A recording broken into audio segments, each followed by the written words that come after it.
New Lies for Old. The Communist Strategy of Deception and Disinformation. Anatoliy Golitsyn. To the Memory of Anna Akhmatova. Conscience and Soul of Russian Literature. Editor's Foreword. Very rarely disclosures of information from behind the Iron Curtain throw new light on the roots of communist thought and action and challenge accepted notions on the operation of the communist system. We believe that this book does both these things. It is nothing if not controversial.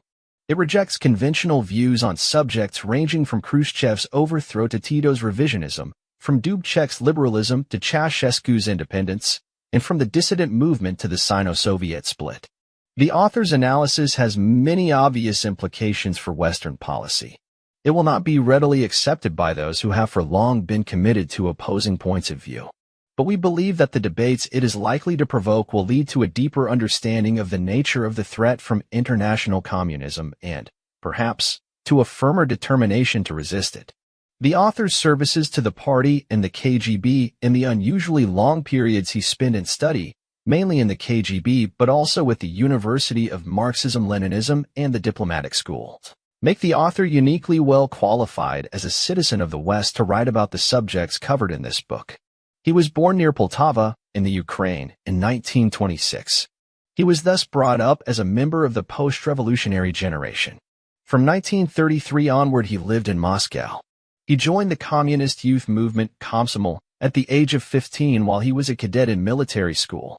He became a member of the Communist Party of the Soviet Union, CPSU, in 1945 while studying at the Artillery School for Officers at Odessa. In the same year he entered military counterintelligence. On graduation from the Moscow School of Military Counterespionage in 1946, he joined the Soviet Intelligence Service. While working in its headquarters he attended evening classes at the University of Marxism-Leninism, from which he graduated in 1948. From 1948 to 1950 he studied in the counterintelligence faculty of the High Intelligence School. Also, between 1949 and 1952 he completed a correspondence course with the High Diplomatic School. In 1952 and early 1953 he was involved, with a friend, in drawing up a proposal to the Central Committee on the Reorganization of Soviet Intelligence. The proposal included suggestions on the strengthening of counterintelligence, on the wider use of the satellite intelligence services, and on the reintroduction of the activist style into intelligence work. In connection with this proposal, he attended a meeting of the Secretariat chaired by Stalin and a meeting of the Presidium chaired by Malenkov and attended by Khrushchev, Brezhnev, and Bulganin. For 3 months in 1952 to 53 the author worked as a head of section in the Department of the Soviet Intelligence Service responsible for counterespionage against the United States. In 1953 he was posted to Vienna, where he served for 2 years undercover as a member of the Apparat of the Soviet High Commission. For the first year he worked against Russian émigrés, and for the second against British intelligence. In 1954, he was elected to be a deputy secretary of the party organization in the KGB residency in Vienna, numbering 70 officers. On return to Moscow, he attended the KGB Institute, now the KGB Academy, as a full-time student for 4 years, graduating from there with a law degree in 1959. As a student of the Institute and as a party member, he was well placed to follow the power struggle in the Soviet leadership that was reflected in secret party letters, briefings, and conferences. From 1959 to 1960, at a time when a new long-range policy for the bloc was being formulated and the KGB was being reorganized to play its part in it. He served as a senior analyst in the NATO section of the Information Department of the Soviet Intelligence Service. He was then transferred to Finland, where, undercover as vice-consul in the Soviet embassy in Helsinki, he worked on counterintelligence matters until his break with the regime in December 1961. By 1956 he was already beginning to be disillusioned with the Soviet system. The Hungarian events of that year intensified his disaffection. He concluded that the only practical way to fight the regime was from abroad and that, armed with his inside knowledge of the KGB, he would be able to do so effectively. Having reached his decision, he began systematically to elicit and commit to memory information that he thought would be relevant and valuable to the West. The adoption of the new, aggressive long-range communist policy precipitated his decision to break with the regime. He felt that the necessity of warning the West of the new dimensions of the threat that it was facing justified him in abandoning his country and facing the personal sacrifices involved. His break with the regime was a deliberate and long premeditated political act. Immediately on his arrival in the United States, he sought to convey a warning to the highest authorities in the U.S. government on the new political dangers to the Western world stemming from the harnessing of all the political resources of the communist bloc, including its intelligence and security services, to the new long-range policy. From 1962 onward, the author devoted a large proportion of his time to the study of communist affairs as an outside observer, reading both the communist and Western press. He began work on this book. While working on the book, he continued to bring to the attention of American and other Western authorities his views on the issues considered in it, and in 1968 allowed American and British officials to read the manuscript as it then stood. Although the manuscript has since been enlarged to cover the events of the last decade and revised as the underlying communist strategy became clearer to the author, the substance of the argument has changed little since 1968. Owing to the length of the manuscript, a substantial part of it has been held over for publication at a later date. With few exceptions, those Western officials who were aware of the views expressed in the manuscript, especially on the Sino-Soviet split, rejected them.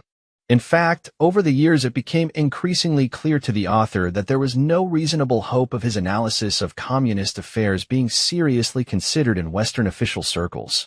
At the same time, he became further convinced that events continued to confirm the validity of his analysis, that the threat from international communism was not properly understood, and that this threat would shortly enter a new and more dangerous phase. The author therefore decided to publish his work with the intention of alerting a wider sector of world public opinion to the dangers as he sees them, in the hope of stimulating a new approach to the study of communism and of provoking a more coherent, determined, and effective response to it by those who remain interested in the preservation of free societies in the non-communist world. In order to give effect to his decision to publish, the author asked the four of us, all former U.S. or British government officials, for editorial advice and help. 3 of us have known the author and his views for 12 years or more. We can testify to his Sisyphean efforts to convince others of the validity of what he has to say. We have the highest regard for his personal and professional integrity.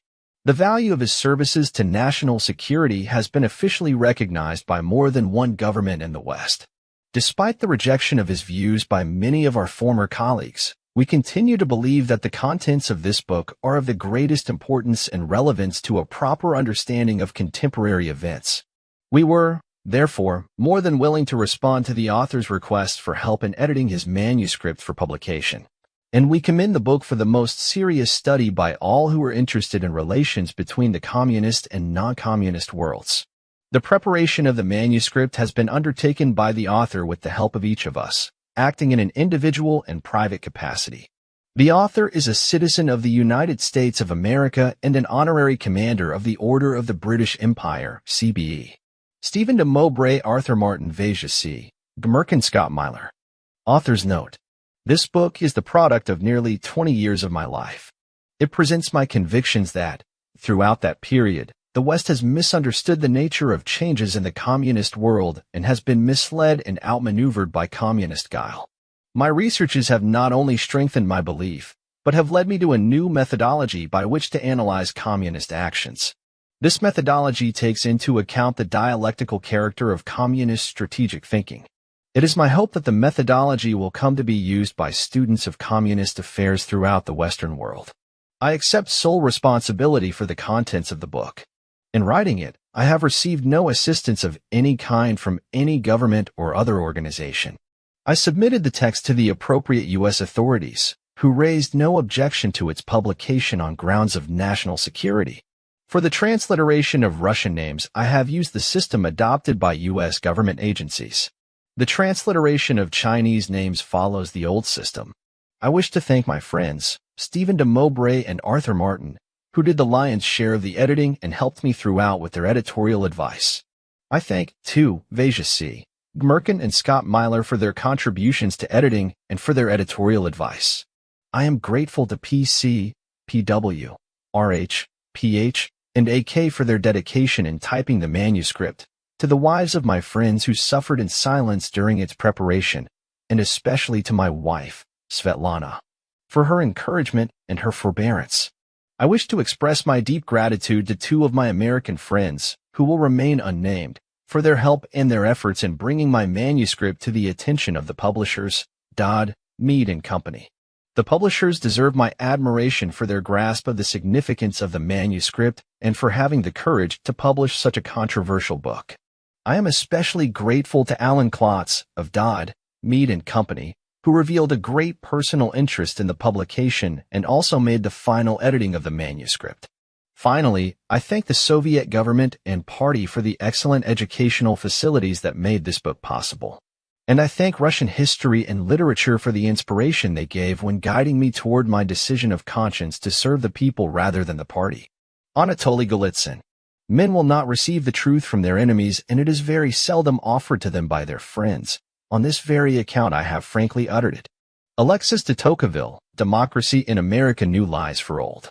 Attributed to Anna Akhmatova. Part 1. The two methodologies.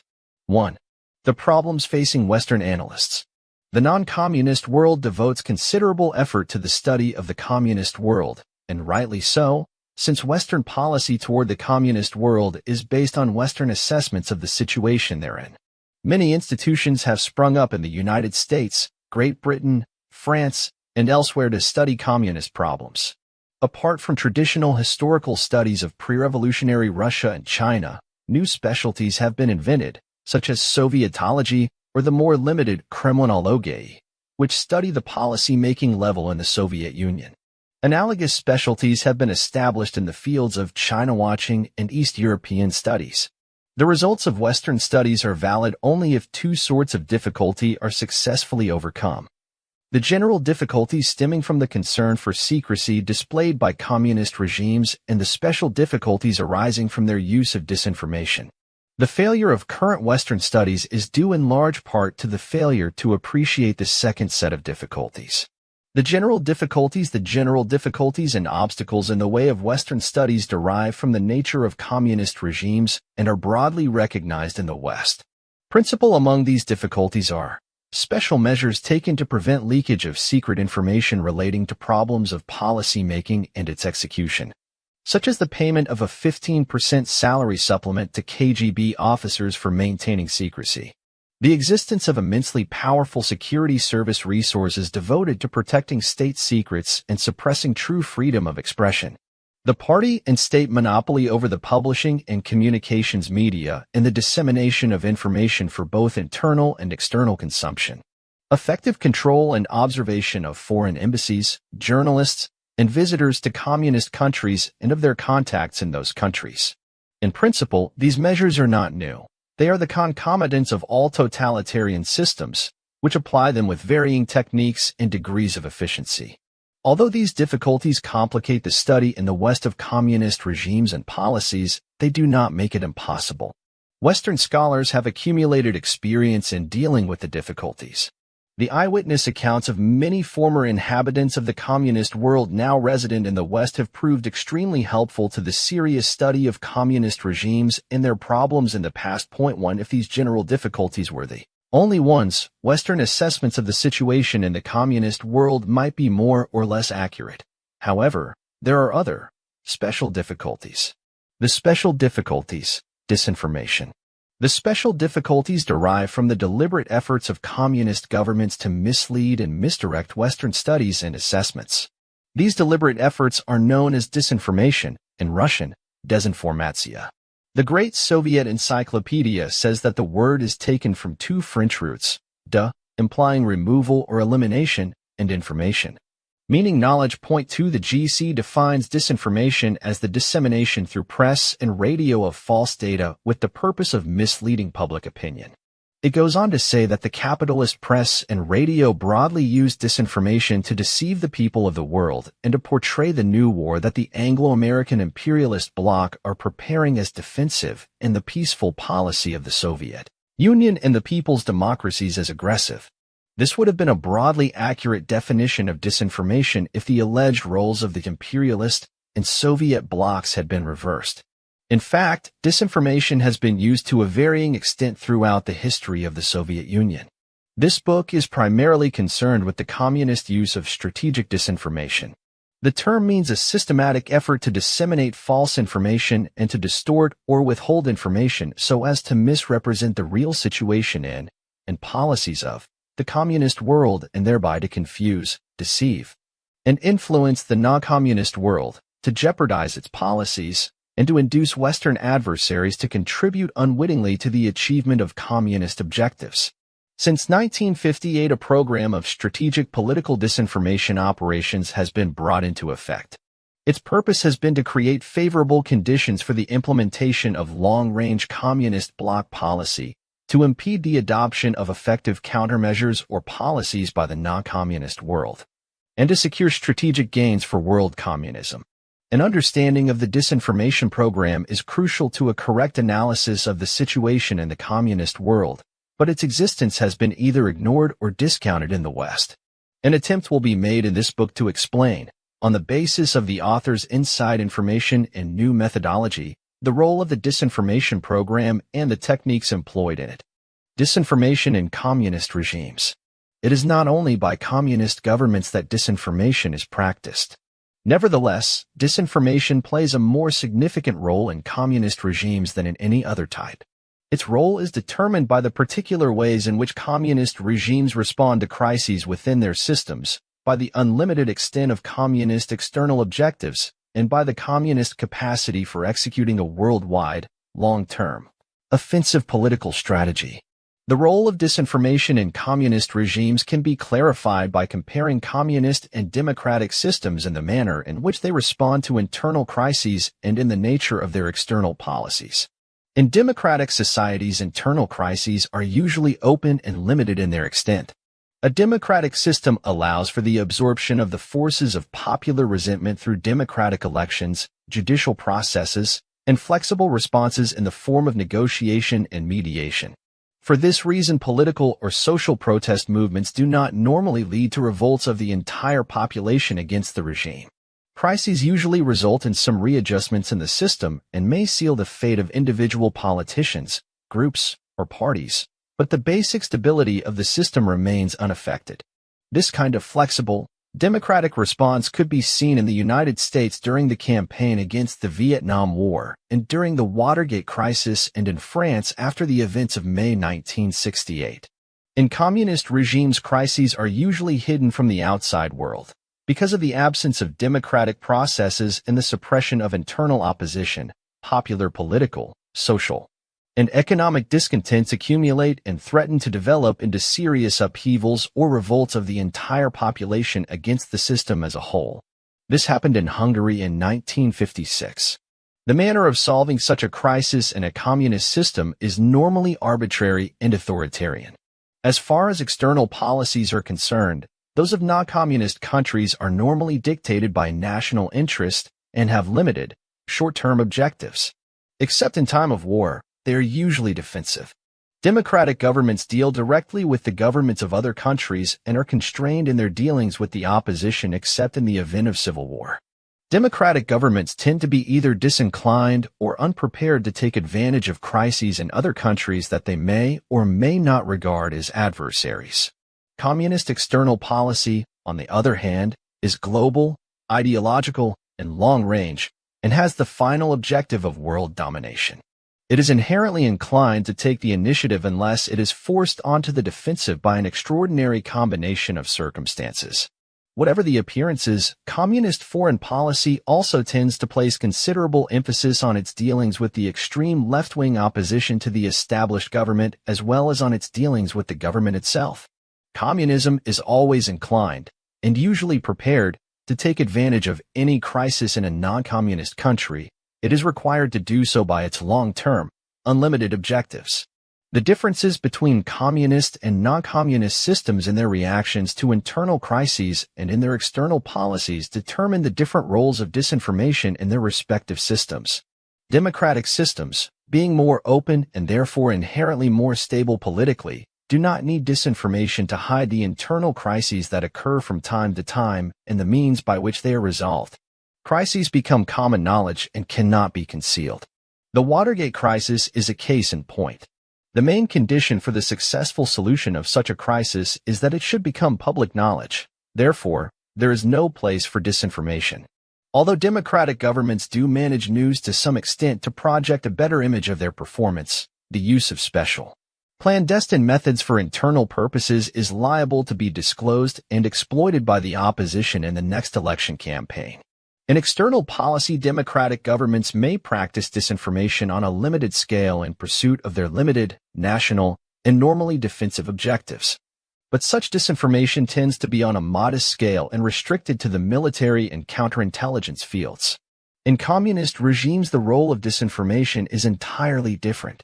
It is conditioned in part by the inherent instability of communist systems, the political vulnerability of communist regimes, their concern for stability, and their undemocratic methods of resolving internal crises oblige them to use disinformation on a wide scale in order to conceal and dispel the threats to their existence and to present themselves in a favorable light as stable forms of society.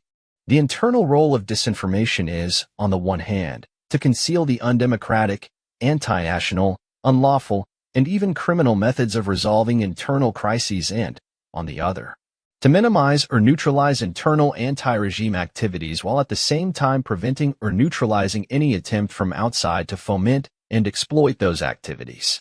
The special role of disinformation is enhanced by the aggressive and ambitious character of communist external policy. This aims at promoting and establishing communist regimes in non-communist countries throughout the world by giving support to the extreme left-wing opposition, by gaining temporary political allies, by exploiting and deepening whatever internal crises may occur, and even by creating artificial crises.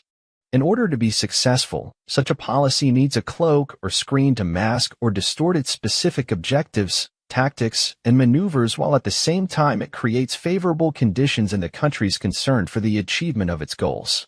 Disinformation provides this cloak or screen and also a means of exerting influence. It is the combination of aggressiveness with disinformation that gives communist policy its conspiratorial character. This combination is not a matter of speculation but an existing and constant reality in communist activity that cannot be arbitrarily ignored by Western governments and scholars without affecting the accuracy and realism of their assessments of the communist world. The scope and scale of disinformation activity by communist regimes is virtually unlimited. There are no legal or political obstacles to disinformation operations. A police state with its centralized authority, its total control over resources, its untrammeled ability to execute maneuvers and sudden shifts in policy, and its immunity from the pressures of organized public opinion offers tremendous advantages for disinformation operations as compared with a democratic system. Given total control over the communications media, communist governments need have no fear of adverse publicity. They can say one thing in public and do the opposite in private with complete impunity. They can also use for disinformation purposes the facilities of their intelligence and security services, which operate on a scale and with an immunity unparalleled in the West. Given these advantages, it is not surprising that communist regimes should engage in disinformation at a state level as a significant part of their activities. They have unlimited opportunities to practice total disinformation, that is to say, to use all possible types of and channels for disinformation. Communist disinformation operations are controlled at the highest level of government. They serve to support the interests of long-range policy, and their forms, patterns, and objectives are therefore determined by the nature of the policy in any given period. In assessing the potentialities of communist strategic disinformation, it should be remembered that during the Second World War the Western Allies showed themselves capable of devising ingenious and effective military and strategic deception operations. The three main conditions for the success of these operations were the existence of clearly defined and agreed Allied war aims, the wartime system of press and radio censorship, and the insight the Allies had gained into German intelligence, particularly through their ability to decipher German communications. In 1958-60, the communist regimes enjoyed comparable conditions and advantages in relation to the West. 2. The patterns of disinformation, weakness, and evolution. 3 patterns of communist strategic disinformation may be distinguished: a pattern for a period in which a specific, long-range policy is being pursued, a pattern for a period of crisis in a communist regime or its policy, and a pattern for a transitional period. The weakness and evolution pattern, the pattern of disinformation used during the implementation of a long-range policy, may be called the weakness and evolution pattern, or the pattern of calculated ideological moderation. Its aim is to calm the fears of the adversaries of international communism by understating real communist strength and to confound the policies of those adversaries by masking the realities of communist policy. When following this pattern, therefore, disinformation reflects real or imaginary weaknesses, splits, and crises in the communist world and projects an image of evolution away from an ideological toward a conventional, national system. The intention is that the nations of the non-communist world, accepting the alleged disunity and evolution of the communist world as genuine, will fail to respond effectively to communist offensive strategy and, in their confusion, will be induced to make practical miscalculations and mistakes in their dealings with the communist world. The major role of disinformation in the weakness and evolution pattern is to conceal and misrepresent the real nature, objectives, tactics, and techniques of communist policy. In order to gain and exploit temporary, tactical political allies and to avoid alarming them, efforts are made to conceal or understate the actual strength and aggressiveness of communism. Factual information favorable to communist regimes is withheld or downgraded. Unfavorable information is disclosed, leaked, or invented. Given that communist, unlike democratic, governments are not concerned about their electoral prospects, they can afford to reveal true or false information unfavorable to themselves. During a period of policy implementation, real and artificial weaknesses in the system are emphasized. Readjustments and solutions are presented as failures. Ideological differences between communist and non-communist systems are played down. Calculated moderation and even some departures from communist dogma are permitted. Common features and common interests between communist and democratic systems are overemphasized or exaggerated. Long-range communist objectives and coordinated action in pursuit of them are hidden. But the major feature of this pattern is the projection of alleged splits and crises in the communist world and the alleged evolution of communist states into independent, conventional nation-states motivated like any others primarily by national interests. The pattern determines the forms and means. Special disinformation operations play the leading part. Propaganda is relegated to a supporting role. The precedent of the NEP, the weakness and evolution pattern, was used successfully by Lenin in the 1920s. In 1921, Soviet Russia faced imminent collapse. Industry lay ruined by the war. Agriculture was in crisis. The Russian people, disillusioned by the rigid policy of war communism, were on the brink of revolt. The policy of terror was proving ineffective. There were peasant uprisings in Siberia and along the Volga, nationalist movements in the Ukraine. Georgia, Armenia, and Central Asia were openly proclaiming separatism and posed a serious threat to national unity. The sailors at the Kronstadt naval base revolted. Abroad, the hopes of world revolution had faded after communist defeats in Germany, Poland, and Hungary. The major European powers, although not united, were individually hostile to communism and to the new Soviet state. A huge Russian immigrant movement, spread across Europe, was plotting the overthrow of the regime. Soviet Russia was in complete political and economic isolation. It was in this situation, facing a highly unfavorable balance of power vis-a-vis the West, that Lenin conceived and launched a long-range policy that, over the following 8 years, was to show spectacular success.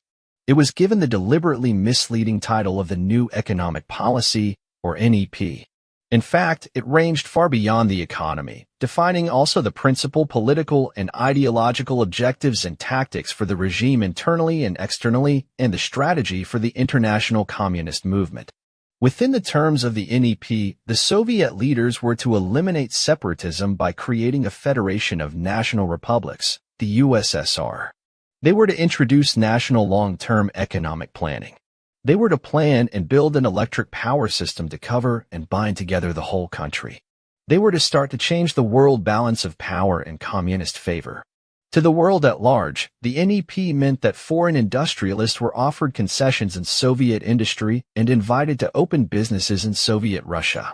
that Soviet industrial enterprises were to be reorganized as trusts and operated on a profit basis, that smaller enterprises and properties could be owned by cooperatives or private individuals, that money was back in use and private trade permitted, that restrictions on travel were relaxed, that immigrants were encouraged to return under amnesty, while some Soviet citizens were allowed to immigrate, and that Soviet diplomacy was seeking peaceful coexistence with the West.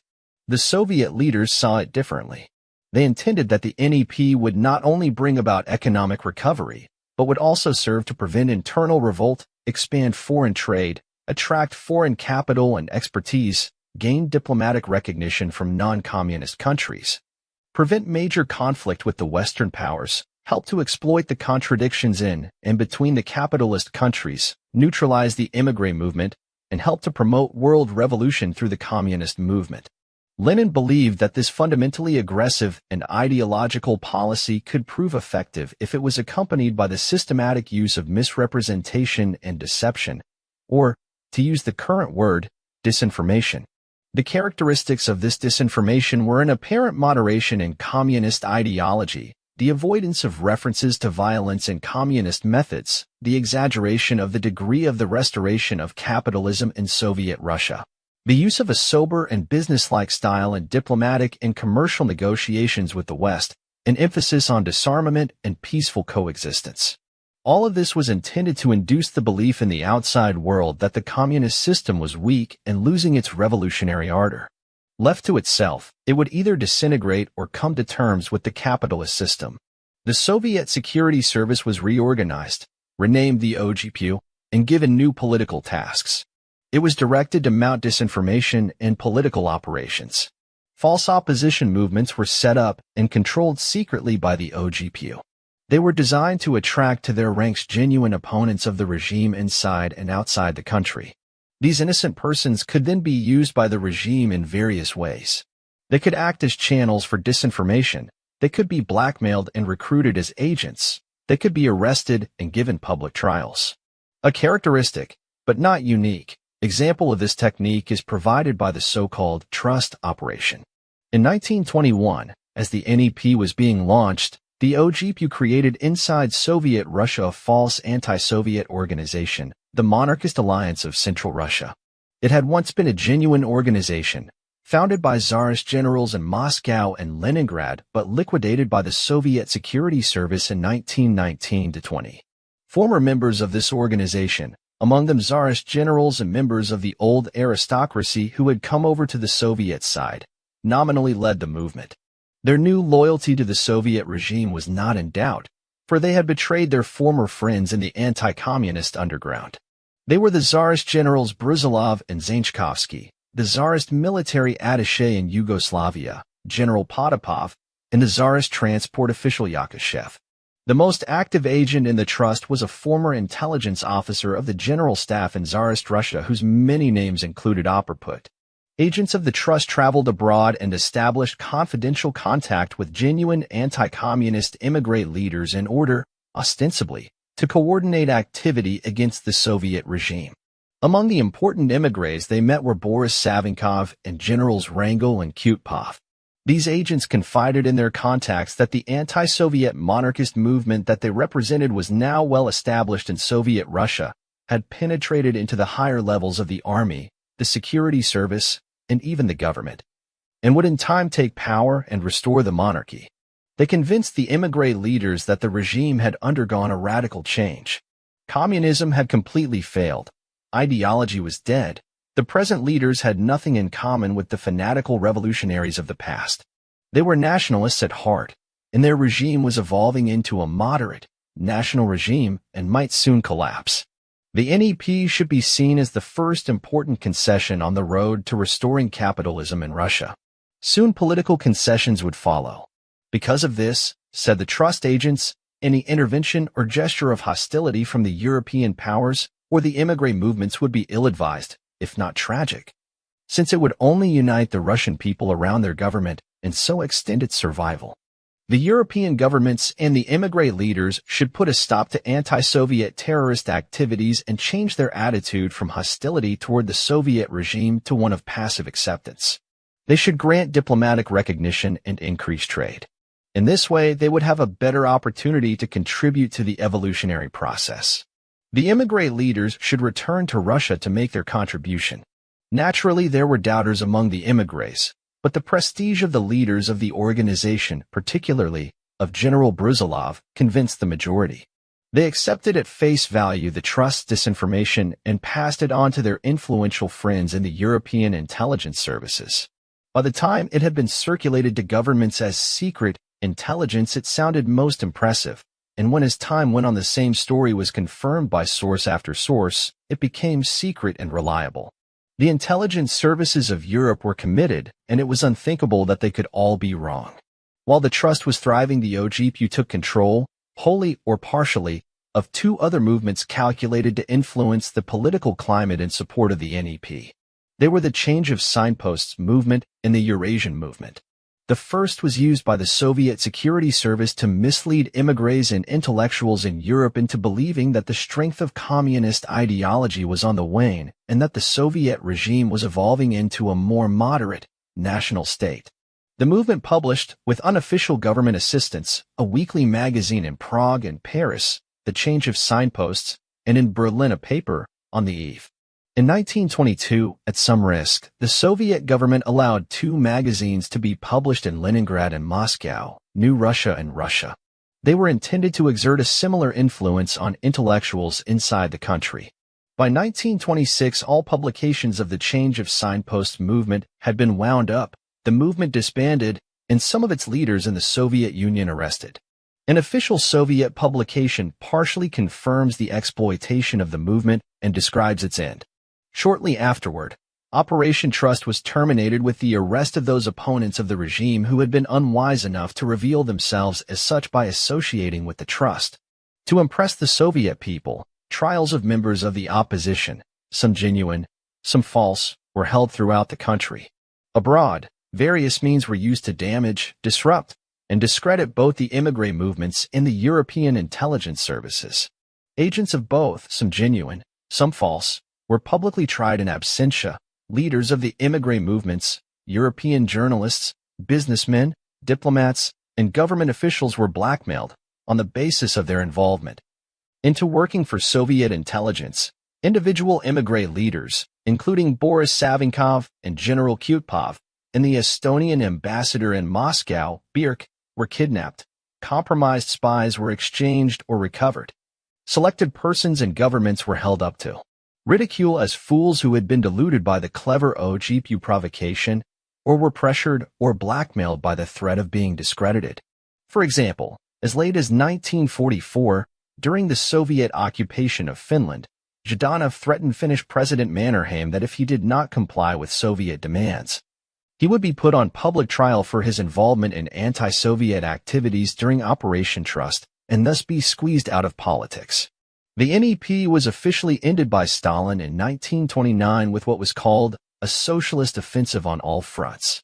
The concessions to foreign industrialists were canceled, private enterprise in the Soviet Union was prohibited, private property was confiscated, agriculture was collectivized, repression of political opposition was intensified. The NEP might never have been. The results of the NEP: agriculture, industry, and trade all improved dramatically under the NEP. Although the NEP failed to attract large credits from the West, it brought technology and efficient new equipment. Thousands of Western technicians helped to industrialize the Soviet Union, and Western firms built essential factories there. It is fair to say that the foundations of Soviet heavy and military industry were laid in the 1920s with American, British, Czechoslovak, and, after the Treaty of Rapallo, 1922, German help. Germany played an especially significant role in the Soviet militarization. According to the secret clauses of the treaty, Germans helped to build modern aviation and tank factories in the USSR. Communists spoke cynically of foreign concessionaires and businessmen as assistants of socialism. Long-range planning and industrialization were launched. De jure recognition of the Soviet Union by the West helped the regime to neutralize internal opposition and so to stabilize itself politically. The remnants of other political parties, socialist revolutionaries, Mensheviks, Zionists, were suppressed, liquidated, were exiled. The peasants were pacified. The independence of the churches was broken, and new, controlled, living churches accepted the regime. The nationalist and separatist movements in Georgia, the Ukraine, Armenia, and the Asian republics were crushed and their nations fully incorporated into the Federal Union. No new organized political opposition to the regime emerged during the NEP. Regular purges of Communist Party membership kept ideological purity intact. A minority of members succumbed to the temptations of capitalism and were expelled. The party and security service gained experience in activist methods and in controlling contacts with the West. The security service began to exercise effective control over Soviet society. The European bloc that it was anticipated would be formed against the Soviet Union did not materialize. De jure recognition was granted by all major countries except the USA. The Russian émigré movement was successfully penetrated, discredited, and left to disintegrate. The Treaty of Rapallo, signed with Germany in 1922, the crowning achievement of Lenin's activist diplomacy, raised Soviet prestige, helped to increase Soviet military strength, precluded a united anti-communist front in Europe, and weakened the Weimar Republic. Between 1921 and 1929, 12 new communist parties joined the Comintern, bringing the total to 46. By the use of legal tactics, communist parties increased their influence in trade unions and parliaments. Though the bid to form a united front with the Socialist Internationals failed, some socialist parties, the German, French, Spanish, and Czechoslovak, split under the influence of the communist approach. The left-wing groups joined communist parties or formed new ones. Valuable experience was gained by the Comintern in the simultaneous use of revolutionary as well as legal tactics, in its readiness to switch from the one to the other, and in its ability to coordinate with Soviet diplomacy. United front tactics were successfully used by the communist and nationalist China. Mongolia became the first Soviet satellite. The lesson of the NEP. The disinformation of the NEP period had been successful. Seen through Western eyes, the threat of communism under the NEP seemed to have become diffused. Fear of Bolshevism waned. The position of anti-communist was undermined.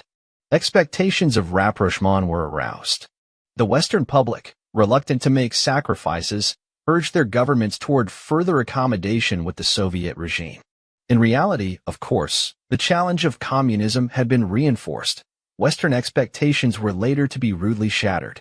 But the communist strategists had learned the lesson that Western leaders could be deceived and induced to make mistakes in their assessments of, and policy toward, the Soviet Union. Disinformation had in fact created favorable conditions for the success of Soviet internal policy, activist diplomacy, and Comintern activity. 3. The patterns of disinformation, facade and strength. If a communist regime is in a state of crisis, if the regime is weak, if its leadership is split or compromised, the logical pattern for disinformation is to conceal the crisis and its dimensions, to attract attention to other areas and problems, and to present the situation both domestically and to the outside world in as favorable a light as possible. This is the facade and strength, or Potemkin village, pattern of disinformation. Point 1. It has been applied in all communist countries, including, for example, China and Romania as well as the Soviet Union. The general pattern of disinformation determines the forms it takes and the techniques used. In the facade and strength pattern, information damaging to the regime is suppressed and information favorable to it is exaggerated. The real issues are reflected vaguely, if at all, in the press. Statistics are withheld or inflated. Propaganda plays a leading role to the extent that it becomes in itself the main form of disinformation. Special deceptions are carried out to support the credibility of the propaganda. The failures and weakness of the regime are presented as its successes and strengths. Political and ideological passivity and retreat are presented as political and ideological victories. Concern about the future is presented as confidence. The fears of the outside world at communist strength are deliberately aroused, and the communist threat is exaggerated out of proportion to its actual potential in order to discourage external intervention in communist affairs. Massive use of disinformation in accordance with this pattern was made during Stalin's purges and during the last years of his life.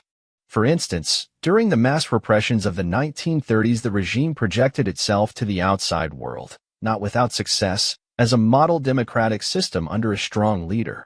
The Red Army, whose officer corps had been all but eliminated, was presented as the most powerful army in the world. In the post-war period, the decline in the influence of communist ideology and the degree of popular discontent in the Soviet Union and its East European satellites were hidden. The significance of the opposition to Stalin from Zhdanov and his Leningrad Group in 1948 was successfully concealed, so were tensions between the Soviets and Chinese and other communist countries. The bloc was misrepresented as a monolith. The political, military, and economic strength of the so-called monolith was grossly exaggerated in communist propaganda, the main vehicle for disinformation. To prevent the West from detecting the depth of the internal crisis in the bloc that the propaganda was intended to conceal, contact between the communist and non-communist worlds was reduced to the absolute minimum.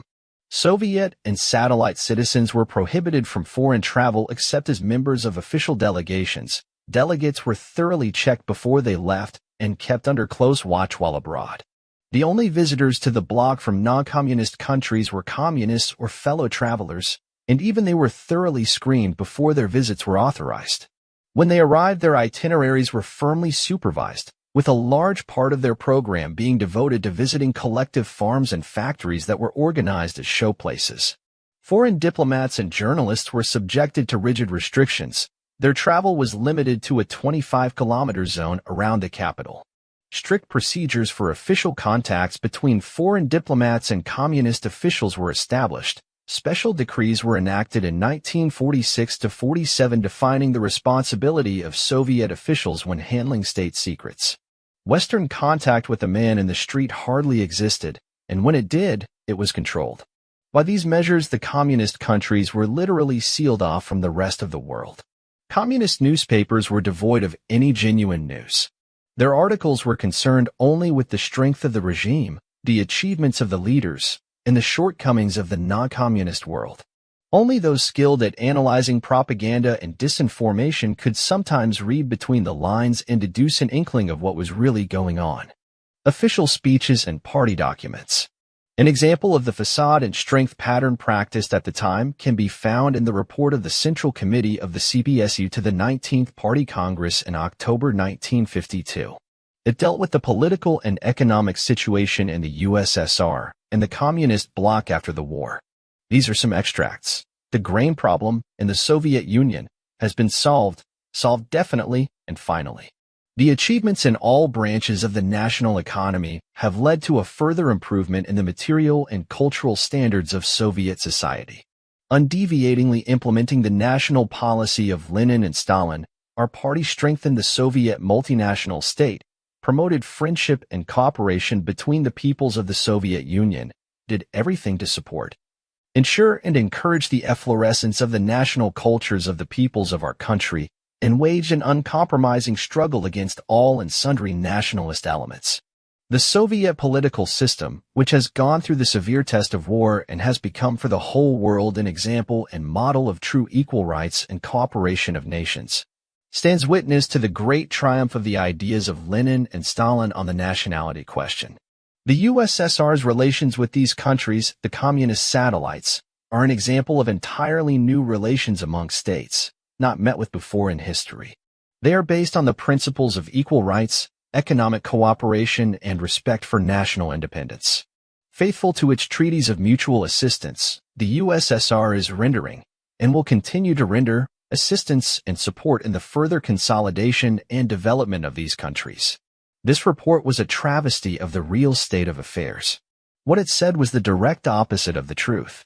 Those who composed it, those who approved it, and those who spoke it knew full well that it was totally false. Special Disinformation Operations, a Special Disinformation Service, Service 5, was created in 1947 as part of the Soviet Intelligence Service, known then as the Committee of Information, KI. It was headed by Colonel Grauer. 2 Special disinformation operations by communist intelligence services are never regarded as ends in themselves. They are intended to serve the ends of policy, usually by creating and shaping the conditions for its successful implementation. Since in the last years of Stalin's life there was an acute crisis in Soviet affairs and a lack of any coherent policy for resolving it. The special operations of Service 5 were limited in scope to unattributable propaganda operations designed to conceal the crisis and to justify some of the more outrageous and irrational instances of Stalin's behavior. One example was the effort to plant the suspicion that Tito and other Yugoslav leaders were long-term Western agents. A further limiting factor on the scope of special disinformation operations was the cult of personality, which pervaded Stalin's dictatorship and forbade frankness even when it was required to give credibility to a falsehood. Two examples illustrate this. A Soviet agent was sent on a mission to the West. He was to pretend that he was a defector seeking political asylum. The host country allowed him to give a press conference, at which, not unnaturally, he criticized the Soviet regime. When Stalin read the report of the press conference, he asked who was the agent's controller, and then said, "Where did he work before he went into intelligence?" "He was a collective farmer," answered the chief of the service. "Then," said Stalin, "send him back to his kolkhoz if he cannot understand how damaging his agent's statements are. They point to our political instability." On another occasion, the Polish Security Service created the fiction that an underground organization in Poland, which had in fact been liquidated, was still active.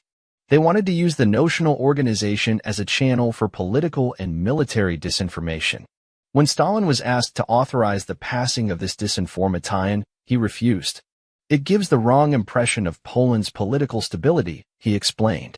In 1951, when Soviet intelligence was transferred from the KI Committee of Information to the MGB Ministry of State Security, Service 5 became a directorate in the new KI under the Ministry of Foreign Affairs, dealing only with diplomatic disinformation. During the anti-Semitic campaign in 1951-53, Service 5 was as demoralized as the rest of the intelligence service. In fact, its head, Grauer, went mad. He was succeeded by Ivan Ivanovich Tugarinov, who later became head of the KI. 4. The patterns of disinformation, transition. The struggle for power between Stalin's successors lasted from Stalin's death in 1953 to Khrushchev's final victory in June 1957. To an important extent, the struggle was not only between rival personalities, but between rival policies. In the absence of a settled and consistent policy, it is not surprising that there should have been no centralized disinformation department in Soviet intelligence during the period. Disinformation was practiced sporadically by heads of departments acting on the instructions of the head of the service. The aims of disinformation at this time were to conceal from the West the dimensions of the internal crisis in the communist world, to blur the differences in policy of the contenders for the succession, to hide the savagery of the struggle, and to misrepresent the process of de-Stalinization. The successful concealment of internal crisis can be illustrated by the handling of information on events in Georgia. On March 5, 1956, the anniversary of Stalin's death, the first mass disturbance happened in Tbilisi, the capital of Georgia. Large crowds of people, especially students, gathered spontaneously for an anti-Soviet meeting in the main square. The speakers demanded the abolition of one-party rule, dissolution of the security service, freedom of speech, and the independence of Georgia from the Soviet Union. The students appealed to the crowds to join the revolt, and many Georgians responded to the appeal. On Khrushchev's order, the special troops were put on the streets, with orders to fire on the crowds. Many were killed and wounded. Many students were arrested. The national units of the Georgian and Armenian troops in the local military district were disarmed and demobilized in one night. What happened in Georgia in the spring of 1956 can be likened to Bloody Sunday, January 9, 1905, a day infamous in Russian history when, on the orders of the Tsar, a people's demonstration was dispersed with bloodshed. In 1905, Bloody Sunday was headlined in every newspaper in Russia, arousing mass indignation throughout the country. In 1956, the event was ignored. Not a newspaper mentioned it. It was as if it had never happened. It still remains a state secret that Khrushchev and Sarev, the chairman of the KGB, rushed to Georgia to direct the suppression of the disturbance. Georgia was completely isolated from the rest of the country. The area, which attracts holidaymakers from all over the Soviet Union to its famous resorts, was deserted throughout the summer of 1956. Rigid travel control was imposed. It was explained, semi-officially, that the strong nationalist feelings of the Georgians had been upset by the condemnation of Stalin. News of the disturbance in Georgia did later filter through to the West, but it was interpreted as a nationalist outburst of discontent with the treatment of Stalin, not as a spontaneous demonstration against the whole Soviet system. The misrepresentation of de-Stalinization. As for the struggle for power, the Central Committee, the KI under the Ministry of Foreign Affairs, and the KGB were all involved by Khrushchev in a successful disinformation operation to misrepresent the reasons for the removal of his rivals and the real character of his own position and policy. Since this operation involved misrepresentation of the issues involved in Stalinism and de-Stalinization and provided part of the basic technique for the program of strategic disinformation operations launched in 1959, it merits detailed explanation. To avoid misunderstanding, it is useful to begin by drawing a distinction between anti-communism and anti-Stalinism and by defining the extent to which de-Stalinization is a genuine process. Anti-communism. Anti-communism is not specifically linked with hostility to any individual communist leader. It means opposition to communist principles and practice. It is critical of communism in the broadest sense. It has existed in various forms inside and outside the Soviet Union since before 1917. It developed in Lenin's time, flourished under Stalin, and persisted, if less vigorously, under his successors. Within it, three trends can be distinguished: a conservative trend, which is more or less rigid and consistent in its opposition; a liberal trend, which from time to time favors a degree of accommodation with communism; and a neutralist trend, particularly among non-communist neighbors of the communist bloc who try to make practical arrangements with communist regimes to secure their own survival. Anti-communism in the intelligentsia may spring from the rejection on intellectual grounds of the dogmatic pretensions of Marxism as a philosophy. At all levels of society, it is nurtured by the belief that communism is an unnatural, intolerant, and inhuman system that disregards the individual, maintains itself largely by force and terror, and pursues an aggressive ideological policy aimed at eventual domination of the world. In the past, communist theory and practice in such matters as the seizure of power, the abuse and destruction of democratic institutions, the suppression of personal liberty, and the use of terror provoked a militant response from social democrats, which led to a deepening gulf between socialist and communist parties and a split in the international labor movement. The strength of international anti-communism has waxed and waned. The two high peaks were the Anglo-French effort to create a European anti-Soviet coalition during the Civil War in Russia from 1918 to 1921, and the creation of NATO after the Second World War. Inside and outside the Soviet Union, anti-communism has expressed itself in various forms from 1917 onward. Typical examples are found in the Civil War in Russia, 1918-21, the separatist movements in the non-Russian republics, the revolts in the Caucasus and Central Asia in the 1920s, the later underground resistance movements in the Ukraine and Baltic republics, and in the activities of émigré organizations, political refugees, and those who broke with the Western communist parties. Opposition of this kind would have existed whether or not Stalin had ever been in power, though it was strengthened and hardened by his repressive influence. In fact, so personal and despotic was Stalin's rule that, for a while, Stalinism became almost synonymous with communism, and opposition to the one became confused with opposition to the other, particularly since Stalin repressed both kinds of opposition with equal ruthlessness and severity. In the 1930s, he crushed actual and imaginary opposition to himself by mass repressions, even of party members. Some of the leaders of the Third International, like Zinoviev, Bukharin, and Belakuin, were shot.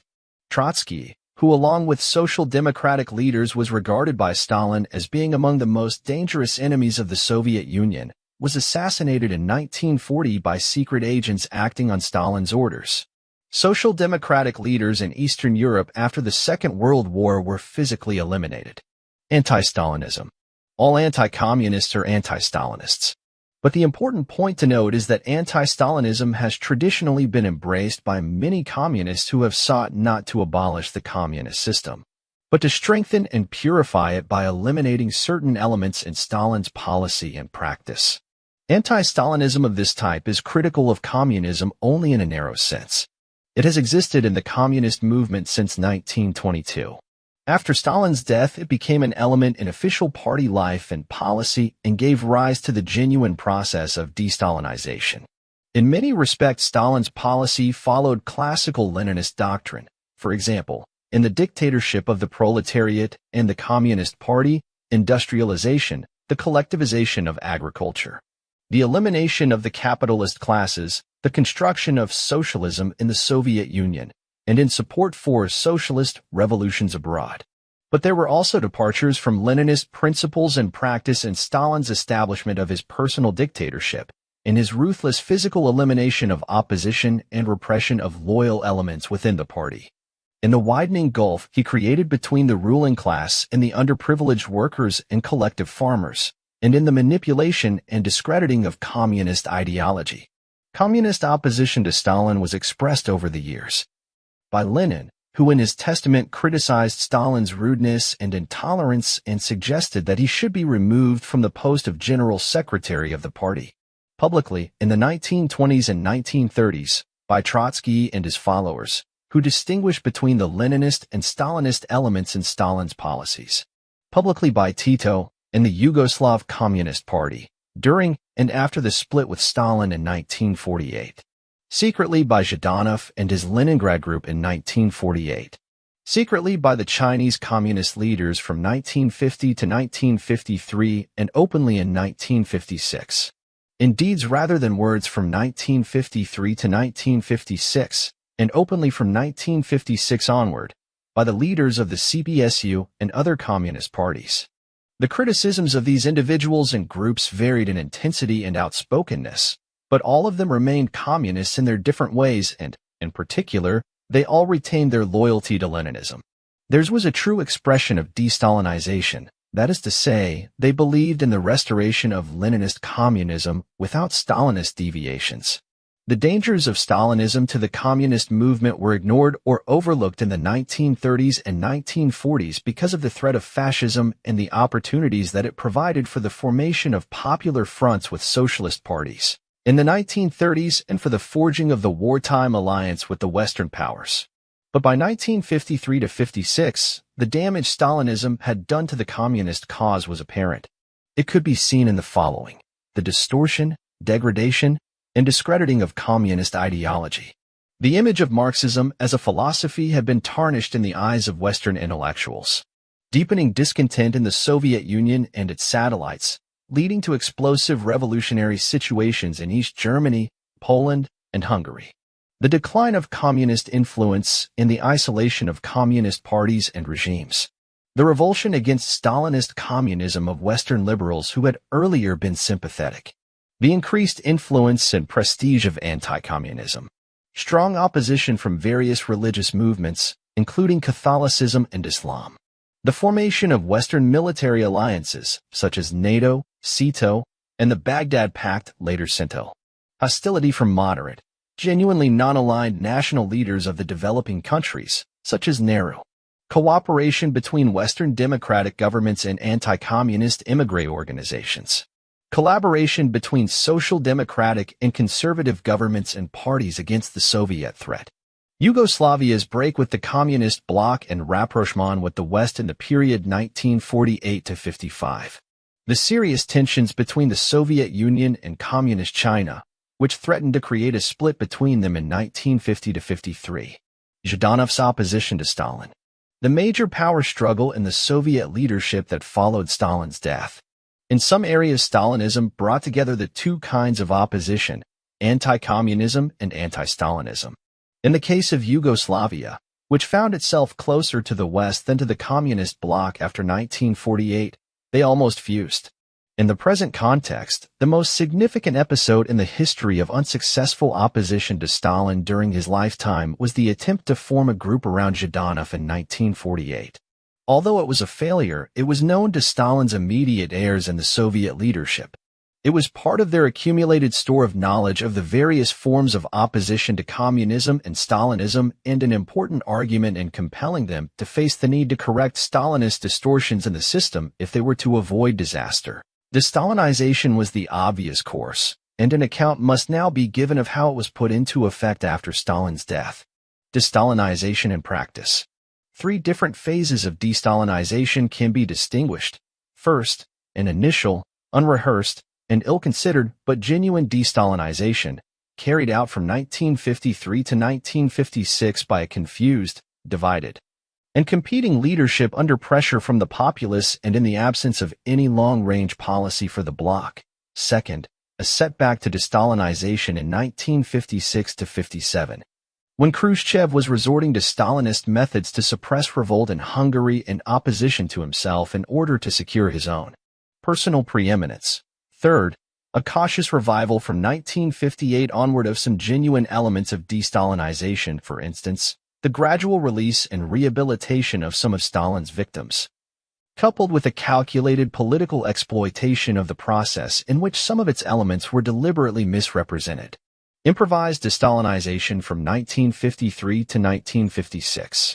De-Stalinization began not, as is often assumed, with Khrushchev's secret report to the 20th CPSU Congress in February 1956, but immediately after Stalin's death in March 1953. Each one of the pretenders to the succession, Beria, Malenkov, Molotov, Bulganin, and Khrushchev, was in his different way an anti-Stalinist. All of them without exception knew of the crisis in the communist system, and all of them agreed on the urgent necessity of abandoning Stalinist policies. On the other hand, there was disagreement on the nature and extent of the changes needed. None of the pretenders was preeminent, none of them had worked out the details of his own policies, and living as they had done under Stalin's shadow, no agreements on policy had been worked out among them. The different personalities and policies of the pretenders affected the course of de-Stalinization. Beria had in mind the deepest and most heterodox forms of change, including the abolition of collective farms. Malenkov, the most confident of the leaders in his own position, went further than the others in open condemnation of secret police methods and advocacy of concessions to popular demands. De-Stalinization was initiated not by Khrushchev, but by Malenkov, Beria, and Molotov, who dominated the Presidium after Stalin's death. Several steps were taken more or less immediately. The cases of certain leading personalities who had been tried and imprisoned under Stalin were reviewed. The Kremlin doctors were released. A ban on mass arrests was issued. International tension was eased by the settlement of the Korean War. Stalin's instruction of December 1952 on the reactivation of Soviet intelligence abroad was cancelled, lest it should compromise the impact of the new moderation in Soviet foreign policy. The first hint of the downgrading of Stalin's role and the admission of his mistakes was given in July 1953 in a secret party letter to the party membership informing them of Beria's dismissal and the reasons for it. It referred to Stalin not as an outstanding leader, but simply as Stalin, I.V., and bracketed his name with that of Beria, stating that Stalin's favoritism had prevented Beria's exposure. It was the first tacit admission to the party membership of the fallibility of Stalin.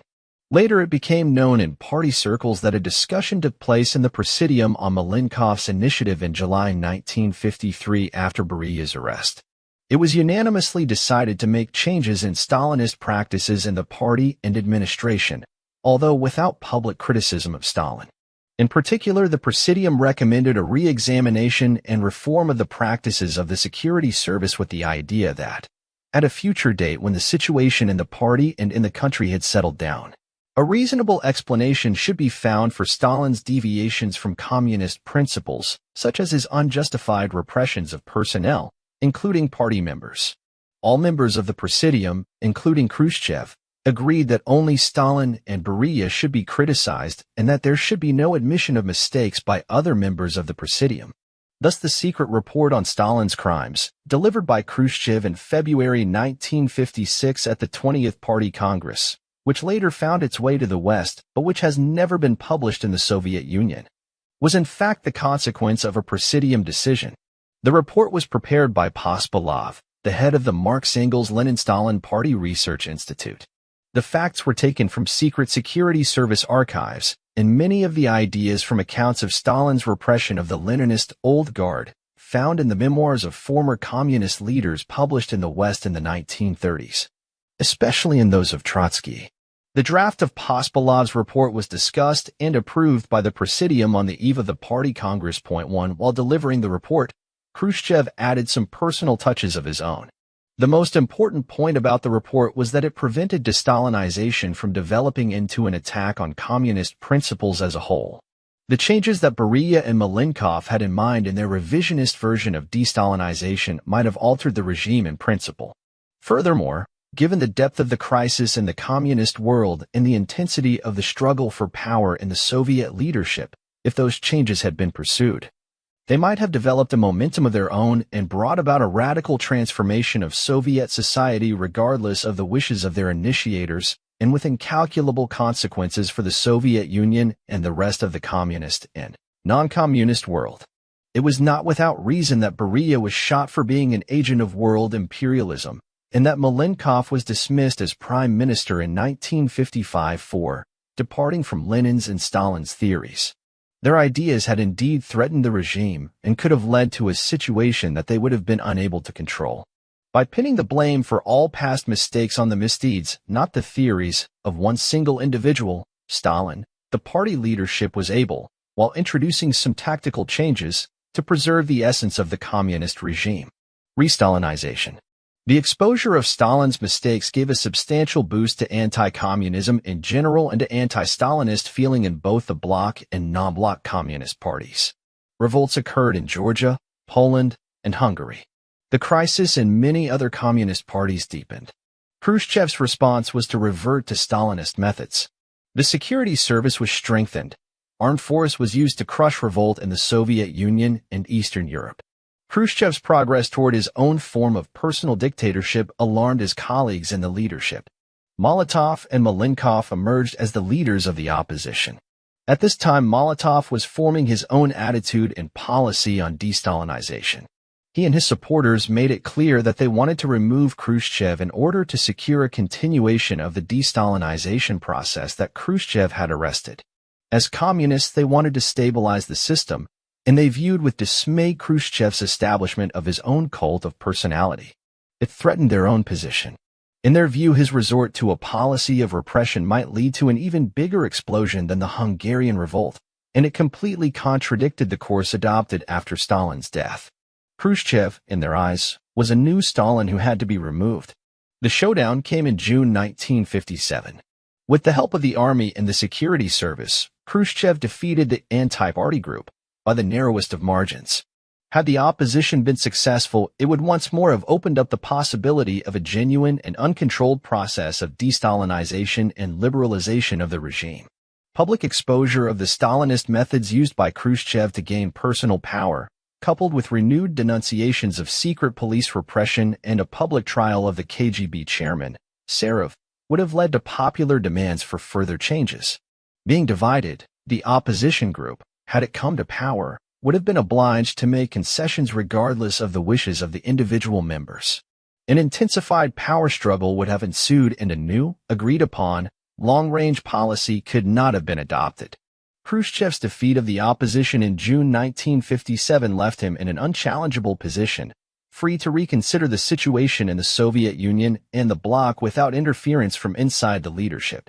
His first move was to turn the tables on the anti-party group by falsely, but successfully, pinning the Stalinist label on them.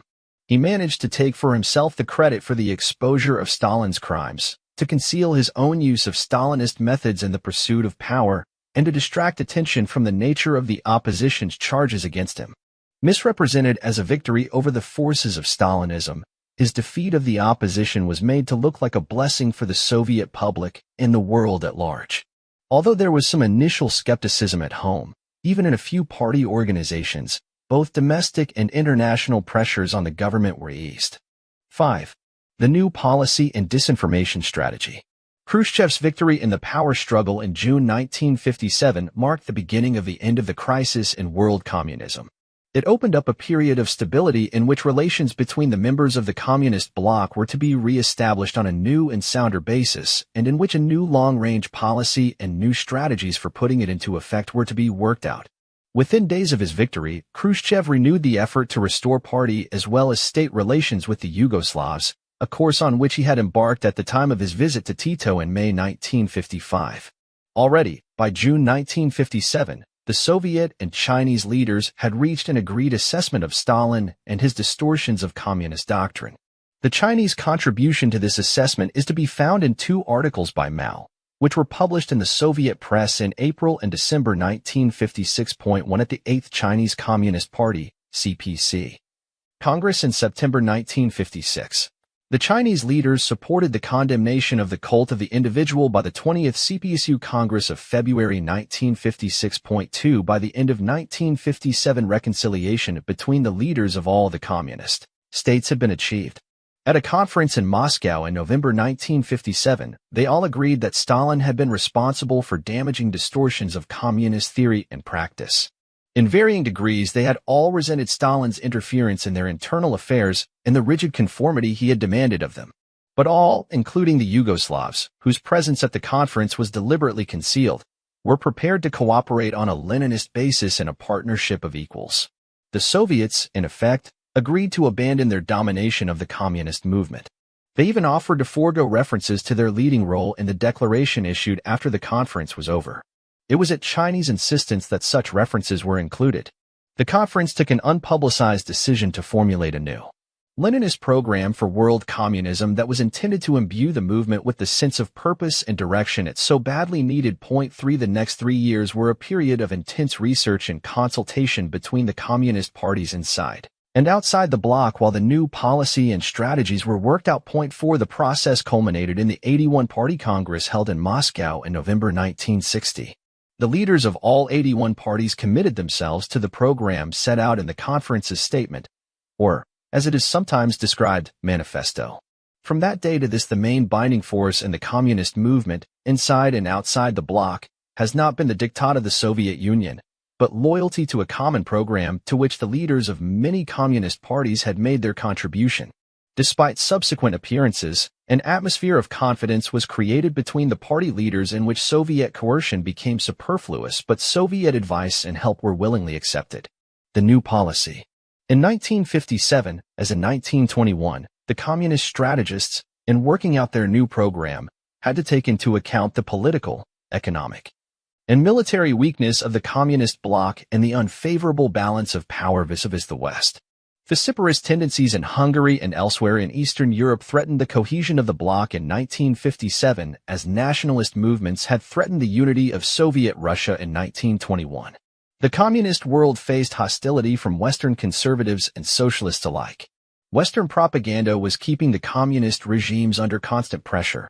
The West in general was reluctant to trade with the bloc. And the bloc faced one completely new factor, the possibility of nuclear confrontation. Against this background, how could the communist leaders make their system more acceptable to their peoples? How were they to achieve cohesion and cooperation between the members of the bloc? And how could they advance the communist cause outside the bloc without provoking a greater degree of unity in the non-communist world? It was clear that a reversion to the Stalinist policy of mass repression at home would fail, and that traditional revolutionary tactics abroad would only intensify confrontation with the West at a time when the balance of power was unfavorable. The precedent of Lenin's NEP seemed to provide many of the answers, although, of course, the new policy would need to be far more complex and sophisticated. The need for a new policy was felt with special keenness by the Soviet leadership.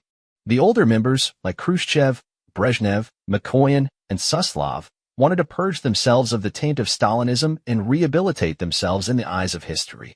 The younger ones, like Shelepin, wanted the kudos due to innovators. All of them realized that only agreement on a long-range policy would preclude recurrent power struggles and give stability to the leadership. The manifesto produced by the 81 Party Congress, November 1960, clearly betrays the influence of Lenin's ideas and practice, as does Khrushchev's follow-up speech of January 6, 1961.5. These two basic documents have continued to determine the course of communist policy to the present day. They explain in detail how the triumph of communism throughout the world is to be achieved through the consolidation of the economic, political, and military might of the communist world and the undermining of the unity and strength of the non-communist world. The use by communist parties of a variety of violent and non-violent tactics is specifically authorized. Peaceful coexistence is explicitly defined as an intense form of class struggle between socialism and capitalism. The exploitation by world communism of economic, political, racial, and historical antagonisms between non-communist countries is recommended. Support for national liberation movements throughout the Third World is re-emphasized. All parties, inside and outside the bloc, including the Chinese, signed the manifesto with the sole exception of Yugoslavia.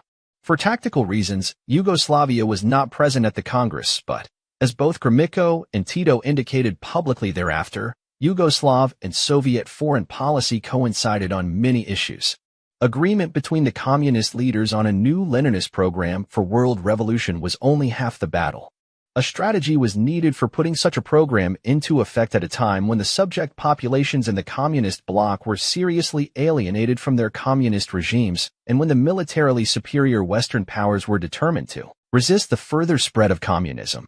Some aspects of the strategy, such as united fronts with socialists in the advanced capitalist countries and support for national liberation movements in the Third World, were openly proclaimed. But the decision to use systematic, strategic disinformation as an essential component of the strategy clearly had to be carefully concealed. The disadvantages of apparent unity. The communist strategists appreciated that the major disadvantage of the pursuit by all the parties of the bloc of a uniform and openly aggressive policy was that a combination of ideological zeal with monolithic unity would alarm the non-communist world and force it into greater cohesion and possibly into a vigorous and coordinated response to the communist threat. This would lead at best to a continuation of the East-West status quo, and at worst to heavier pressure on the communist world from a West equipped with a superior nuclear arsenal. A unified strategy would have been even more hampering to the international communist movement. Experience had shown that the activities of the Comintern were handicapped by its identification as an instrument of Soviet policy. The same could be said of the Cominform, its successor. Communist parties in the non-communist world had failed to gain influence or, in many cases, even legal recognition because of their obvious subservience to Moscow.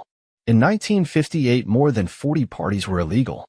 From the historical experience of the Soviet Union and the bloc, the communist strategists identified the factors that had favored united Western action against communism. In the pre-NEP period, the West had felt threatened by Soviet ideology and militancy. The result was Allied intervention on Russian territory. After the end of the Second World War, the threat of monolithic, Stalinist communism drove the West into military and political alliances, such as NATO, SEATO, and the Baghdad Pact, and into other forms of military, political, economic, and security collaboration. Similarly, the communist strategists identified the factors that had tended to undermine unity in the Western approach to the communist world. These were moderation in official Soviet policy, emphasis on the conflicting national interests of communist countries and parties at the expense of their ideological solidarity, and the dissolution of the Comintern in 1943, which caused many Western observers to believe that worldwide communist subversion had been abandoned. The advantages of apparent disunity. Communists regard unity between the Western powers as inherently unstable. It follows from the nature of the capitalist system that, in normal circumstances, divisive considerations of national interest outweigh tendencies towards solidarity and cohesion. The communist strategists therefore reasoned that, through projecting the right image of the bloc and the communist movement, they could help to dissolve the measure of Western unity that Stalinist policies had brought into being. Moreover, they decided not to await the appearance of natural contradictions and divisions in the West, but to take active political steps to create artificially conditions in which Western economic and political unity would tend to disintegrate and which would therefore prove favorable for the implementation of their long-range bloc policy. In their view, by consistent and coordinated efforts, the countries of the bloc would be able to influence the policies and attitudes of the governments and populations of the non-communist world in a direction favorable to themselves. They had before them the successful precedent of Soviet policy and intelligence operations during the period of the NEP. The naive illusions displayed in the past by the West in its attitudes and policies toward communism, the failure of the Western allies to develop a coordinated, long-range policy during their alliance with the Soviet Union in the Second World War, and the inclination of capitalist countries to pursue policies based on national interest were all taken into account in planning how to bring influence to bear on the West. The conclusion was reached that, if the factors that had previously served to forge a degree of Western cohesion, that is, communist ideological militancy and monolithic unity, were to be perceived by the West, respectively, as moderating and disintegrating, and if, despite an increase in the bloc's actual strength, an image was to be successfully projected of a bloc weakened by economic, political, and ideological disarray.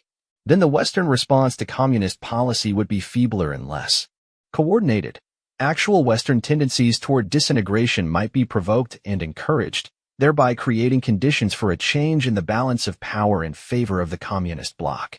In other words, common logic suggested that the bloc should proceed towards its aim of worldwide victory for communism by forging its own unity and coordinating its own policies as far as possible in secret, while at the same time undermining the unity and resistance of the non-communist world by projecting a misleading image of its own evolution, disunity, and weakness. This was in fact the hidden essence of the long-range bloc policy adopted in 1958-60 and the basis of the various strategies developed from then onward in the execution of that policy. The 81 Party Congress in Moscow in November 1960 could well have created a new, overt central coordinating body for the international communist movement as a successor to the Comintern and Cominform, but it did not do so. Instead, it ratified the use of varying tactics by individual communist parties within the framework of the long-range policy and, in place of a controlling center, called for the coordination and synchronization of policy and tactics between bloc and non-bloc parties. Thus, while coordination was in fact improved, the decision not to create a new, overt central body, the emphasis on polycentrism, and the use of a variety of different tactics by communist parties were designed to create an effect analogous to that created by the dissolution of the Comintern in 1943. The political use of de-Stalinization. The Soviet leaders recognized that mistakes had been made in the first phase of de-Stalinization. Too many rehabilitations of Stalin's victims had been allowed too quickly. The party and the security service had been too passive in the face of the spontaneous reactions of intellectuals to the revelation of Stalin's crimes. Above all, the Soviet leaders accepted that they should have consulted the parties of the other communist countries in advance. They realized that further uncontrolled measures of de-Stalinization could give rise to more revisionism and popular unrest. But they also realized that vigorous waving of the anti-Stalinist flag could help them undermine opposition at home and improve their image abroad. Some of the damage done by Stalinism could be repaired. Controlled anti-Stalinism could be used to help stabilize the regime. Through propaganda emphasis on the distinctions between the new policy and Stalin's policy, some internal and external opposition could be undermined. For example, former Communist Party members of all ranks who had suffered repression under Stalin, or their widows and families, could be brought into active collaboration with the regime in the implementation of a Leninist policy that ostensibly repudiated Stalinism. Controlled anti-Stalinism could create favorable conditions for political and diplomatic maneuvers against non-communist countries. It could be used to change attitudes toward communism and communist parties in the labor and social democratic movements. If the consequences of Stalinism, in the shape of personal dictatorship and the indiscriminate use of terror to suppress opposition inside and outside the party, had been fusion and alliances between the different types of opposition, it was arguable that emphasis on anti-Stalinism could lead to a weakening and disruption of such alliances. If Stalinism had led to cooperation between groups with different interests, between conservatives and social democrats in the creation of NATO, between Western capitalists and Yugoslav revisionist communists after 1948, between Russian émigrés and Western governments, anti-Stalinism could be used to weaken these ties. If Stalinism had contributed to the decline in Soviet prestige, to diplomatic failures, and a loss of allies, anti-Stalinism could be used to reverse the process, to recover old allies and gain new ones among Western intellectuals, liberals, social democrats, and nationalists. Between 1953 and 1956, genuine, improvised de-Stalinization was used to correct mistakes and improve the Soviet regime. In 1956 and 1957, notional de-Stalinization was exploited deceitfully by Khrushchev as a means of defeating his rivals while concealing the nature of his own methods. From 1958 onward, calculated, deceitful use was made of notional de-Stalinization to help the new long-range policy achieve its domestic and external goals. By 1958, the real issues involved in Stalinism, anti-Stalinism, revisionism, and national communism having been resolved, they could be revived in artificial form as issues, allegedly causing divisions between different leaders and different parties inside and outside the bloc. Individual communist leaders or groups of leaders, all of them committed Leninists, could be projected misleadingly and in contrast with one another as Stalinists, neo-Stalinists, Maoists, dogmatists, hardliners, diehards, militants, or conservatives as opposed to anti-Stalinists, pragmatists, revisionists, and national, liberal, progressive, or moderate communists. The objectives of disinformation on these issues can be summarized as follows. By the revival of dead issues and the display of apparent differences of opinion over them, to present the communist countries as in a state of disarray in accordance with the weakness and evolution pattern of disinformation. By projecting a false picture of nationalism and competing national interests in and between the communist regimes of the bloc, to conceal the actual unity of the bloc parties and governments in their pursuit of a common ideological long-range policy. To create favorable conditions for the implementation of that policy, internally and externally. To provide a broad framework and convenient technique for specific disinformation operations on Soviet relations with Yugoslavia, Albania, China, Romania, Czechoslovakia, and certain West European communist parties. To exploit these issues for disinformation about the alleged continuing power struggles and the unsolved succession problem, for shifts in communist domestic policy and in diplomatic tactics for implementing different phases of that policy. Sources of inspiration. The decision in principle to revert to the whole-scale use of strategic disinformation, taken in 1957, triggered off a spate of research into precedents and techniques. For example, the Central Committee called for secret publications on the subject held by the KGB and GRU, and in particular for a secret training manual for internal use only, written by a GRU officer, Popov, that described, in about 80 pages, the technique of disinformation, and for another manual written by Colonel Reyna of the KGB entitled On the Use of Agents of Influence. 6 Popov's manual defined disinformation as a means of creating favorable conditions for gaining strategic advantages over the opponent. It specified that disinformation must function in accordance with the requirements of military strategy and diplomacy, and stipulated that in all circumstances it must be subordinate to policy. The book classified different types of disinformation as strategic, political, military, technical, economic, and diplomatic. It listed the channels through which disinformation can be disseminated as the declarations and speeches of leading statesmen and officials of the originating country, official government documents, newspapers and other materials published in that country, foreign publications inspired by agents working among foreign journalists and other experts, special operations in support of disinformation, agents of influence and other agents in foreign countries. Studies of particular facets of the NEP were commissioned by the CPCU's Central Committee from 1957 onward, as well as government departments, specialized institutes of the Academy of Sciences, such as the Institutes of Law and History, contributed. 2 projects of special significance for the reintroduction of strategic disinformation were undertaken in the KGB. One was a study on the use of KGB agents of influence in the Soviet intelligentsia, meaning in this context scientists, academics, writers, musicians, artists, actors, stage and screen directors, and religious leaders. The other was on the disclosure of state secrets in the interest of policy. Popov's manual was in fact the only available modern text dealing with strategic disinformation. Lenin left behind him no specific treatise on the subject, although his writings contain scattered references to it. Deception and duplicity were essential elements in his political technique. Significantly, the Soviet authorities chose to publish for the first time, between 1960 and 1965 in the 5th edition of Lenin's works, some of his documents relating to the NEP period in the use of disinformation. In particular in his correspondence with his Commissar for Foreign Affairs, Shishirin. In one of his letters, Lenin, commenting on the draft of a statement to be made by the Soviet delegation to the Genoa Conference, advised Shishirin to omit any mention of the inevitable forced coup d'état and bloody struggle, and also to omit the words, "Our historical concept includes the use of violent measures and the inevitability of new world wars.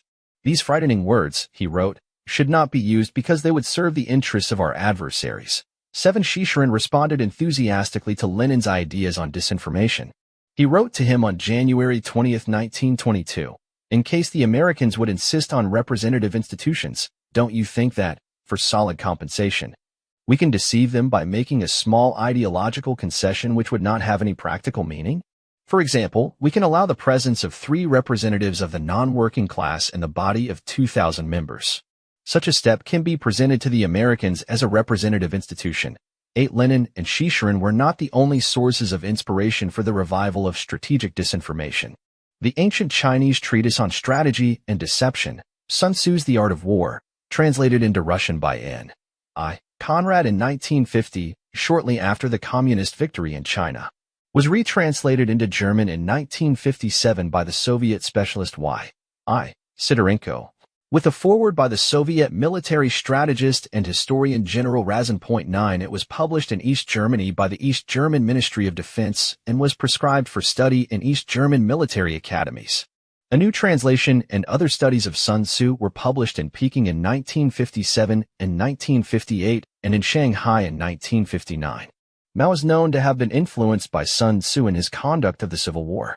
This intense official interest in Sun Tzu on the part of both the Soviets and the Chinese at the very time when the new policy and strategy were being formulated is a good indication that the Chinese probably made a positive contribution to their formulation. The strategy of strengthening the communist bloc while presenting an appearance of communist disunity is neatly expressed in Sun Tzu's aphorisms. All warfare is based on deception. Therefore, when capable, feign incapacity; when active, inactivity. Offer the enemy a bait to lure him, feign disorder, and strike him. One who wishes to appear to be weak in order to make his enemy arrogant must be extremely strong. Only then can he feign weakness. To be credible and effective, a deception should accord as far as possible with the hopes and expectations of those it is intended to deceive. Since the communist strategists were aware, especially through their knowledge of the Bilderberg Papers, 10 that the West half expected and ardently desired the disintegration of the communist bloc. They could anticipate that the projection to the outside world of a fictitious disintegration of the bloc would be advantageous, provided always that it was accompanied in parallel by an actual, but partially concealed, implementation of the long-range policy of strengthening the bloc and changing the world balance of power in its favor. How, in practice, was this to be achieved? Study of the genuine Tito-Stalin split of 1948 showed that by no means all of its consequences had been adverse. Open defiance of Stalin had sent Tito's prestige soaring in his own country and throughout the world. Independence of the Soviet Union had enabled Yugoslavia to obtain substantial economic and military assistance from the West and to acquire the beginnings of political influence in the Third World and with West European socialist parties.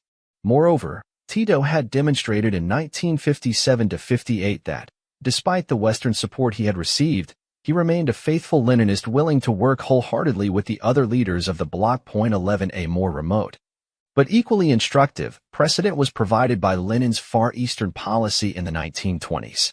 Realizing that Soviet Russia would be overstretched in defending all her frontiers simultaneously, Lenin decided voluntarily to sacrifice a substantial area in the Far East by setting up an independent, non-communist, buffer state, the Far Eastern Republic, DVR, in April 1920. It was independent and non-communist in form only, its policies being closely coordinated from the outset with those of Soviet Russia. Nevertheless, its existence, together with promises of economic concessions that did not materialize, relieved the pressure from Japanese and American interests in the area, while the Soviet Army and Comintern reinforced their capacity to deal with the threat from the White Russian immigrant movement in Mongolia led by Baron Ungern. By November 1922, Soviet influence in the area was strong enough for the independent DVR to be openly incorporated into the Soviet Union as its Far Eastern region, CRE. The combined lessons of the DVR and the Tito-Stalin split suggested to the communist strategists of the 1950s that spurious splits and independence in the communist world could be used to ease Western pressure and to obtain increased Western economic and even military aid for individual communist countries while the world balance of power was being shifted inconspicuously in communist favor. By the end of 1957, the issues that had caused actual and potential splits in the communist world, principally Stalinist interference in the affairs of other communist states, had been finally and decisively resolved. Common agreement had been reached on the abandonment of Stalin's acknowledged distortions of Leninist doctrine. The Soviet Union abided by the terms of the agreement in practical ways, for example, by making a total declaration of its former intelligence agents in China and Eastern Europe.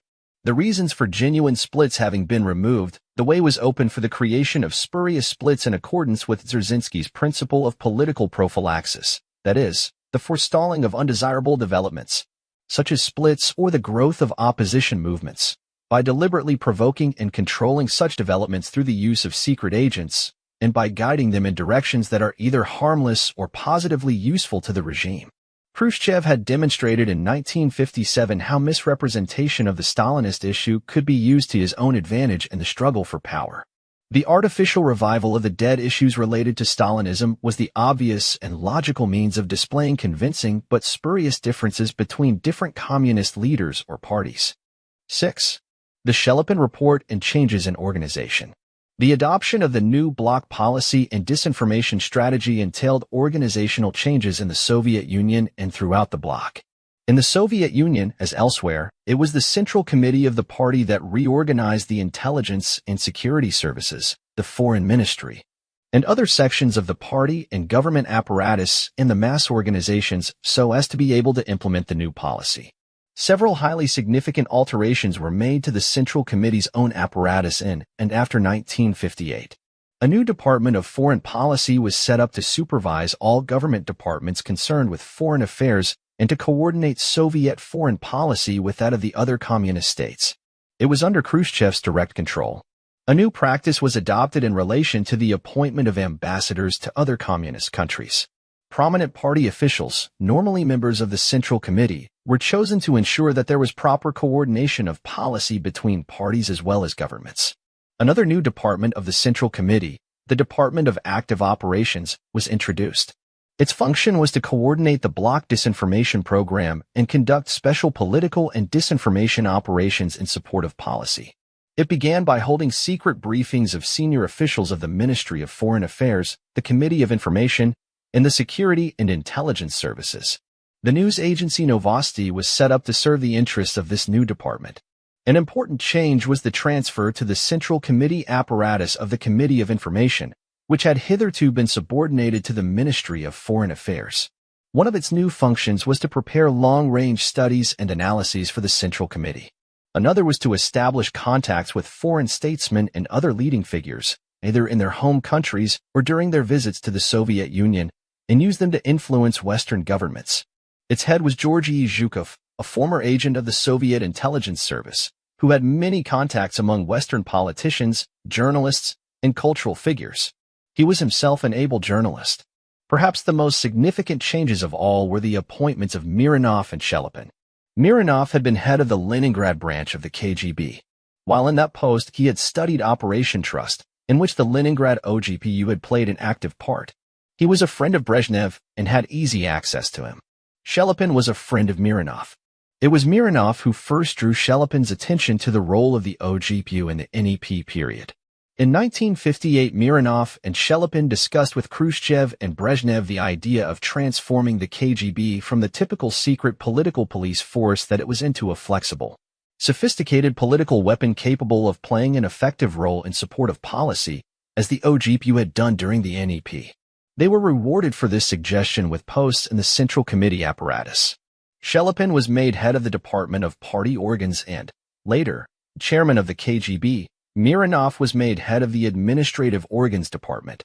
In the autumn of 1958, Mironov's and Shelepin's suggestion was discussed, in the context of the performance of the KGB and its head, General Serov, by the Presidium of the Central Committee.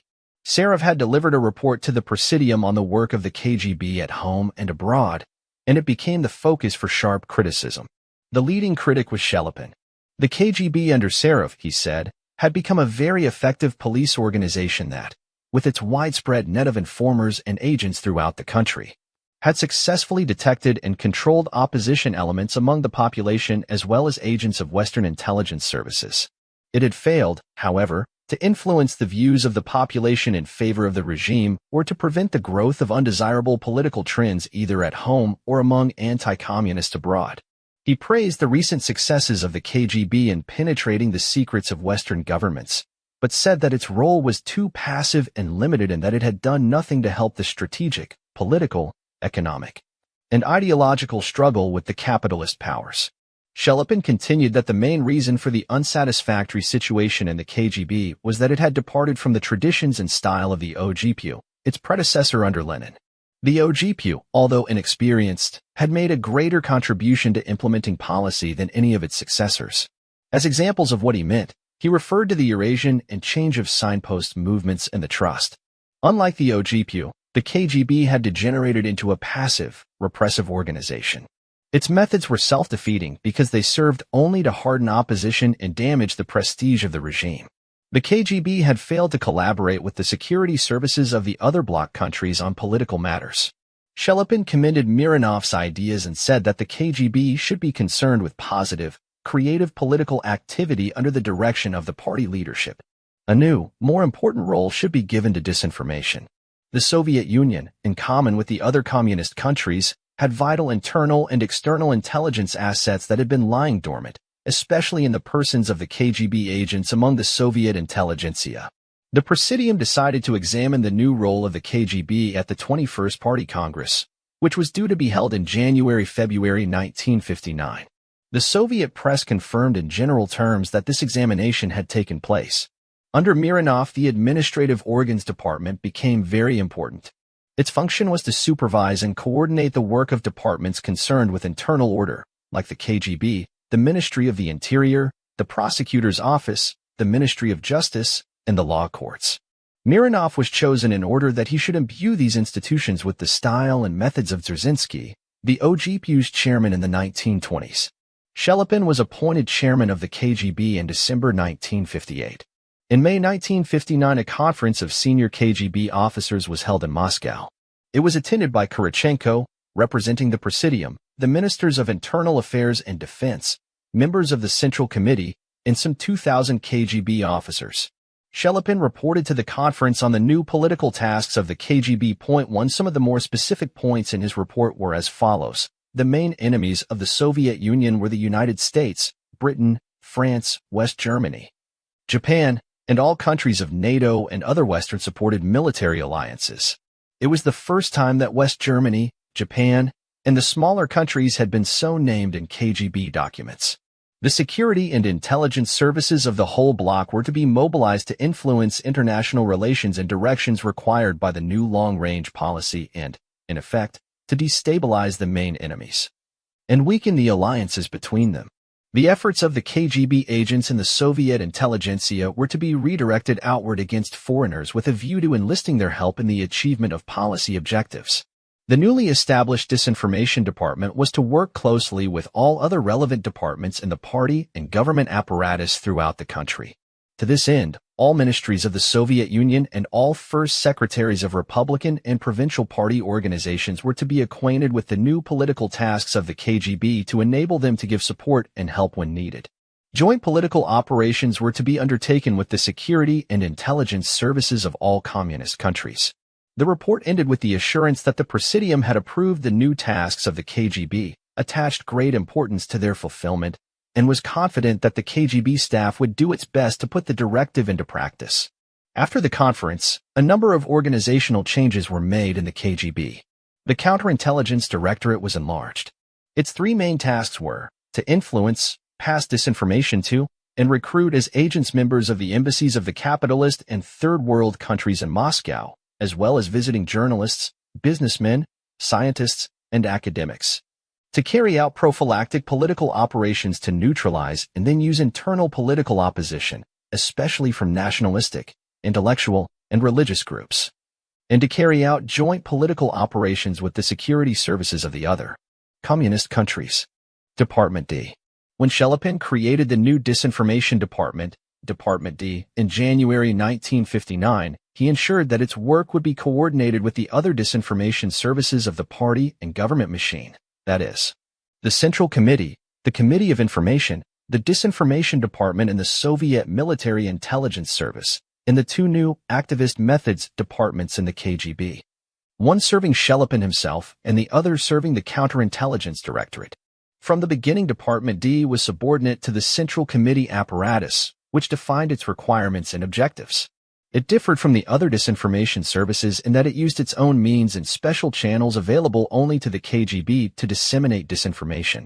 These channels are secret agents at home and abroad, agents of influence abroad, penetrations of Western embassies and governments, technical and other secret means of provoking appropriate incidents or situations in support of policy. For example, border incidents, protest demonstrations, and so forth. Department D was given access to the executive branches of government and to departments of the Central Committee to enable it to prepare and carry out operations that required the approval or support of the party leadership or the government machine. Its closest contacts with the Central Committee were Miranov's Administrative Organs Department, Ponomarev's International Department, the Department of Foreign Policy, and the Department of Active Operations, and with the Soviet government through the State Committee of Science and Technology and the planning organs. There was particularly close cooperation between the new department and the Disinformation Department of the Military Intelligence Service.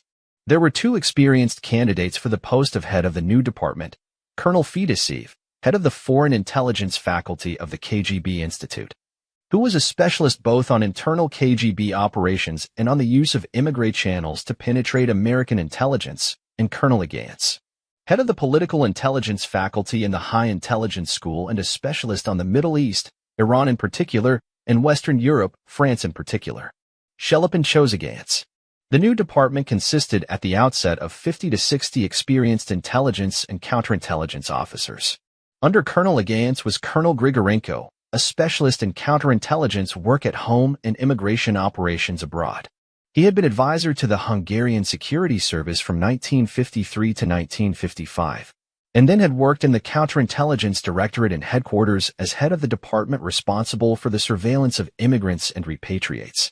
The department was abolished when Grigorenko moved to Department D.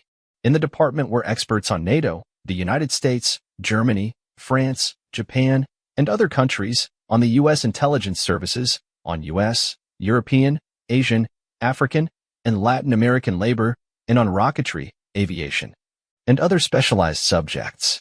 There was a specialist on Israel, Colonel Kellen, who was an officer in the security service, had worked for 20 years against the Jews in Moscow. Colonel Sitnikov was the department's specialist on Germany, Austria, and NATO. Colonel Kostenko, who in the 1960s appeared in England under diplomatic cover, was its specialist on aviation. Indeed, the composition of the department made it clear that it had both political and military objectives. A disinformation section of some 20 officers was also set up in the KGB apparatus in East Germany under Litovkin, a specialist on penetration of the West German intelligence service. 7. The new role of intelligence. In outline, the new tasks for the intelligence services of the bloc, in addition to their traditional intelligence gathering and security functions, were, first, to help to create favorable conditions for the implementation of the long-range policy by disseminating strategic disinformation on disunity in the bloc and international communist movement in accordance with the weakness and evolution pattern. Second, to contribute directly to the implementation of the policy and its strategies, through the use of communist bloc and Western agents of influence. And third, to contribute to a shift in the military balance of power in communist favor by helping to accelerate the bloc's military and economic development through the collection of scientific and technical intelligence from the West and through the undermining of Western military programs. To take the last of these tasks first, it was considered by Soviet officials in 1959 that the communist bloc was lagging 10 to 15 years behind the United States, for example, in the field of military electronics. Through use of the bloc's intelligence potential, it was hoped to close the gap within 5 years. 1. Conversely, through the disinformation potential of the bloc's security and intelligence services, it was hoped, as Shelepin put it, to confuse and disorientate Western military programs and divert them into useless, wasteful, and extravagant fields of expenditure. With this end in view, Department D, together with the Central Committee, took part in briefing Soviet scientists for their assignments at various international conferences where they have contacts with foreign scientists. Some of the other operations of Department D were known and outlined to the author in their early stages. There were plans for an operation to influence the French government to leave NATO. Soviet experts were already convinced by 1959-60 that contradictions between the United States and France could be exploited to bring this about. 2. A long-term plan was in preparation to discredit anti-communist American labor leaders and to influence them to change their attitude toward contact with the communist trade unions. There was also a plan called actions against American institutions, in particular the CIA and FBI, details of which are not known to the author. An operation, carried out soon after Department D was formed, aimed to help isolate West Germany from NATO and the Western community. Experts in Jewish affairs in Department D prepared numerous letters for their agents to send to relatives in Israel and other countries that were calculated to arouse hostility to West Germany and to give a misleading impression of political developments in the Soviet Union. Of the greatest long-term significance was an order issued by Shelepin to Agayans at the end of 1959 to collaborate with the Central Committee's Department of Active Operations and with Albanian and Yugoslav representatives on a disinformation operation connected with the new long-range policy and relating to Soviet Yugoslav-Albanian relations. A number of other reflections of the adoption of the new policy and the revival of disinformation came to the author's attention in the course of his work in Soviet intelligence. Early in 1959, a secret party letter warned party members against revealing state and party secrets. Genuine, potential Western sources of information on the new policy were suppressed. For example, the KGB arrested a valuable American agent in the Soviet Union, Lieutenant Colonel Popov of the GRU. Other potential openings for the West to obtain information on the policy were closed. For example, a special instruction was issued to KGB staff to step up the recruitment, compromise, and discrediting of Western scholars and experts on communist affairs visiting communist countries. An instruction was issued to KGB staff to give details to the disinformation department of all their existing intelligence sources and channels, so that, where appropriate, they could be used for disinformation purposes. New channels were planned and created for feeding disinformation to the West. In this context, 3 items deserve mention. Department D showed great interest in exploiting 2 special French sources belonging to Soviet counterintelligence. They asked for the controlling officer, Okolov, to be transferred to Department D. There is serious, unresolved evidence that Colonel Penkovsky was planted on Western intelligence by the KGB. There has been publicity in the American press suggesting that an important FBI source on Soviet affairs, known as Fedora, was under Soviet control while he was collaborating with the FBI in the 1960 S.3, the section of the KGB's Second Chief Directorate, led by Colonel Norman Borodin and responsible for the recruitment and handling of agents among foreign correspondents in the Soviet Union, was disbanded so as to avoid the creation of a central pool of agents all taking a suspiciously similar line. The agents were handed over to the appropriate geographical sections of the KGB to ensure that their disinformation activity was closely related to the particular situation in each country or area. 2 former residents of Hitler's security service, with their nets of agents in the Ukraine, which were under KGB control, were prepared for planting on the West German intelligence service. In 1959, the head of Soviet counterintelligence, General Gribuinov, issued an instruction to his staff to prepare operations to influence Western ambassadors in Moscow, in accordance with the requirements of the new policy.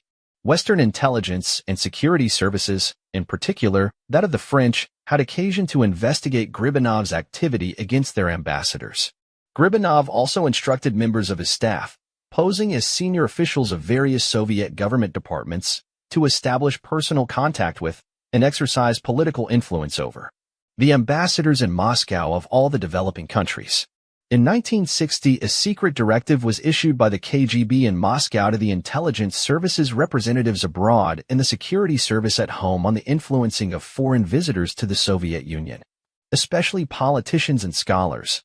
Efforts were made to use, recruit, and discredit anti-communist politicians, journalists, scholars, and analysts of communist affairs during their visits to communist countries.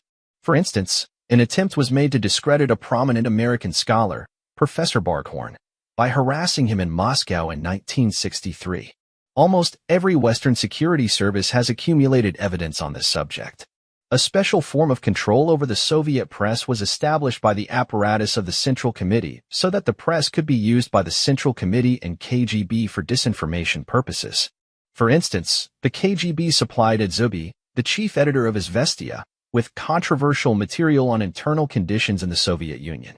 The resources of the KGBs of the national republics were brought into play. For example, in the year 1957-58 alone, the KGB of the Ukraine put up for Moscow approval 180 operational proposals for the recruitment of, or the planting of agents on, foreigners inside or outside the Soviet Union. Direct attempts were made to exert political influence abroad.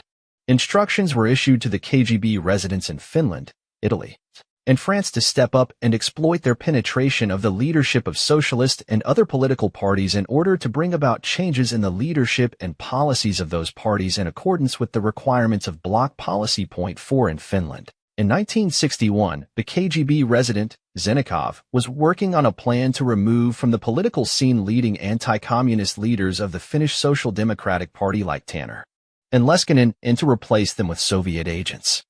A KGB agent was planted on the leadership of the Swedish Social Democratic Party. Assassinations were not excluded in the case of anti-communists who represented an obstacle to the successful implementation of bloc policy. For example, in 1959, the KGB secretly assassinated the Ukrainian nationalist leader Stepan Bandera in West Germany. This is known thanks to the exposures of the former Soviet agent Stashinsky, who assassinated Bandera on Shelepin's orders. The list could be expanded, but enough has been said to indicate that the entire Soviet intelligence potential was used to carry out operations in support of the first phase of the new long-range bloc policy. The same can be said of the intelligence potential of the other countries of the communist bloc. Since even professional analysts in the West do not always realize clearly what the intelligence potential of the communist bloc in action may amount to in terms of exercising influence favorable to the bloc, it is desirable at this point to give at least some theoretical examples. Suppose, for instance, that a particular non-communist country becomes the target of the bloc's intelligence potential. This would imply that all the intelligence and counterintelligence staff of all the communist countries would review all their intelligence assets and make suggestions about what could be done to bring political influence to bear on the government of the country and on its policy and diplomacy, political parties, individual leaders, press, and so forth. It would imply that all the intelligence staff of the bloc countries under diplomatic or other official cover in the country concerned, which could amount to several hundred highly trained professionals plus several hundred secret agents among the country's nationals, would all be directed to work in different ways toward one objective according to one plan. The agents would be guided not only to obtain information, but also to take certain actions or to exercise influence wherever and whenever the plan required. Their combined capacity to affect governmental, press, and public opinion could well be considerable. The same would apply if the target was a group of non-communist countries or a specific problem, such as the defense program of a non-communist country or a particular Western attitude to the communist bloc or one of its members, or world public opinion on a particular policy, or issues such as the Vietnam War, alleged West German revanchism, or the Middle East situation. In his speech on January 6, 1961, Khrushchev, after alluding to the fact that the dictatorship of the working class has emerged beyond the confines of one country and become an international force, said that, in the conditions of today, socialism is in a position to determine, in growing measure, the character, methods, and trends of international relations. It was the reorientation of the Central Committee apparatus, the mass organizations, and the diplomatic, intelligence, and security services of the bloc that provided Khrushchev and his allies with the means to change the character and methods of international relations.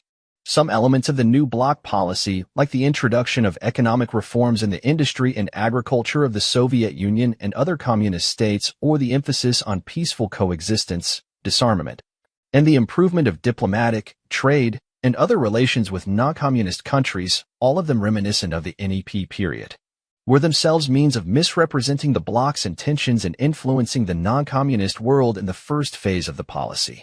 Even more significant, and again reminiscent of the NEP period, were the striking changes in the style, quantity, and quality of information revealed by the communist world about itself. These changes were reflected in the wider access permitted to foreign visitors to the Soviet Union and most East European countries. They coincided in time with Shelepin's report and the intensive preparation of a program of political disinformation operations. The coincidence in timing helps to explain the changes. 8. Sources of information. Preceding chapters have described in detail how the program, strategy, organization, and operational philosophy at the center of international communism developed in the period 1957 to 1960. How did it happen that the Western world almost entirely failed to detect these changes and appreciate their significance? To discover the answer, one must begin by examining the sources of information available to Western analysts. Western sources. The main Western sources of information on communist countries are the secret agents of Western intelligence services, the interception and decoding of communist communications, the monitoring of communist embassies and officials in non-communist countries, photographic and other observations of industrial installations, missile sites, troop movements, and so forth from Western aircraft and satellites flying over communist territory, the monitoring of nuclear and rocket tests by technical devices, the personal observations of Western diplomats, journalists, and visitors in communist countries, unofficial contacts in these countries of Western diplomats, journalists, and other visitors, scholars working on communist affairs, internal immigrants or well-wishers in the communist states, refugees from communist countries and parties, and, in particular, former officials and agents of their intelligence services. These sources vary in their significance and reliability, in the degree of access they provide, and in the manner in which they need to be interpreted. Because communist societies are closed societies and because their government's aims are aggressive, it is vital for the West to have vigorous, healthy, and effective intelligence services capable of obtaining reliable secret information of a strategic nature on the internal affairs and external policies of the communist countries, on their relations with one another, and on their relations with the communist parties outside the bloc. The secret agents of Western intelligence services are potentially the most valuable sources of all, provided that they are operating in good faith and have access to information at the policy-making level. The problem is that Western intelligence services sometimes accept provocateurs as genuine agents, and provocateurs are a favored channel for passing communist disinformation. The interception and decoding of communications can provide valuable information, provided that the possibility of disinformation is always kept in mind and properly assessed. Likewise, the monitoring of communist embassies and officials can be valuable. But it has to be remembered that the methods used by Western counterintelligence and security services are well known and in most cases are capable of being converted by the communist bloc into channels for disinformation. The technical monitoring of nuclear and rocket tests and the various forms of aerial reconnaissance are valuable but cannot be regarded as self-sufficient. Because of their limitations, the information they provide always needs to be evaluated in conjunction with information from other sources. All techniques have their individual limitations. The general limitation which they all share is that, even if they provide accurate information on what is present and what is happening in a particular locality, they cannot answer questions on why it is present or happening, who is responsible, and what their real intentions are. For instance, from these sources alone, one cannot say whether the existence of troop concentrations on the Sino-Soviet border is evidence of genuine hostility between the two countries or evidence of joint intention on the part of the Soviet and Chinese leaders to give the impression, for strategic disinformation purposes, that there is hostility between them. The personal observations of foreign diplomats, journalists, and other visitors to communist countries are of limited value because of the controls over their travels and their contacts. The value of information from unofficial contacts should not be overestimated, since the probability is that these contacts, however critical they may be of the regime, are controlled by the security services. Given the scale of operation of the communist security services, it is impossible for a citizen of a communist country to remain for any length of time in unauthorized contact with a foreigner. Investigative reporting of the type so popular in the West is impossible in communist countries without at least tacit cooperation from the security authorities. Western academics can be extremely valuable as analysts, provided they are given accurate information. Their value as sources is not always great, since their visits to communist countries do not necessarily give them access to inside information, and they are as prone as other visitors to be misled by deliberate communist disinformation. Their visits can also be hazardous. Internal immigrants, or well-wishers, are those citizens of communist countries who, for political or other reasons, approach foreign diplomats or visitors or attempt to enter Western embassies with offers of secret information. They can be valuable sources, but the problem is that there are many obstacles in their way. For example, the Soviet security service used to practice a provocation technique through which any well-wisher who attempted to establish contact by telephone with the American or British embassies in Moscow would be connected with specially trained officials of the security service. These would pose as members of the American or British embassy staffs and would arrange to meet the well-wisher outside the embassy, with predictable consequences for the well-wisher concerned. Many well-wishers attempted to contact Western embassies. Few succeeded. Even if they did, they were not always trusted by the embassies because the Soviet security services deliberately discredited this type of person by sending their own provocateurs to embassies under the guise of well-wishers. Past experience indicates that the most valuable information has been provided by refugees and defectors from communist countries and communist parties. The most informative have been those who occupied leading positions, such as Trotsky, Uralov, and Kravchenko, or those who worked in organizations where policy is implemented, such as the intelligence and security services Agabekov, Volkov, Deryabin, the Petrovs, Rastvarov, Koklov, and Sviatlo, military intelligence Krivitsky, Rice, Gazenko, Akhmedov, the diplomatic service Barmine, Kaznakaev, or the armed forces Tokayev. Important information was revealed by Yugoslav leaders during the Soviet Yugoslav split from 1948 to 1956. Valuable information was also provided by former leading communists or communist agents, such as Suverin, J. Lovestone, Borkina, Chambers, and Bentley. The value of the information from such sources depends, of course, on the degree of their access to information and on their education, experience, honesty, degree of emotionalism, and the completeness of their break with communism. Trotsky's exposures were of limited value because his break was not with communism but with Stalin. The same could be said of the Yugoslav leaders. Some refugee information is affected by emotionalism.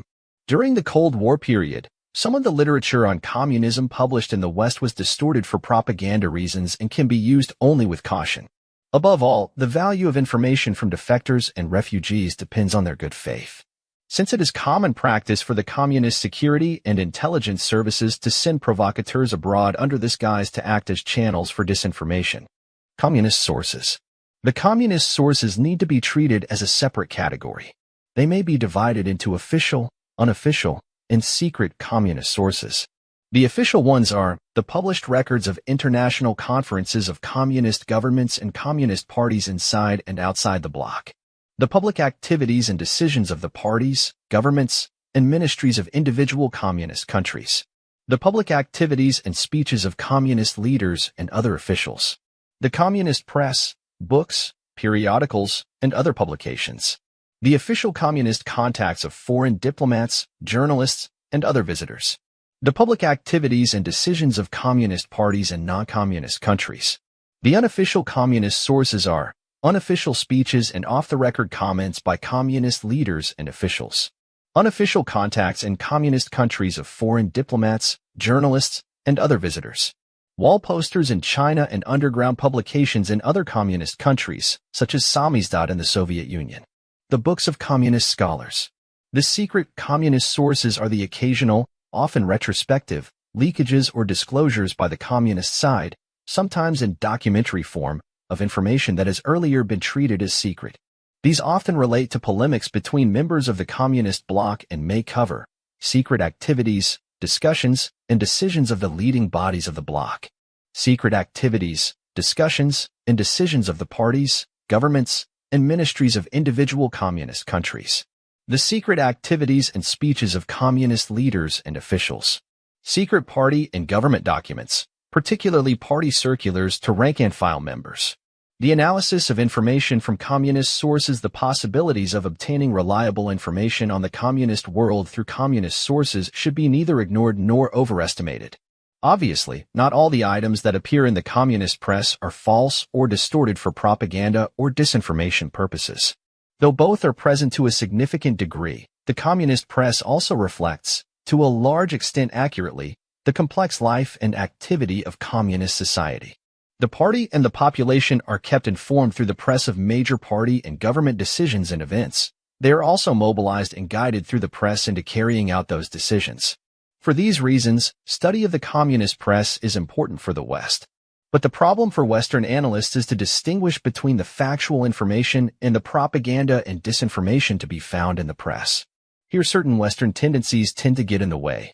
The tendency to regard certain communist problems as a reflection of eternal, immutable world problems, a tendency to assume that changes in communist society are spontaneous developments, and a tendency to interpret developments in the communist world on the basis of the experience, notions, and terminology of Western systems.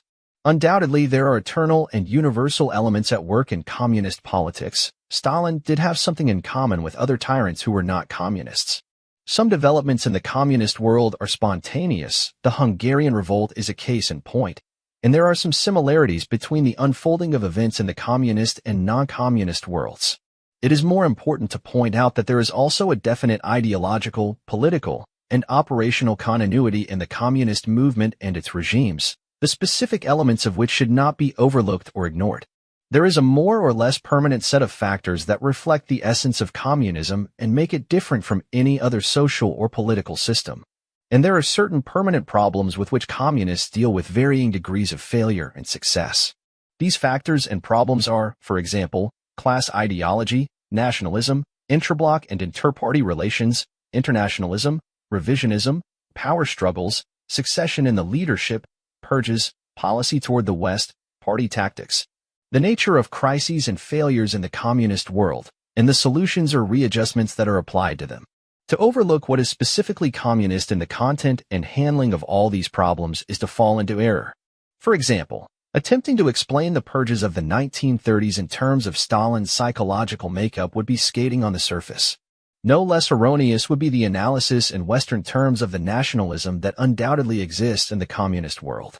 Even those Western experts who recognize the specific nature and continuity of communist regimes and have overcome the three tendencies mentioned above often display a fourth tendency, which is to apply stereotypes derived from the Stalin period to subsequent developments in the communist world, thereby failing to take into account the possibility of readjustments in communist regimes and the adoption of a more rational approach to the abiding problems confronting them.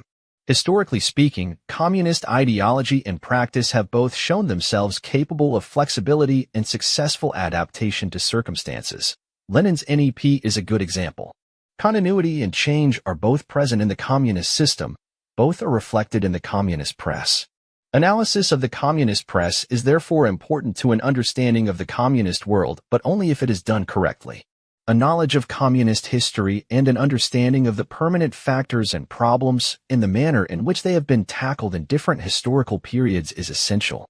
So also, and hitherto this has been almost entirely lacking in the West, is an understanding of the role and pattern of communist disinformation in a given period and the effect it has on the validity and reliability of sources.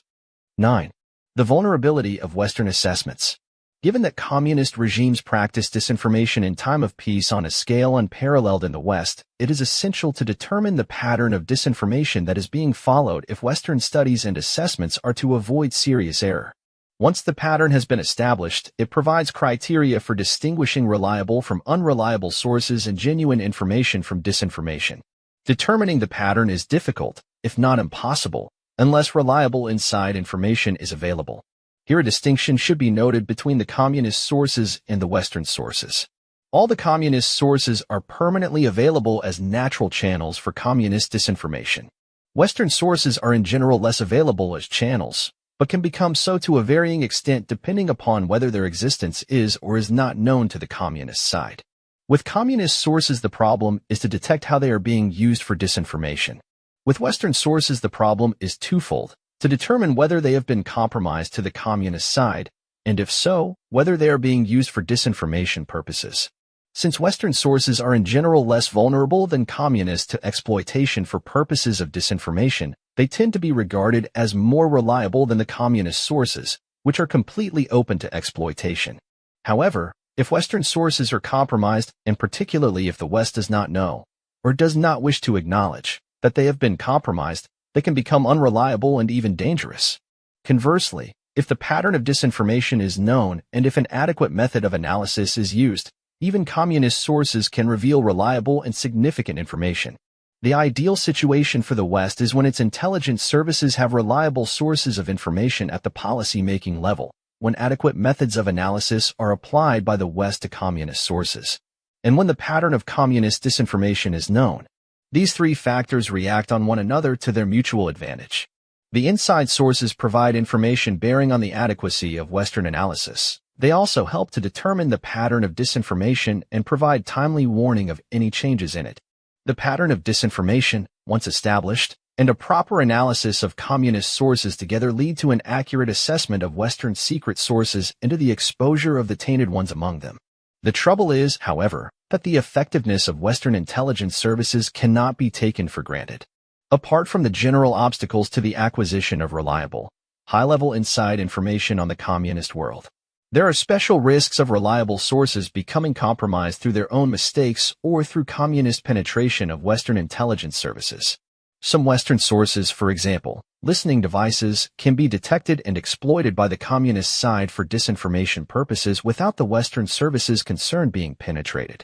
But the major factor that has damaged the effectiveness of Western services has been penetration by their communist opponents. This has compromised Western sources and enabled the communist side to use them as channels for disinformation.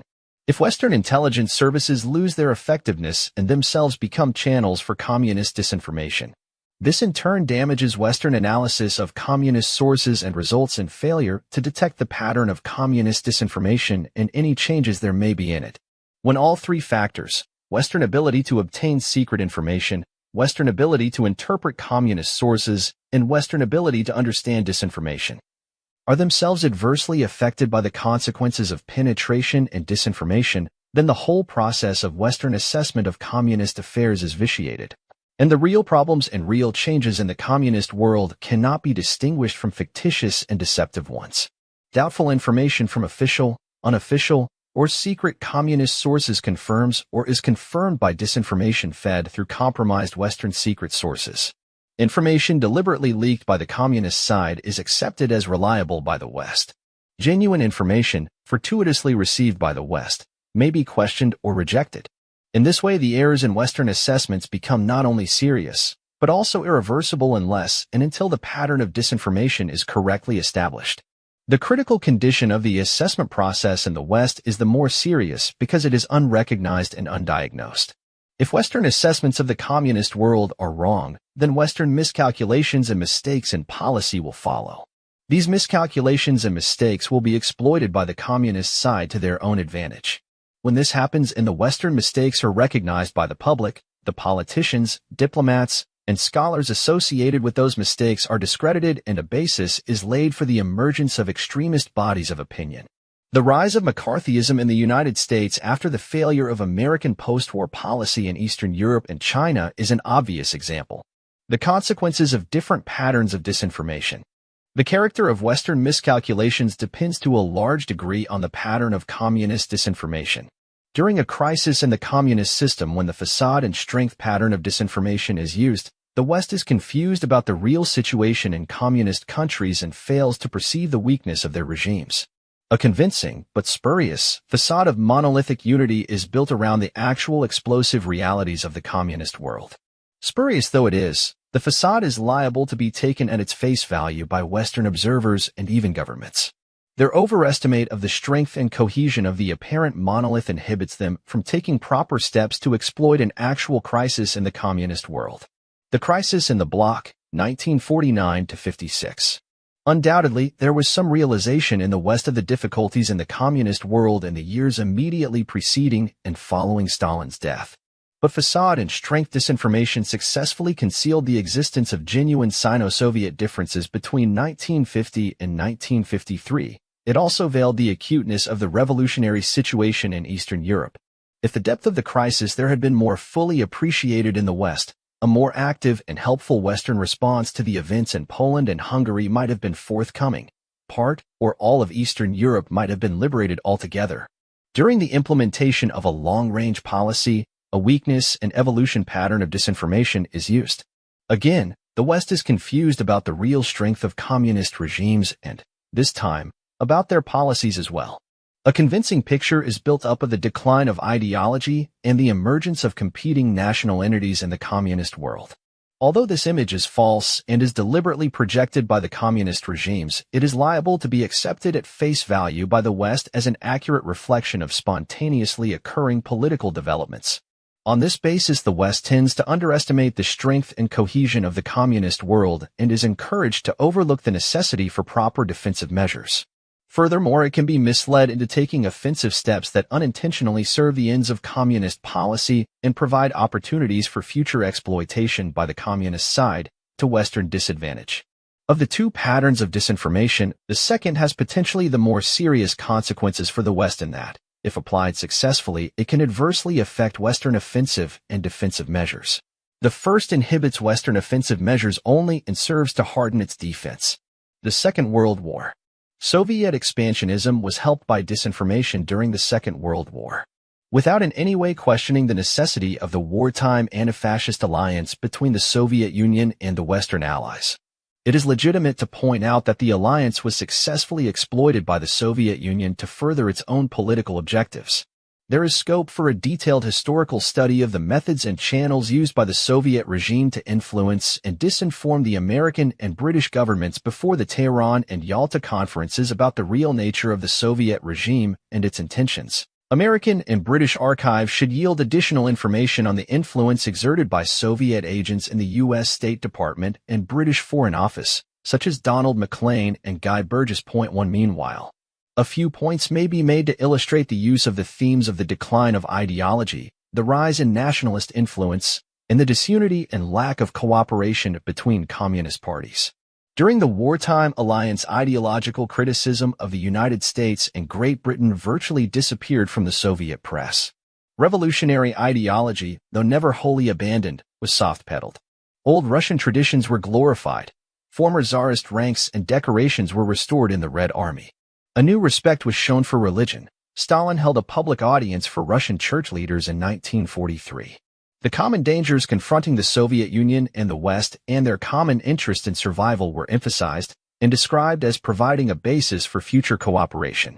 Western statesmen and diplomats were told that a post-war liberalization of the Soviet regime and its evolution into a national, Western type of nation-state were inevitable.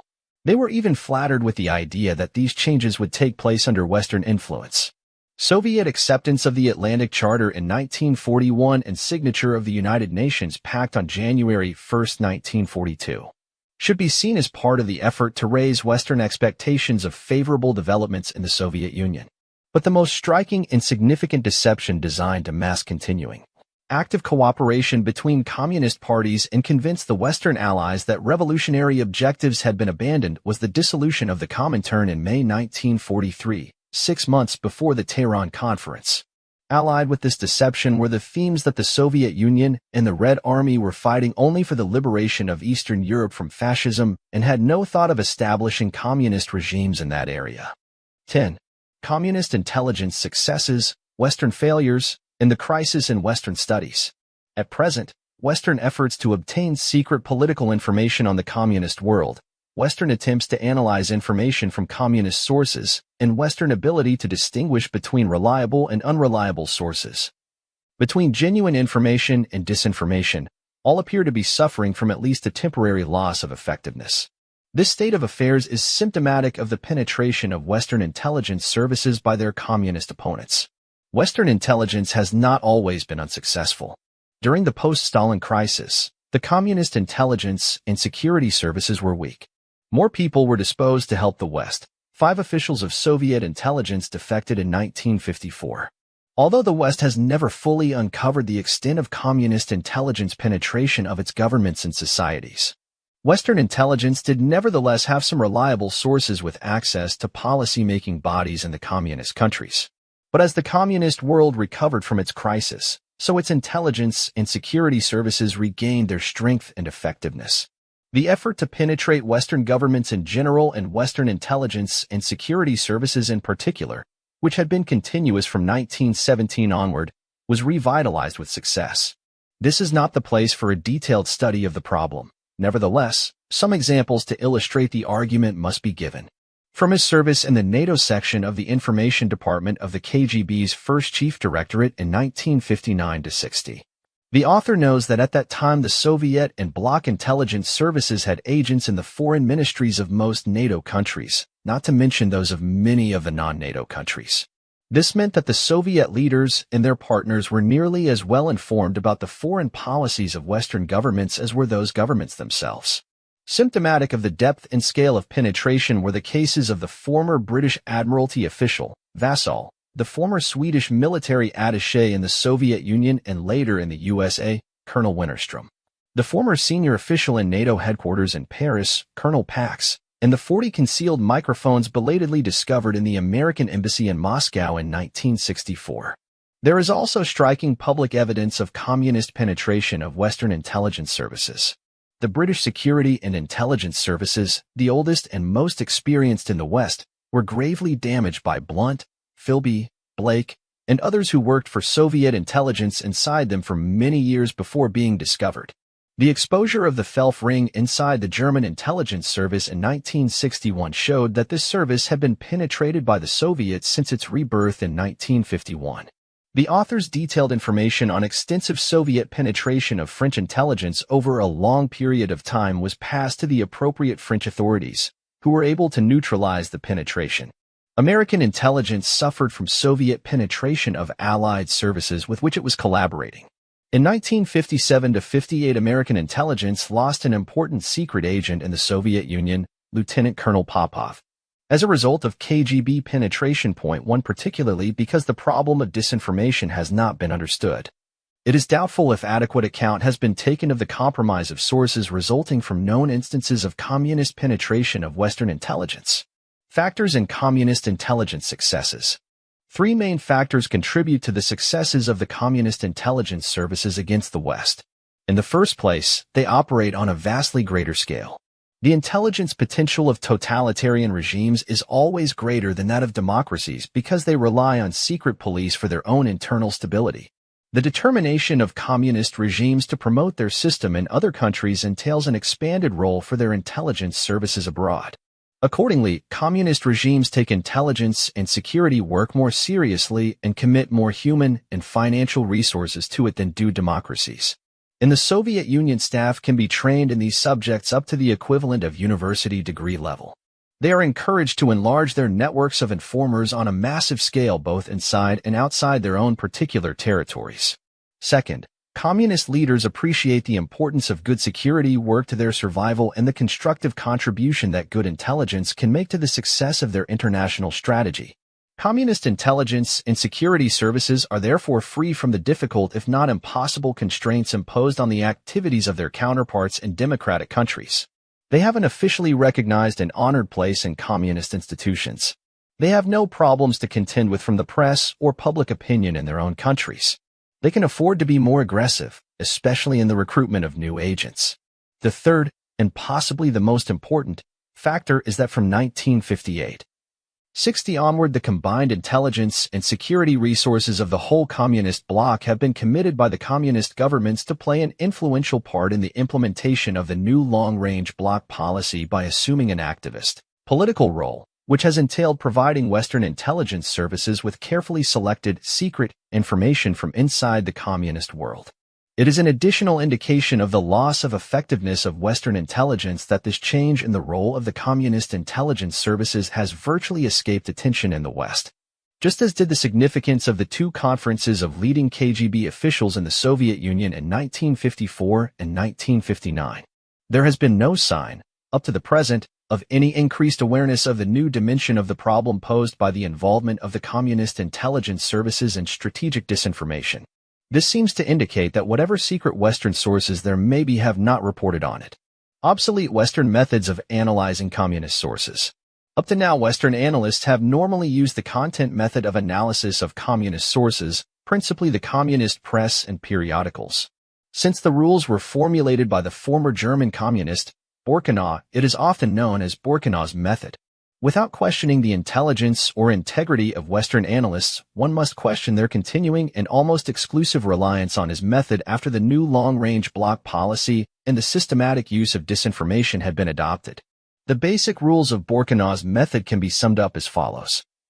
Avoid being taken in by the facade of communist propaganda and strip away the empty verbiage of communist statements in order to determine the real issues and real conflicts in communist societies. Interpret these issues and forecast possible developments in the communist world before they become public knowledge.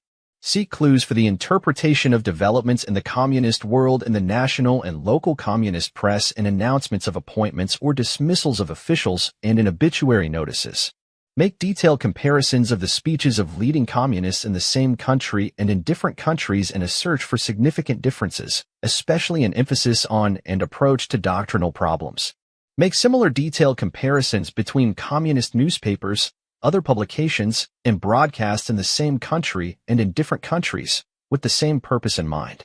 Interpret current developments in the light of knowledge of old party controversies. Pay particular attention to struggles for personal power. Trace the background and careers of party bosses and study the grouping of their followers. This method was valid and effective for the period of Stalin's dictatorship and for the power struggle that followed his death. The elimination of the Zhdanov group by Stalin in 1948-49, the existence of Sino-Soviet differences in the Stalin period, and Khrushchev's victory over the majority of the Presidium in June 1957 were all susceptible to more or less accurate interpretation and assessment by these means. Point 2. Factionalism, policy disputes, political maneuvers, and the struggle for power were all real problems at that time, and the analysis of them on Borkinaw's lines justified itself and provided a key to the understanding of the realities of the communist world and its policy. During the initial post-Stalin period, from 1953 to 1957, the most spontaneous and uncontrolled period in communist history, there were some new developments. Genuine nationalism and revisionism took on significant proportions. Different interest groups emerged: the military, the party, and the technical administration, together with groups of Stalinists and moderates, liberals, and conservatives. These new factors were taken into account by Western analysts, who modified their technique accordingly. However, the spontaneous period ended with the re-establishment of the authority of the communist parties and the bloc. Readjustments in the communist world reversed the original significance and meaning of the various factors studied by Western analysts. Since the latter failed to apprehend these readjustments, their method of analysis of communist sources was invalidated.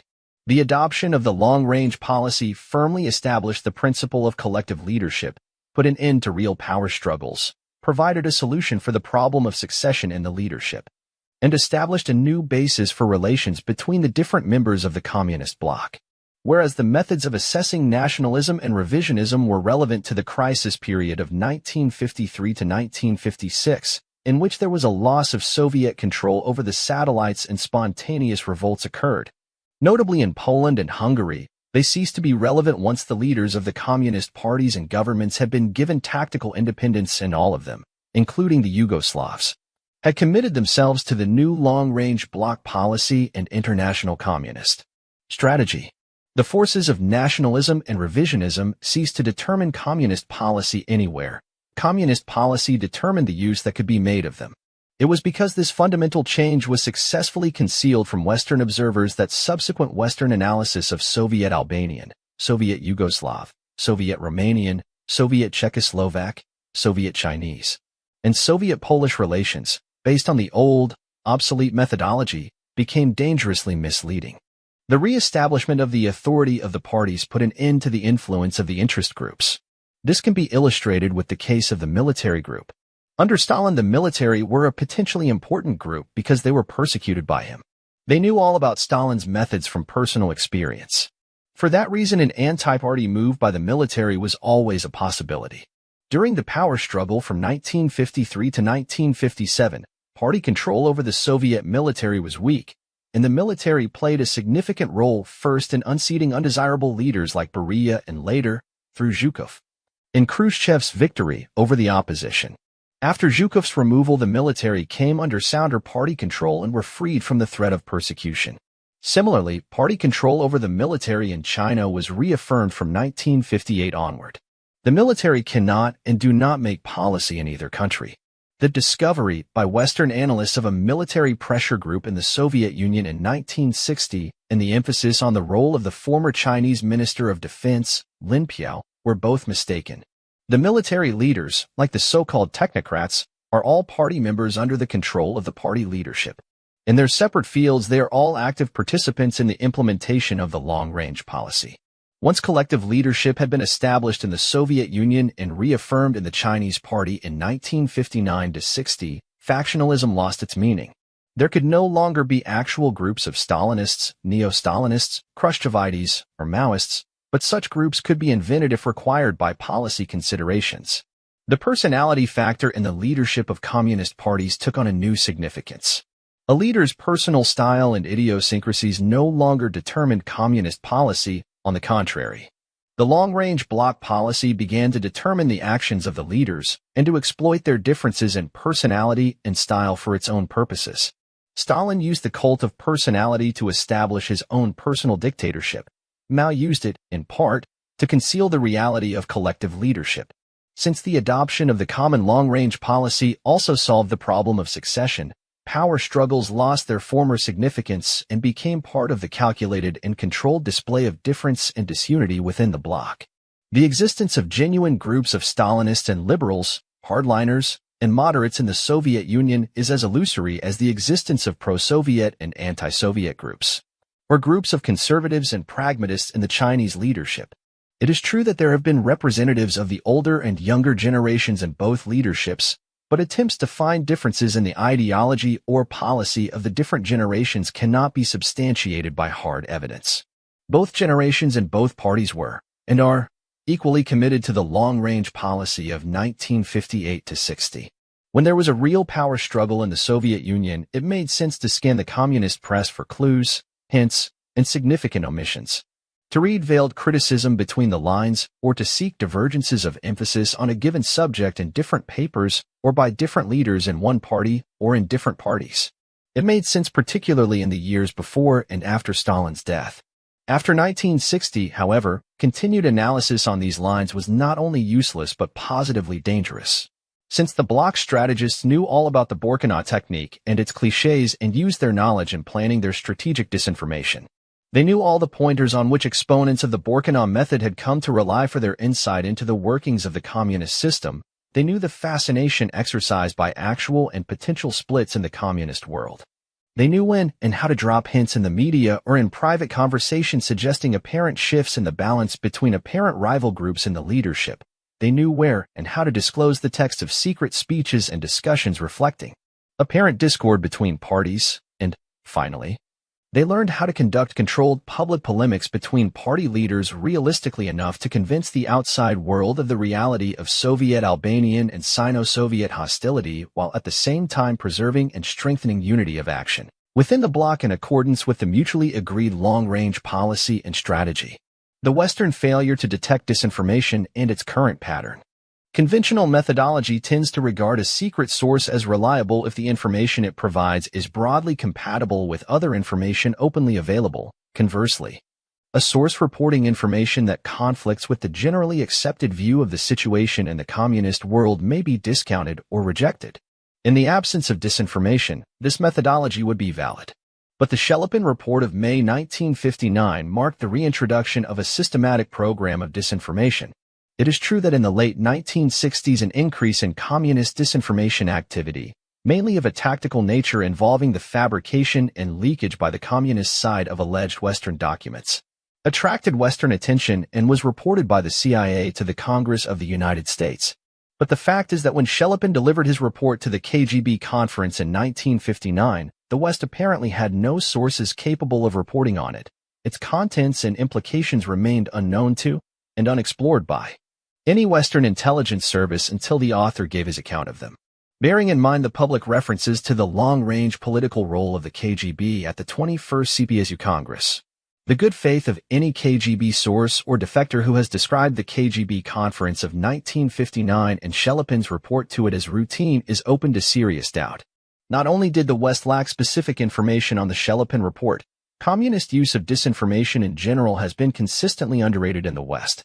And the purpose of the weakness and evolution pattern is virtually unknown. Point 3. If the West had been aware of the Shelepin report and had appreciated its implications, Western methodology should, and probably would, have been turned upside down.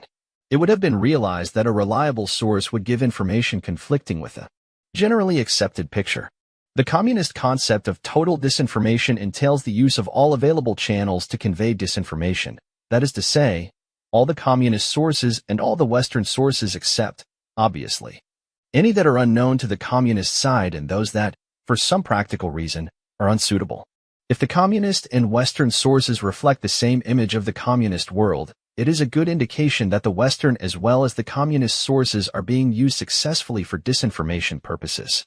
Against the background of the superior communist security and intelligence effort and its known successes in penetrating Western intelligence services, the odds are heavily against the survival of reliable, uncompromised Western secret sources at the strategic political level in the communist world. If, despite the odds, such a source were to have survived, it should have produced information at variance with that from all other sources.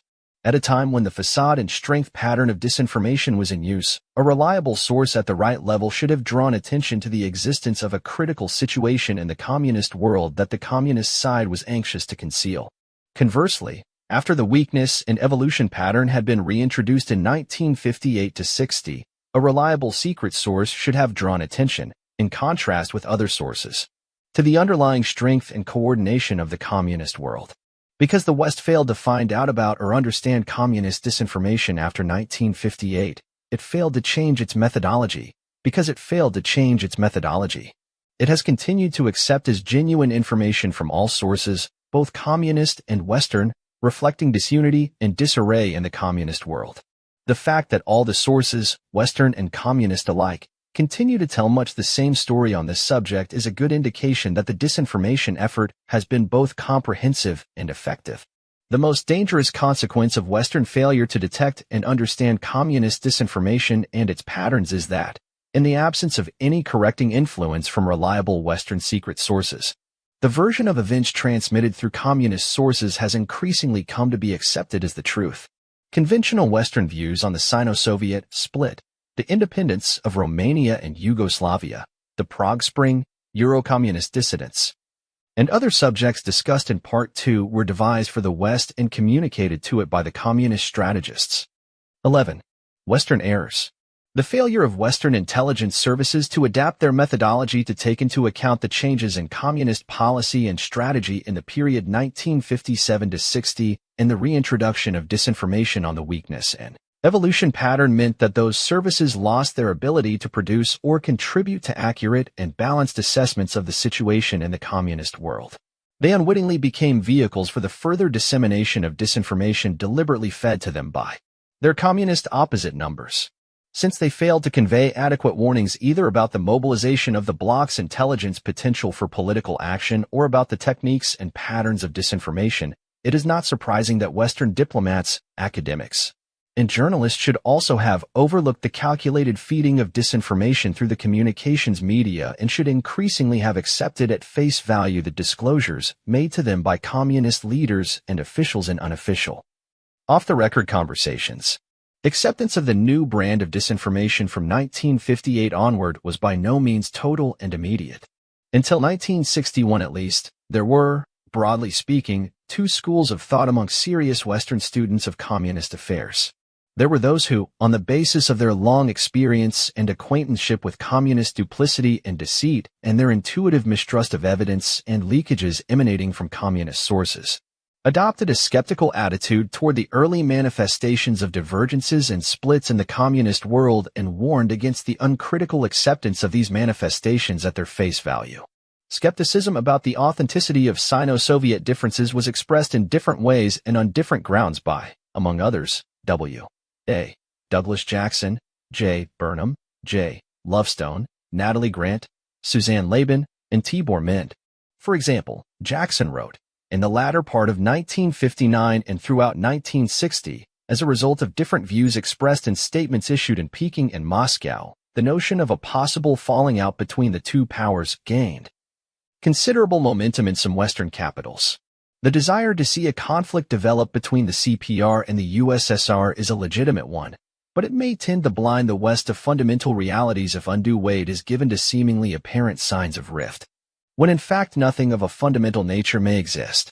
One James Burnham pointed out in the National Review that the Sino-Soviet conflict seemed to be a subject of conversation much favored by communist hosts for Western statesmen and journalists during their visits to Moscow and Peking. He wondered whether statements about the Sino-Soviet dispute were a deliberate deception by the communists or wishful thinking by non-communists, or a fusion of both. 2. Suzanne Laban repeated in her book The Opinion of a Refugee from Communist China, Dr. Tang, according to whom Sino-Soviet differences stemmed from a division of labor between the USSR and China. 3 Tibor Mind, who visited China at that time, warned against exaggerating the importance of existing differences and observed that, when China and the Soviet Union meet, it is not merely to bargain, but also to concert their actions. For Anatoliy Grant, well-versed in the history of the trust, went further, suggesting that a careful study of the material forming the alleged grounds for concluding that there is a serious Sino-Soviet conflict proves the absence of any objective foundation for such a belief. All statements regarding the existence of a serious disagreement between Moscow and Peking on foreign policy, war, peace, revolution, or attitude toward imperialism are an invention. All are the fruit of fertile imagination and unbased speculation. She also said that much of the misinformation on Sino-Soviet relations was communist-inspired and reminiscent of that almost forgotten era dominated by the Institute of Pacific Relations. The opposite school of thought applied Borkinaw's methods to the new situation and devoted great attention to the study of what came to be known as symbolic, or esoteric, evidence, which began to appear in the communist press from 1958 onward. Of divergences and doctrinal disputes between different members of the communist bloc. 6 The esoteric evidence of Sino-Soviet differences was supported by various unofficial statements by Soviet and Chinese leaders, such as Khrushchev's critical remarks about the Chinese communes to the late Senator Hubert Humphrey on December 1, 1958, or Zhou Enlai's frank admissions to Edgar Snow in the autumn of 1960. Further support came from off-the-record comments by communist officials in Eastern Europe. 8 Throughout 1960 and much of 1961, opinions fluctuated between the skeptics and the believers in the esoteric evidence. Then, at the 22nd CPSU Congress held in October 1961, Khrushchev delivered a public attack on the Albanian Communist Party leadership, and Zhou Enlai, leader of the Chinese delegation, withdrew from the Congress. The Soviet-Albanian dialogue had ceased to be esoteric and had become public. As the public polemics between the Soviet and the Albanian and Chinese leaders developed, retrospective accounts began to appear in the West of disputes that had allegedly occurred behind closed doors at the Congress of the Romanian Communist Party held in Bucharest in June 1960 and the Congress of 81 Communist Parties held in Moscow in November 1960. The most notable of these disclosures were those made in Edward Crankshaw's articles in the London Observer for February 12 and 19, 1961, and May 6 and 20, 1962. They were followed by the publication of official documents and statements in the press of the Italian, French, Belgian, Polish, and Albanian communist parties. This material confirmed and added to the content of the Crankshaw articles. 9 By the end of 1962, the combination of esoteric evidence, public polemics between communist leaders, and the largely retrospective evidence of factionalism at international communist gatherings proved irresistible. Acceptance of the existence of genuine splits in the communist world became almost universal. The esoteric and the unofficial evidence from communist sources had proved themselves reliable and accurate. The continuing validity of the basic premises of the old methodology had been reconfirmed and its practitioners vindicated. The ground was cut from under the skeptics' feet. Some changed their minds. Those who retained their doubts lacked solid evidence with which to back them and had no option but to keep silent. Study of the splits built up its own momentum, creating on the way a variety of personal commitments to invested interests in the validity of an analysis that demonstrated the accelerating disintegration of the communist monolith. New students entering the field had no incentive and no basis for challenging the accepted orthodoxy or for re-examining the basic premises of the methodology or the validity of the evidence on which they were founded. The development of splits in the communist world appeals to Western consciousness in many ways. It feeds the craving for sensationalism, it raises hopes of commercial profit, it stirs memories of past heresies and splits in the communist movement. It shows that factionalism is an element in communist as in Western politics. It supports the comforting illusion that, left to itself, the communist world will disintegrate and that the communist threat to the rest of the world will vanish, and it confirms the opinions of those who, on intellectual grounds, reject the pretensions of communist dogma to provide a unique, universal, and infallible guide to the understanding of history and the conduct of policy.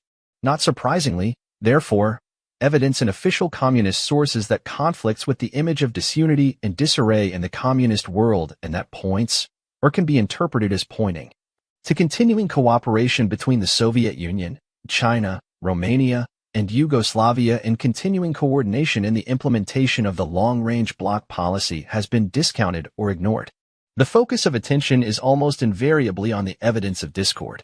So exciting has this evidence been, and so lacking has been Western understanding of the motives and techniques of communist disinformation that less and less attention has been paid to the communist origin of the evidence. Virtually all of it has in fact been provided to the West by communist governments and parties through their press and intelligence services. Failing to take this into account, Western observers have fallen deeper and deeper into the trap that was set for them. The present situation is reminiscent of the NEP period with one important difference. In the 1920s, Western mistakes related only to Soviet Russia. Now the mistakes relate to the whole communist world. Where the West should see unity and strategic coordination in the communist world, it sees only diversity and disintegration.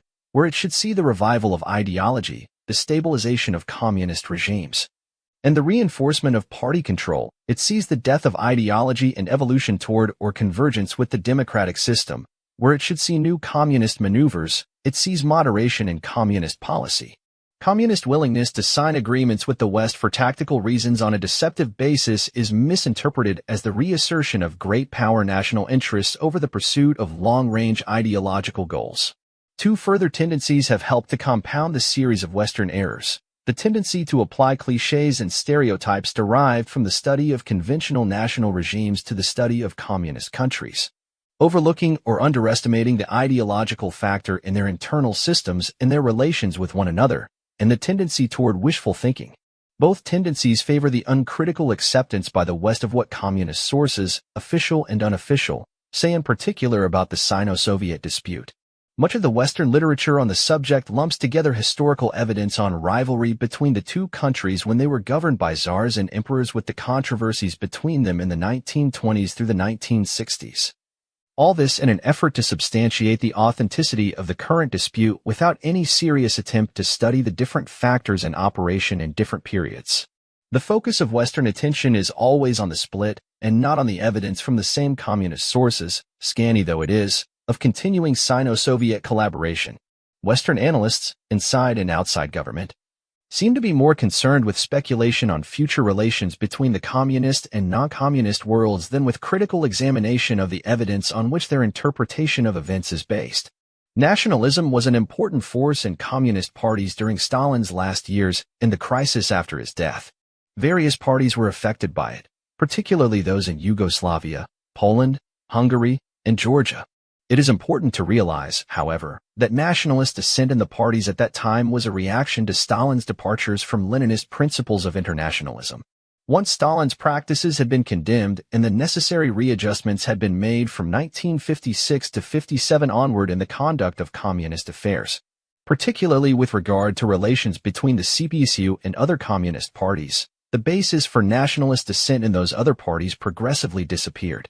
From then on, nationalist feelings in the respective populations were a factor that the communist regimes could deal with by an agreed diversity of tactics and by the calculated projection of a false image of the national independence of communist parties. Whatever the appearances, since 1957 to 60 the regimes in China, Romania, Yugoslavia, and Dubček's Czechoslovakia have not been motivated by different brands of national communism. Their actions have been consistently dictated by Leninist ideology and tactics directed toward the pursuit of the long-range interests and goals of the communist bloc as a whole, to which the national interests of the peoples of the communist world are subordinated. The fundamental Western error throughout has been to overlook the adoption of the long-range bloc policy and the role and pattern of communist disinformation. Either disinformation is not taken into account at all, or it is assumed that a facade and strength pattern is being followed. In reality, the weakness and evolution pattern has applied since 1958 to 60. Disinformation on this pattern has laid the basis for erroneous Western assessments of the communist world, which in turn have engendered mistakes in Western responses and policies. As a result, the communist world has been allowed systematically to implement its long-range policy over a period of more than 20 years. 12. The new methodology. There are two ways of analyzing and interpreting each of the major developments since 1958 in world communism described in Part 2. According to the conventional view, based on the old, Obsolete methodology. Each of these developments is a manifestation of the spontaneous growth of fissile tendencies in international communism. The new methodology leads to the radically different conclusion that each of them forms part of an interlocking series of strategic disinformation operations designed to implement long-range bloc policy and its strategies. The essence of the new methodology, which distinguishes it from the old, is that it takes into account the new policy and the role of disinformation. Conventional methodology frequently attempts to analyze and interpret events in the communist world in isolation and on a year-to-year basis. Communist initiatives are seen as spontaneously occurring attempts to achieve short-term objectives. But because the years 1957-60 saw a readjustment in intra-bloc relations and the formulation and adoption of a new long-range policy for the bloc as a whole, a proper understanding of what occurred in those years provides the key to understanding what has happened since. The first and basic principle of the new methodology is that the starting point for the analysis of all subsequent events should be the period 1957-60. Factors underlying the new methodology. From the account of those years already given, based largely on inside information, 8 new factors can be isolated. Only if all these factors and the interaction between them are understood and taken into account together can analysis of the developments of the past 20 years yield correct results. These factors are the readjustments in relations between members of the communist bloc, including Yugoslavia, from 1957 onward and the adoption of a common long-range policy, the settlement of the question of Stalinism, the establishment of collective leadership, the ending of power struggles, and the solution of the succession problem, the phases and long-range objectives of the policy, the historical experience on which the policy was based, the preparations made to use the party apparatus, the mass organizations, and the diplomatic, intelligence, and security services of the whole bloc for purposes of political influence and strategic disinformation, the adoption of a weakness and evolution pattern of disinformation, the new appreciation by communist strategists of the use that could be made of polemics between different members of the communist bloc. From these new factors, new analytical principles can be derived. Each factor will be considered in turn before the new policy began to be formulated, and as one of the essential preconditions for its formulation, a new relationship between the regimes of the communist bloc was established in 1957. Soviet domination over the East European satellites and Stalinist attempts to interfere in Chinese and Yugoslav communist affairs were abandoned in favor of the Leninist concepts of equality and proletarian internationalism. Domination gave way to genuine partnership and mutual cooperation and coordination in pursuit of the common long-range interests and objectives of the whole of the communist bloc and movement. Account was taken of the diversity of the specific national conditions within which each communist regime and party was operating. Obsolete, conventional methodology failed to spot the significance of this change. It continued to see the Soviet Party as striving, often unsuccessfully and in competition with the Chinese, to exert its influence over the other communist parties so as to ensure their conformity with the Soviet pattern. Once it is realized that, by mutual agreement between the 81 parties that signed the manifesto of November 1960, diversity within the communist movement was sanctioned, it is easy to see that arguments and disputes between communists over the orthodoxy of different tactics are artificial, contrived, and calculated to serve particular strategic or tactical ends. The new methodology starts from the premise that the 81 parties all committed themselves to the new long-range policy and agreed to contribute toward its objectives according to the nature and scale of their resources. Furthermore, since diversity was licensed, there could be a division of labor between parties and any one of them could be allotted a special strategic role in accordance with its national specifics and Lenin's suggestion. In an earlier historical context, that we need a great orchestra, we have to work out from experience how to allocate the parts, to give a sentimental violin to one, a terrible double bass to another, the conductor's baton to a third. When the decisions of 1957-60 gave the Soviet, Chinese, Albanian, Yugoslav, Romanian, Czechoslovak, Vietnamese, and other parties their different instruments and parts to play in a symphonic score. The old methodology hears only the discordant sounds. The new methodology strives to appreciate the symphony as a whole. The new interpretation of the evidence available from official communist sources leads to the identification of 6 interlocking communist strategies and illustrates the different strategic roles allotted to different communist parties within the overall design. The Congress of Bloc Communist Parties in 1957 agreed on a common, balanced assessment of Stalin's mistakes and crimes and on the measures needed to correct them. The basis for differences between communists on the question of Stalinism and de-Stalinization was removed. The issues were settled. The old methodology took little or no account of this and continued to see them as matters in contention between different Soviet leaders and between the Soviets and the Chinese and Albanians. The new methodology sees Stalinism from 1958 onward as a dead issue that was deliberately and artificially revived and used for the projection of a false image of warring factions among the leaders of the communist bloc. An understanding of the constituent elements of de-Stalinization and the way they were exploited provides a key to the understanding of communist tactics and technique and the rest of the program of related disinformation operations dealing with.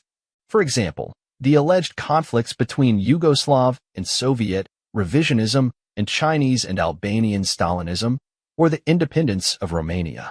From 1958 onward, the concept of collective leadership widened progressively to cover far more than agreement on policy between the individual members of the Presidium or Politburo.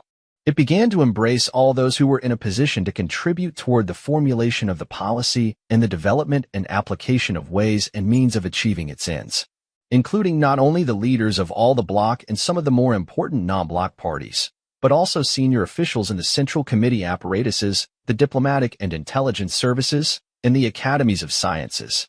The settlement of the issue of Stalinism, together with the establishment of collective leadership in this sense and the downward diffusion of power and influence that it entailed, effectively removed the grounds for genuine factionalism, power struggles, and succession problems in the leadership of the bloc communist parties. Thenceforward, these phenomena were available to be used as the subjects of disinformation operations in support of long-range policy, and it is in this light that the new methodology regards them. Kremlinologists and China watchers were caught out when they continued to try to rationalize the ups and downs of Soviet and Chinese leaders by using the outdated methodology, which took no account of disinformation. According to the new methodology, promotions and demotions, purges and rehabilitations, even deaths and obituary notices of prominent communist figures, formerly significant pointers for the Borkenau method of analysis, should be examined for their relevance to communist attempts to misrepresent shifts in policy as dictated by personal rather than strategic or tactical considerations. Conventional methodology tries to analyze developments in the situation and policies of the communist world either in terms of short-term objectives or in terms of the rival, long-range great power national interests of the Soviet Union and China. It seldom appreciates the marked influence, especially since 1958-60, of dialectical thinking on communist policies, which frequently entail their own opposites, communist détente diplomacy, for example, implying the calculated raising of international tension over specific issues and its subsequent relaxation when specific communist objectives have been achieved, the disgrace of communist leaders, implying their later rehabilitation, the harassment or forced exile of dissidents, implying their eventual pardon or return to their homeland. The new methodology examines current developments in relation to the objectives of the long-range policy. It sees that policy as having three phases, like its predecessor, the NEP. The first phase is the creation of favorable conditions for the implementation of the policy. The second is the exploitation of Western misunderstanding of the policy to gain specific advantages. These two phases, like the phases of an alternating current electric supply, are continuous, overlapping, and interacting. The beginning of the third, and final, offensive phase is marked by a major shift in communist tactics and preparation for a comprehensive assault on the West in which the communist world, taking advantage of the West's long-term strategic errors, moves forward toward its ultimate objective of the global triumph of international communism. In the first phase of the NEP, economic reform was used both to revive the economy and to foster the illusion that Soviet Russia had lost its revolutionary impetus. Favorable conditions were thus created for the second phase, that of stabilizing the regime and winning diplomatic recognition and economic concessions from the Western powers. The third phase began with the reversal of the economic reforms in 1929 and the launching of ideological offensives internally through the nationalization of industry and the collectivization of agriculture and externally through Comintern subversion. The success of both internal and external offensives was prejudiced by the distortions of the Stalinist regime. The corresponding first two phases of the current long-range policy have already lasted over 20 years. The final phase may be expected to begin in the early 1980s. The intermediate objectives of the policy may be summarized as follows: the political stabilization and strengthening of the individual communist regimes as an essential precondition for the strengthening of the bloc as a whole. The correction of the economic deficiencies of the bloc through international trade and the acquisition of credits and technology from the industrially advanced non-communist countries. The creation of the substructure for an eventual world federation of communist states. The isolation of the United States from its allies and the promotion of united action with socialists in Western Europe and Japan, with a view to securing the dissolution of NATO and the United States-Japan Security Pact and an alignment between the Soviet Union and a neutral, preferably socialist, Western Europe and Japan against the United States. United action with nationalist leaders in Third World countries to eliminate Western influence from those countries as a preliminary to their absorption into the communist bloc. The procurement of a decisive shift in the balance of political and military power in favor of the communist world. The ideological disarmament of the West in order to create favorable conditions for the final offensive phase of the policy and the ultimate convergence of East and West on communist terms. The new methodology aims to see how developments in the communist world may relate and contribute to the achievement of these objectives in each phase of the policy. The decisions of November 1960 authorized the use of all forms of tactics, right and left, legal and revolutionary, conventional and ideological, in pursuit of communist aims. Conformity with the Soviet pattern having ceased to be a criterion of orthodoxy, the most potent cause of actual and potential splits in the communist world had vanished. The new methodology therefore examines the so-called splits as a new form of tactic and tries to see how they serve the aims of policy.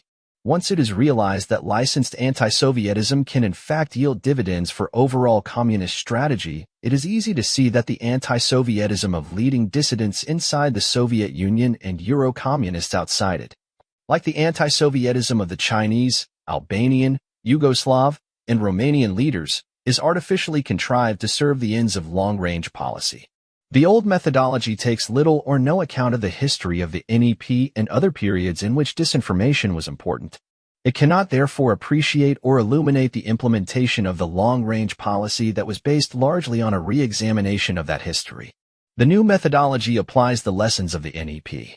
The elements in it most relevant to the 1960s, and therefore most useful to the new methodology for purposes of comparison, were the stabilization of the Soviet regime by the creation of spurious, controlled opposition movements and the effective use of those movements to neutralize genuine internal and external opposition, the creation of favorable conditions for an activist Soviet foreign policy aimed at securing diplomatic recognition by, and increased trade with, the Western powers, the experience of the Treaty of Rapallo, of entering into a secret political and military alliance with a capitalist state for acquiring military technology, the successful projection of a false image of the Far Eastern Republic, DVR, as an independent regime, Lenin's tactical advice to communist parties on overcoming their isolation, establishing united fronts with socialists, and increasing their influence in parliaments and trade unions. The genuine Tito-Stalin split in 1948 provided the communist strategists 10 years later with a model on which to base their planning of spurious splits in the future. The history of Soviet-Yugoslav relations from 1948 to 1955 therefore provides the new methodology with a set of criteria for judging the authenticity of subsequent splits. The decision to use the intelligence potential of the bloc for strategic disinformation purposes, embodied in the Shelepin Report in 1959 and related documents, destroys the notion, implicit in much of conventional methodology, that the communist intelligence services are engaged solely in espionage and security work. The new methodology takes into account the Shelepin Report and the important role allocated to Soviet officials, trade unionists, scientists, priests, academics, artists, and other intellectuals in the implementation of policy through the exercise of political influence. The new methodology tries to see how their activities and public statements may serve the interests of policy, to create favorable conditions for the implementation of that policy. The bloc strategists adopted the weakness and evolution pattern of disinformation used successfully in the NEP period in the Soviet Union and extended since 1958 to 60 to cover the whole communist bloc. The new methodology therefore dictates that all information reaching the West on the communist world and the international communist movement, including Eurocommunism, should be assessed in relation to that pattern. A significant contribution to the formulation of the long-range policy and disinformation technique about splits was made by the Yugoslav leader Edvard Kardelj, whose book Socialism and War was published shortly before the 81 Party Congress in November 1960. In it, Kardelj wrote that differences of opinion between communists are not only not harmful but are the law of progress. 3. According to Kardelj, the domestic and foreign policies of the Yugoslav Communist Party could not be independent of the interests of socialism, but could be independent of the subjectively concocted notions of other parties, such as the CPC. One should not be content with interpreting this or that phenomenon in the course of development by the simple repetition of stereotyped dogmatic phrases. 5. When making an objective analysis, one should try to separate what is subjective from what is objective, that is, not allow slogans or political declarations to conceal insight into the real substance of things. 6. Tito made much the same Leninist point when he said in 1958 that internationalism is practice, not words and propaganda. 7. For obvious reasons, Kardelj and Tito could not openly announce that spurious polemics between communist parties were thenceforward to be used as part of the technique of communist disinformation. Nevertheless, the distinction clearly drawn between the subjective nature of polemics and the objective nature of common interests and socialist solidarity expressed in unity of actions provided a theoretical basis on which the genuine polemics between Tito and Stalin could be transmuted, when required by the interest of long-range policy, into spurious polemics between communist leaders without endangering the fundamental ideological and practical unity of the communist world. An up-to-date restatement of Kardelj's point has been made by Yuri Krasin. Complete unanimity can hardly be a precondition of joint action.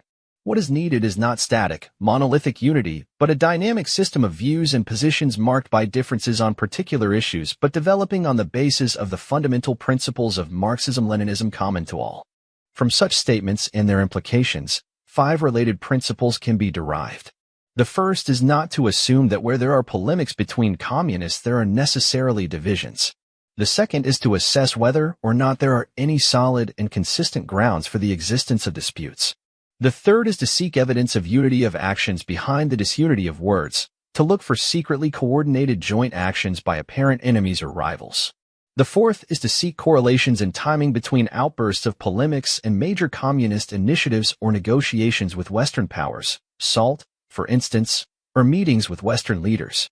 The fifth is to assume that polemics form part of a disinformation operation and examine them to see if, regarded in that light, they could contribute toward the achievement of communist objectives.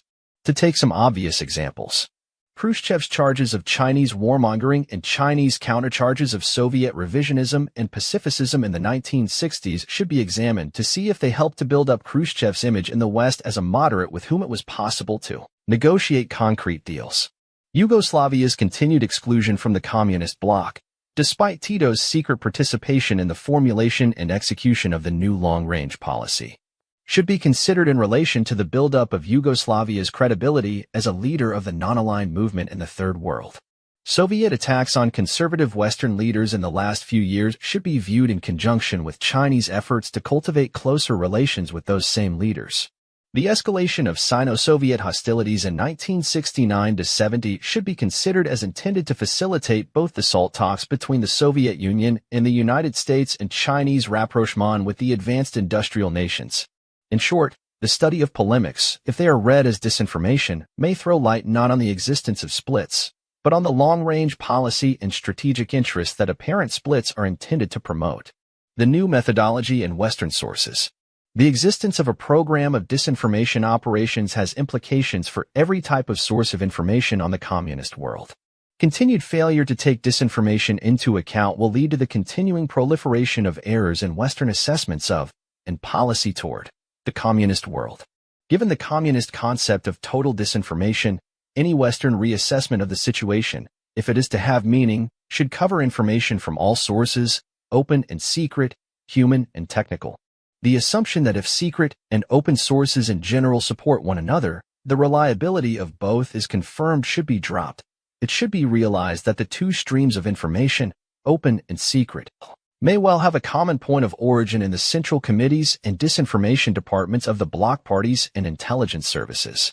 If information from Western secret sources is in line with information from open sources, including official communist sources, that alone calls the reliability of the Western secret sources into question.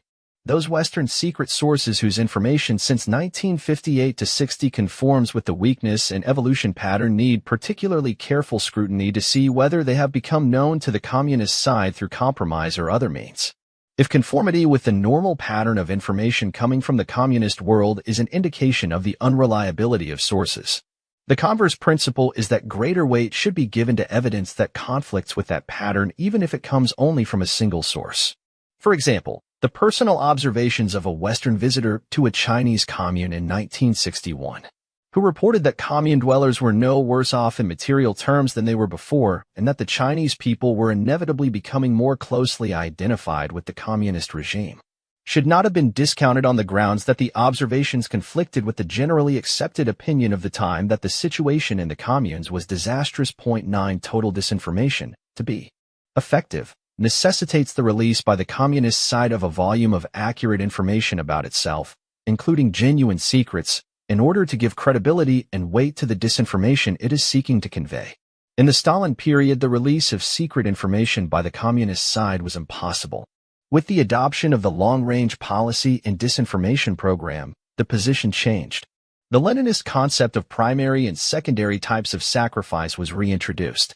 The primary communist secret is the existence and nature of the long-range bloc policy and strategy in the role of disinformation. Military, scientific and technical, economic, and counter-espionage secrets are secondary. They form a reservoir from which information may be drawn and given away for strategic purposes, particularly if there is some reason to think that it may already have been compromised by genuine leakages or technical means. For example, the identities of secret agents who for one reason or another are reaching the end of their usefulness to the communist side may be given away through a source in whom the communist side is seeking to establish Western confidence. The good faith of Western secret sources or of defectors from the communist side is not therefore automatically established by the fact that they produce quantities of information on military, economic, scientific, and technical, or counter-espionage subjects, or that they give vent to spectacular denunciations of communism. A more important criterion is what they have to say on communist long-range policy and the use of disinformation. The number of communist leaders, officials, and intellectuals who have full knowledge of the scope and scale of the disinformation program is very limited, but the number who participate in one or other of its aspects is very large. Most secret sources or defectors, if they have genuinely transferred their allegiance to the West, should have something of value to say on current communist techniques in this field, even if they themselves do not realize the full significance of their own knowledge.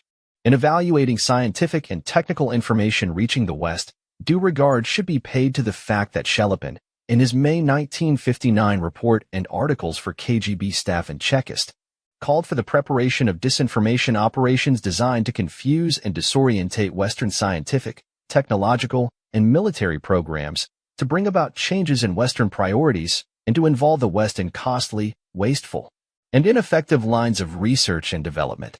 It is to be expected, therefore, that information available in the West on Soviet space projects, weapons systems, military statistics, and developments in science and technology will be found to contain an element of disinformation.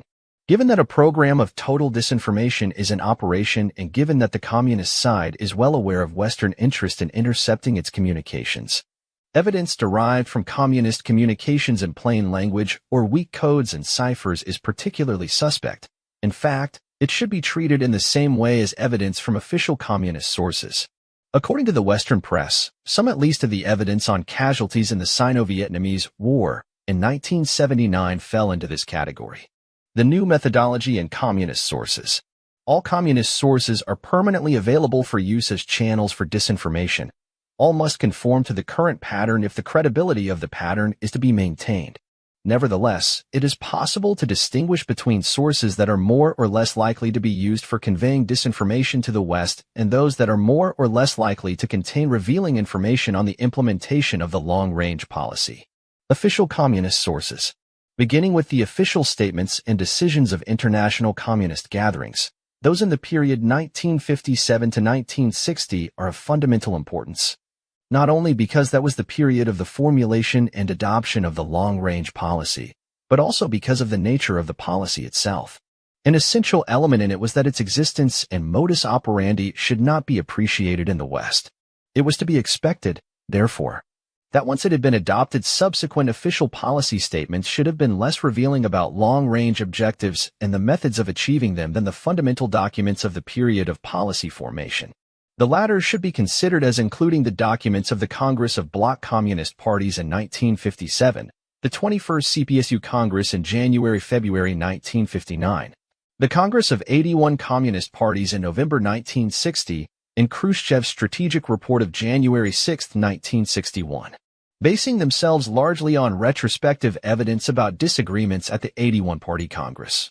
Most Western analysts concluded that the decisions of that Congress represented a compromise between the positions of the various conflicting communist parties that signed the Congress Manifesto with varying degrees of reluctance or commitment to abide by the Congress's decisions. The conclusion was incorrect. The Congress lasted several weeks. No doubt many different parties aired many different views, as they had every right to do, according to Leninist principles of democratic centralism, before the policy had been adopted. Once the discussions had concluded and the policy had been ratified by the majority decision, all parties which signed the manifesto undertook a serious commitment to work for the implementation of the policy. Any party that had genuinely dissented from the Congress's decisions would not have signed the manifesto and would have been ostracized by the international communist movement. Any party wishing to maintain its standing in the movement must be able to demonstrate that it has made consistent efforts to put the decisions of the Congress into effect. If communist parties in general did not take the decisions of the higher organs of authority seriously and strive consistently to implement them, they would not be the disciplined and effective bodies they are known to be. The element of political determinism should not be overlooked, considering that it has been revealed daily in the statements and actions of communist parties inside and outside the bloc, in the proceedings of their national party congresses during the past 20 years, and in their implementation of the policy and its concomitant strategies. In accepting the evidence that the 81 Party Congress signified a watershed in the disunity of the communist world rather than the opposite, Western analysts, unaware of the disinformation program, made a fundamental error on which it was easy for the communist strategists to build in the development of their major strategies in Europe, the Third World, and the military and ideological fields. Largely because of this error, later evidence and official communist sources on communist disunity came to be almost automatically accepted in the West at its face value. Given that the disinformation program is directed primarily, though not exclusively, at the non-communist world, it is imperative to distinguish those communist speeches, publications, and broadcasts that are primarily intended for communist audiences from those that are primarily intended for non-communist audiences. Obviously, the second category is likely to contain more disinformation than the first. It is not possible wholly to conceal the policy and its implementation from those who are expected to carry it out.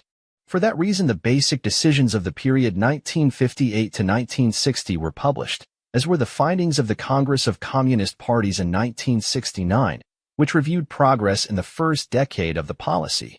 To a greater extent than elsewhere, progress in the coordination and consolidation of the communist bloc, particularly through Comecon and the Warsaw Pact organization, is recorded in the annual supplements of the Great Soviet Encyclopedia, which are available only in Russian. Naturally, they do not disclose the nature of the disinformation program. Nevertheless, items are occasionally included that figure less prominently, if at all, in publications directed at the West and that call into question the depth and authenticity of splits and crises in the bloc. In particular, the encyclopedia reflects the continual exchange of visits of communist leaders and delegations between communist countries and parties that are supposed to be at odds with one another. Sometimes these meetings are publicized elsewhere in the communist press, accompanied by photographs of, for example, Brezhnev warmly embracing Dubček, Tito, or Ceausescu. Western commentators, in their obsession with splits in the communist world, automatically assume that such meetings are held in attempts, usually unsuccessful, to resolve the differences between the parties and that the photographs are intended to mask the hostility between the leaders. They forget that in the years of the genuine Tito-Stalin split it would have been more than Tito's life was worth to have visited Moscow. And they overlook the possibility that the meetings in the 1960s and 1970s have been taking place in order to coordinate the display of bogus differences intended to serve the interests of long-range policy. The Western scholars who devoted so much attention to esoteric evidence and the communist sources pointing to splits between the Soviet Union and China and Albania seldom seem to realize that only a privileged few in the communist world, and mainly those concerned with policy and the disinformation program, were in a position to make detailed comparisons between the press of their own party and the press of other parties. Even if foreign newspapers or broadcasts were available, few Russians could read or understand Chinese or Albanian, and not many Albanians or Chinese could read or understand Russian. Radio Moscow broadcasts in Albanian in 1960-61 may not have been audible in Albania unless retransmitted by an Albanian station. They were, however, picked up by the BBC and other interested Western organizations and circulated to Western analysts in summaries of world broadcasts and similar publications. The communist intelligence services were well aware of this, but few Western analysts spotted that some of the polemics between communist leaders may only have reached a Western audience. In their preoccupation with finding and examining splits in the communist world, Western analysts focused all their attention on the passages in communist speeches and articles that betrayed differences in approach between different parties or different leaders. Passages dealing, for example, with communist unity and commitment to the decisions of the 81 Party Congress were ignored or written off as lip service to communist shibboleths. This is not necessarily the way in which they were read and understood by members of the communist parties concerned. Because Western analysts have not been sufficiently on the lookout for disinformation, they have paid inadequate attention to the origin and authenticity of the text of important communist statements and speeches, particularly in cases where more than one text has been available. Even where disputes in the communist world are reflected in official communist publications available to the West, the perception of them by the party membership in the countries concerned is likely to be very different from the perception of them in the West. By using various devices such as those suggested above, the party leadership is in a position to project simultaneously two different images of the same dispute. To the West, it may seem to be of profound significance. In the East, it may well be a little local difficulty whose consequences for the leaders of the parties concerned may be wholly beneficial. To take a concrete example, as far as the author was aware, no information or guidance was issued to CPSU members on the Soviet-Albanian dispute before the 22nd CPSU Congress in October 1961, when Khrushchev publicly attacked the Albanian leaders. The only knowledge that the author had of anything unusual in Soviet-Albanian relations up to that point was derived from statements by two senior colleagues in the KGB in 1959 that a disinformation operation on Soviet Yugoslav and Soviet-Albanian relations had been planned during 1958-59. Unofficial communist sources. It is not uncommon for disclosures in the communist press about dissension in the communist world to be backed up by off-the-record remarks by communist leaders and officials to their Western counterparts and friends. Bearing in mind that the KGB and the other communist security services together can count the total numbers of their informers as literally in the millions, it is a relatively simple matter for them to control the few thousands of their citizens who are in any regular form of official or semi-official contact with foreigners. Communist regimes are not tolerant of disclosures of information by their servants to foreigners. As Khrushchev himself put it, in repudiating the idea that he had spoken out of turn to the late Senator Hubert Humphrey in 1958 on the subject of Chinese communes. The mere suggestion that I might have confidential contact with a man who boasts of having spent 20 years fighting communism can only give rise to laughter. Anyone who understands anything at all about politics, to say nothing of Marxism-Leninism, will realize that a confidential talk with Mr. Humphrey about the policies of communist parties and relations with our best friends, the leaders of the Communist Party of China, is inconceivable. Yet many Western observers and scholars claim to have benefited from such disclosures. In the preface to his book The Soviet Bloc, Unity and Conflict, Zbigniew Brzezinski wrote, "I am also grateful to several officials of various communist states for their willingness to discuss matters they should not have discussed with me. No explanation is offered in the book of the reasons why communist officials should have been willing to speak frankly to a prominent anti-communist scholar and citizen of the leading imperialist power. Nor is any reference made in the book to the possibilities of disinformation. But if the existence of a disinformation program is taken into account, together with the controls over the communist officials in contact with foreigners, the explanation for these indiscretions is obvious. Almost all the Western commentators on the Prague Spring of 1968 and Eurocommunism in the 1970s have shown a similar tendency to believe what they have been told by leading communist participants in the events and debates concerned. Against the background of the methods of provocation used during the NEP period and the known facts of the intensified political use of scientists, writers, and other intellectuals by the KGB from 1959 onward, the authenticity of the form of underground literature known as samizdat, which made its appearance in the Soviet Union in the 1960s, must be regarded with skepticism. Its significance cannot be fully assessed unless the extent of its circulation inside the Soviet Union is known. There is no justification for assuming that because it reaches a fairly wide audience abroad, it is also widely read at home. It may be in fact that few in the Soviet Union see it other than those authorized by the KGB to do so. In short, it should be regarded as falling within the category of unofficial communist sources. Similar considerations apply to the Chinese wall posters from which the West derived much of its knowledge of the Cultural Revolution, of power struggles in the Chinese leadership, and of the Chinese attitude to the Soviet Union, especially in 1966-70. What can be said with certainty is that wall posters would not have appeared at all in this period unless the Chinese leadership had wished them to do so, and that the Chinese authorities were well aware of the attention paid to them by non-communist diplomats, journalists, and other foreign representatives in China. This alone provides grounds for reconsidering their contents against the current pattern of communist disinformation.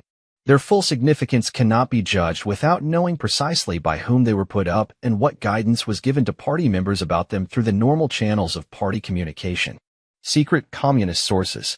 The remaining category of communist sources is the leakage or disclosure, documentary or otherwise, of information on the proceedings of secret party meetings and international conferences.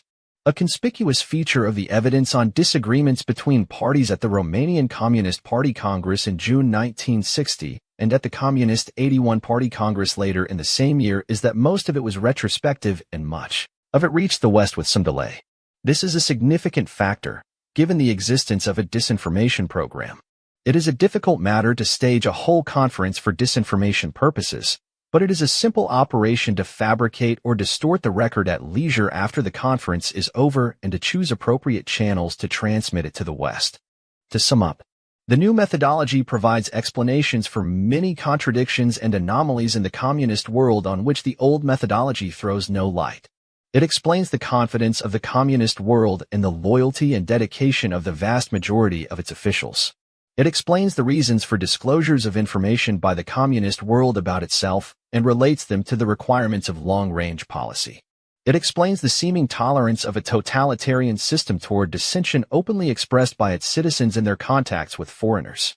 It provides criteria for assessing the reliability of sources, for distinguishing genuine secret agents and defectors from provocateurs, for distinguishing genuine information from disinformation and propaganda. It provides pointers to the identification of agents of influence in the West. It suggests that disinformation, recognized as such, can provide clues to the intentions of its authors. It offers guidance on the relative importance of the official and unofficial communist sources. It diverts attention from spectacular communist polemics between parties and focuses it instead on the solid advances in the groundwork of communist cooperation and coordination. It points the way to recovery from the crisis in Western studies and assessments of communism. It could help to revive the effectiveness of Western security and intelligence services. It explains the communist victory in the Vietnam War despite the Sino-Soviet split. Above all, it explains the willingness and ability of the communist world, despite the appearance of disunity, to seize the initiative and to develop and execute its strategies in relation to the United States, the other advanced industrial countries, and the Third World in the quest for the complete and final victory of international communism. So far, the new methodology is the methodology of a minority of one. Only time will show whether it will survive, whether it will stimulate new lines of research, whether it will replace the old, obsolete methodology, and whether it will help the West to see in a new light the real meaning and dimensions of the communist problem. Part 2. The Disinformation Program and its Impact on the West. 13. The first disinformation operation, the Soviet-Yugoslav dispute of 1958-60. The years 1958 to 1960 were marked by spectacular polemics between the Soviet and Yugoslav leaders and their party presses, with interjections from the Albanians and Chinese. Khrushchev himself participated with vigor. In his speech to the 7th Congress of the Bulgarian Communist Party held in Sofia on June 3, 1958, he called Yugoslav revisionism a class enemy in the pay of the imperialists and a Trojan horse in the communist movement.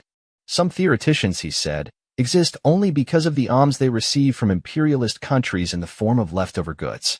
The revisionists are trying to bore at the revolutionary parties from within, to undermine their unity and introduce disorder and confusion in Marxist-Leninist ideology, shouts of they won't succeed. The existence of a Soviet-Yugoslav dispute was, to all appearances, confirmed by the boycott of the 7th Congress of the Yugoslav Party by the communist parties of the bloc. By further Soviet criticism of the Yugoslav Party's program and foreign policy, and by the exclusion of Yugoslavia from the 81 Party Congress in November 1960, which condemned revisionism. However, the true picture of Soviet-Yugoslav relations, revealed by inside information supported by much open evidence, is very different. Yugoslavia's final reconciliation with the bloc. After Stalin's death, the Soviet leaders made a major effort to achieve a reconciliation with the Yugoslav leaders in order to win Yugoslavia back from the West and return her to the communist camp.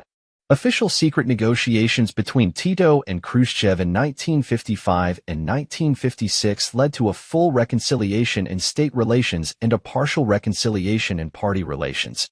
But the process of reconciliation was interrupted by the Polish and Hungarian uprisings of 1956. The initial and generally sympathetic attitude of the Yugoslav leaders toward the Poles and Hungarians during these uprisings, and Tito's attacks on such Stalinist leaders in Eastern Europe as Haja, contributed to the surge of nationalism and revisionism in the bloc and to Hungary's short-lived break with the Soviets. The Soviets recognized the dangers of Yugoslav revisionist influence in Eastern Europe, and therefore resumed their general criticism of Yugoslavia while continuing their efforts to split her away from the West. Although the exchanges of criticism between the Soviets and Yugoslavs intensified immediately after the Hungarian uprising, the leaders on both sides were always careful to leave the door open for subsequent meetings and discussions. After Khrushchev had defeated the anti-party group at home in June 1957, he renewed his efforts to return Yugoslavia to the bloc. This time he was successful. A complete reconciliation between the Yugoslav leaders and the Soviet and other bloc leaders was achieved. According to TASS, Kardelj and Rankovic, while on holiday in the Crimea, visited Moscow for comradely meetings with Khrushchev, the Albanian leader, Haja, and the Bulgarian leader, Zhivkov, in July. On August 1 to 2, 1957, Tito, Kardelj, and Rankovic met Khrushchev and Mikoyan in Bucharest for a confidential conference on socialist solidarity. A statement issued after the conference affirmed their joint determination to improve relations and cooperation on a basis of equality. Moscow radio reported that agreement on concrete forms of cooperation had been reached. The major implication of the Soviet-Yugoslavian reconciliation was that the grounds for the continuation of their old feud vanished. It is clear from Yugoslavia's actions in the following months that she had in fact realigned herself with the communist bloc, including China. In September 1957, there were 4 strong indications of this. A Yugoslav delegation led by Vukmanovic Timpo was welcomed in Peking. Yugoslavia blocked a United Nations resolution condemning Soviet intervention in Hungary. Yugoslav representatives attended a session of Comecon, and Tito, together with Gomulka, publicly repudiated national communism. Said Tito, "We think it wrong to isolate ourselves from the great possibilities of strengthening socialist forces throughout the world." In October, the Yugoslavs honored the commitment they had made to the Soviets in 1955-56 to recognize East Germany. In June 1958, Tito tacitly assented to the execution of the former Hungarian premier, Imre Nagy, whom the Yugoslavs had earlier betrayed to the Soviets. The Yugoslavs secretly attended the first post-Stalin conference of bloc communist parties in November 1957 and openly attended the Congress of 64 communist parties that followed it. Significantly, the Yugoslav delegation to both conferences included Kardelj, who had been a Yugoslav representative to the Cominform, Rankovic, who was responsible for the Yugoslav Security Service, and Vlahovic, who was responsible for relations with communist and socialist parties. At the bloc conference, Stalin's mistrust of other parties and his interference in their affairs were condemned. New relations between the leaders and parties of the bloc were established, based on Leninist principles of equality and cooperation. Yugoslavia signed the peace manifesto of the 64 communist parties, but not the declaration of the bloc communist parties. The absence of Yugoslavia's signature from the bloc declaration contributed to Western acceptance of the subsequent Soviet-Yugoslav dispute as genuine. However, in his lecture at the KGB Institute in December 1957, General Kurenkov made it clear that the Yugoslavs fully agreed with the declaration but had abstained from signing it because they had reached a secret understanding with the Soviets that it would be tactically advantageous for them not to sign. Among the decisions of the conference to which the Yugoslavs secretly gave their support was the decision to formulate a long-range policy for the bloc. The agreement that the Yugoslavs should not sign the declaration established the pattern of secrecy and deception subsequently used to conceal Yugoslav collaboration in the formulation and adoption of the long-range policy and paved the way for Yugoslav participation in a joint disinformation effort in support of that policy. From conversations in 1959 with Colonel Grigorenko, the deputy head of the KGB's disinformation department, the author learned that there were consultations and agreements between the Soviets and Yugoslavs in late 1957 and early 1958 on political cooperation between them within the framework of the long-range policy. The agreements covered cooperation in three fields: in diplomacy, particularly with regard to Egypt and India, in Arab and Asian countries generally, in dealings with Western socialists and trade unionists, and in the field of disinformation. According to Grigorenko, early in 1958, the Presidium of the CPCU's Central Committee had given instructions to Pushkin, the head of the party's newly created Department of Active Operations, to prepare disinformation operations on Soviet-Yugoslav relations in accordance with the requirements of Bloc Policy Point 3. This instruction preceded the outbreak of the dispute in April 1958. The dispute manifested itself mainly in the Soviet and Yugoslav party presses. Since in both cases the party press was under the full control of the party apparatus, such a dispute was easy to manufacture and easy to control. Nevertheless, it was clear at an early stage that, in order to capitalize on the operation and build for the future, new assets, channels, and forms of action would have to be developed in coordination with the KGB. This explains why, according to Grigorenko, the Central Committee decided to use, from the end of 1959 onward, both the Department of Active Operations and the KGB's Disinformation Department to widen the scope of this particular operation. As a consequence of this decision, Shelepin issued instructions that a special group should be formed in the KGB's Disinformation Department under Grigorenko to work in cooperation with the Department of Active Operations on the one hand and with the Yugoslav and Albanian security services on the other. Open evidence of Yugoslav participation in the formulation of the policy.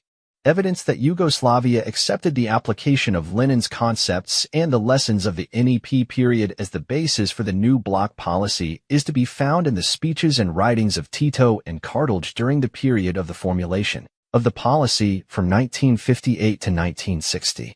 So much Western attention was focused on the polemics between Tito and Khrushchev in mid-1958 that the crucial statements in Tito's speeches, which are fundamental to an understanding of the actual state of Soviet-Yugoslav relations, were overlooked.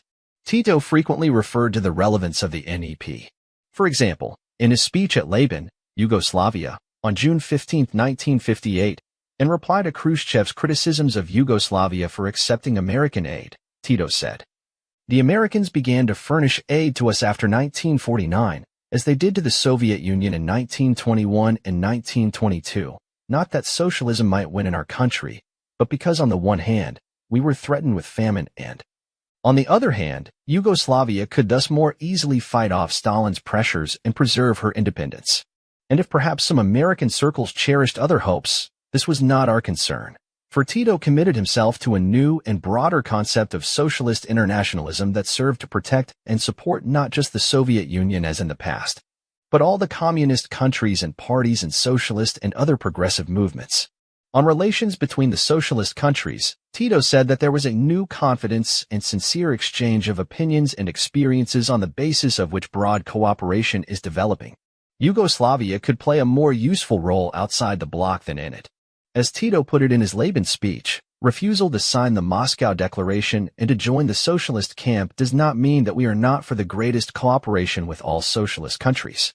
It means, on the contrary, that we are for such cooperation in all fields, but that in the present tense international situation we believe it is more useful to follow a constructive peace policy, together with other peace-loving countries which also do not belong to either bloc, than to join the bloc and thus still more aggravate a world situation which is tense enough.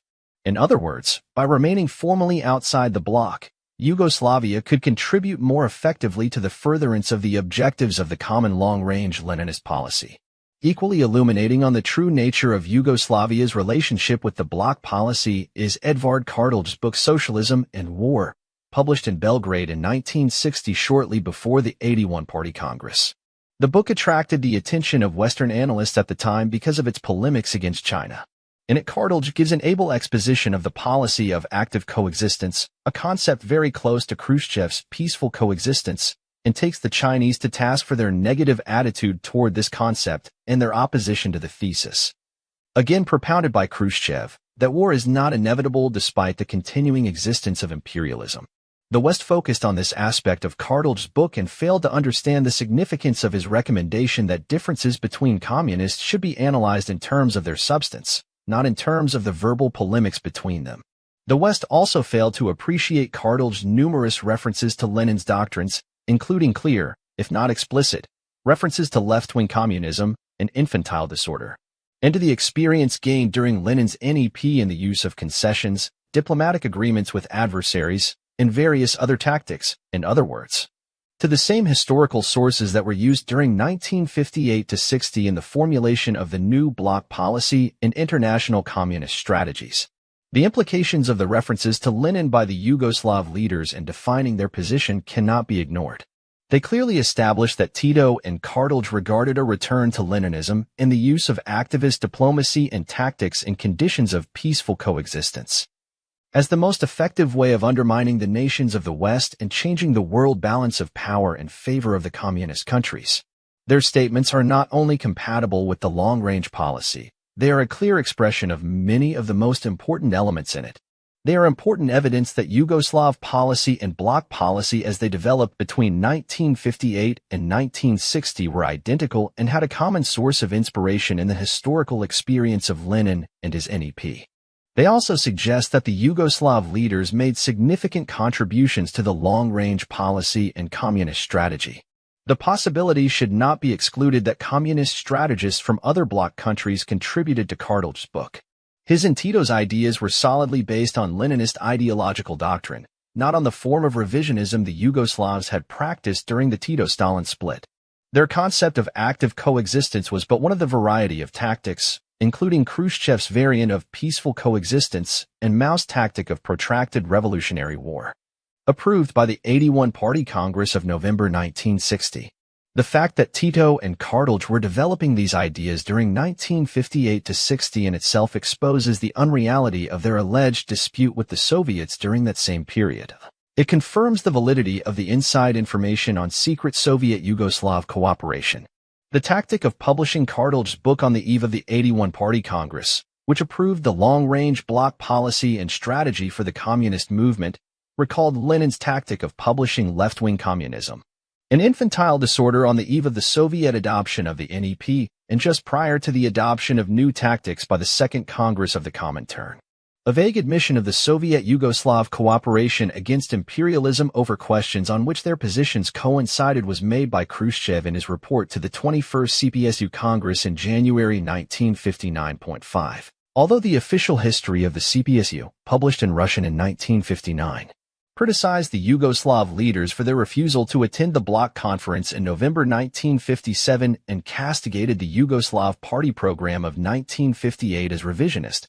It also said that normal relations between the USSR and Yugoslavia had been restored on the CPSU's initiative, and that the CPSU's policy of friendship and mutual assistance had triumphed. 7 The reconciliation with Yugoslavia in 1957-58 went far beyond the bounds envisaged by the Soviets in 1955-56.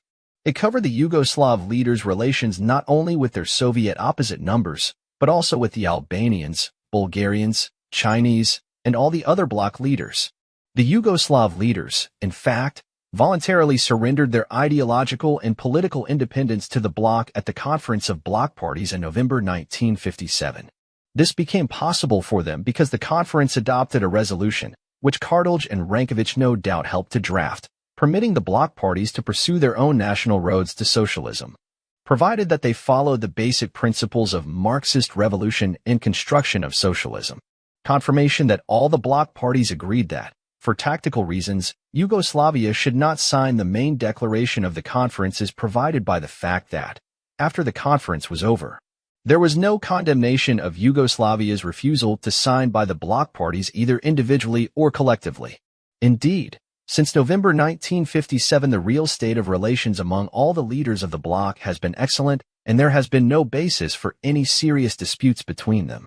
The true relationship between Yugoslavia and the rest of the bloc during the period 1958-60 was revealed in November 1960 when the 81 Party Congress, which continued to recognize Yugoslavia as a socialist country, publicly approved, as its most fundamental and crucial decision, a policy manifesto that not only incorporated Tito's concept of broad international solidarity, so heavily criticized by the Soviets in 1958, but also Kardelj's recommendations on the revival of Lenin's activist policies and tactics during a period of peaceful coexistence, and the use of the historical experience of the NEP to facilitate the construction of socialism.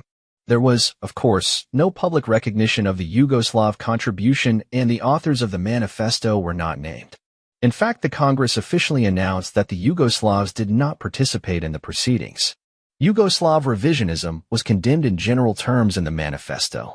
Nevertheless, the evidence of secret agreements entered into between Yugoslavia and the rest of the bloc in November 1957, coupled with the arguments above, points to the conclusion that Yugoslavia's apparent non-participation in the Congress in November 1960 was again no more than a tactical maneuver. The likelihood is that Yugoslavia agreed secretly in advance to the draft resolutions of the November 1960 Congress, and that the bloc as a whole agreed that its interests would best be served by Yugoslavia continuing to appear to be an independent, non-bloc country. Further anomalies in the dispute. Detailed examination of the Soviet criticisms of Yugoslavia in the course of the 1958-60 dispute against the background of the genuine Tito-Stalin split throws up a number of further points that either cast additional doubt on the authenticity of the later dispute and confirm that it was a disinformation operation or help to illustrate the disinformation technique used in it and the purposes the operation was intended to serve. The dispute opened in the spring of 1958 with criticisms in the Soviet press of the draft of the new Yugoslav Party program, which included a statement about Yugoslavia's road to socialism. In fact, the statement was fully in accord with the resolutions of the November 1957 Conference of Bloc Communist Parties. Consequently, Soviet criticism of it was not only strange, inconsistent, and unjustified, but contrary to the endorsement specifically given by the bloc parties of different national roads to socialism, provided that certain basic principles, such as the leading role of the Communist Party, were upheld. Later on, Khrushchev and Tito directly and indirectly admitted that Soviet criticism of the Yugoslav program was unfounded. In his report to the 21st CPSU Congress in January 1959, Khrushchev said, "Questions of the methods and practice of socialist construction are the domestic affair of each individual country. We have no controversy with the Yugoslav leaders on the establishing of workers' councils or other matters of their domestic affairs." When the declaration of the Conference of the Representatives of the Communist and Workers' Parties of the Socialist countries was being signed, there were no arguments and no controversies on such matters.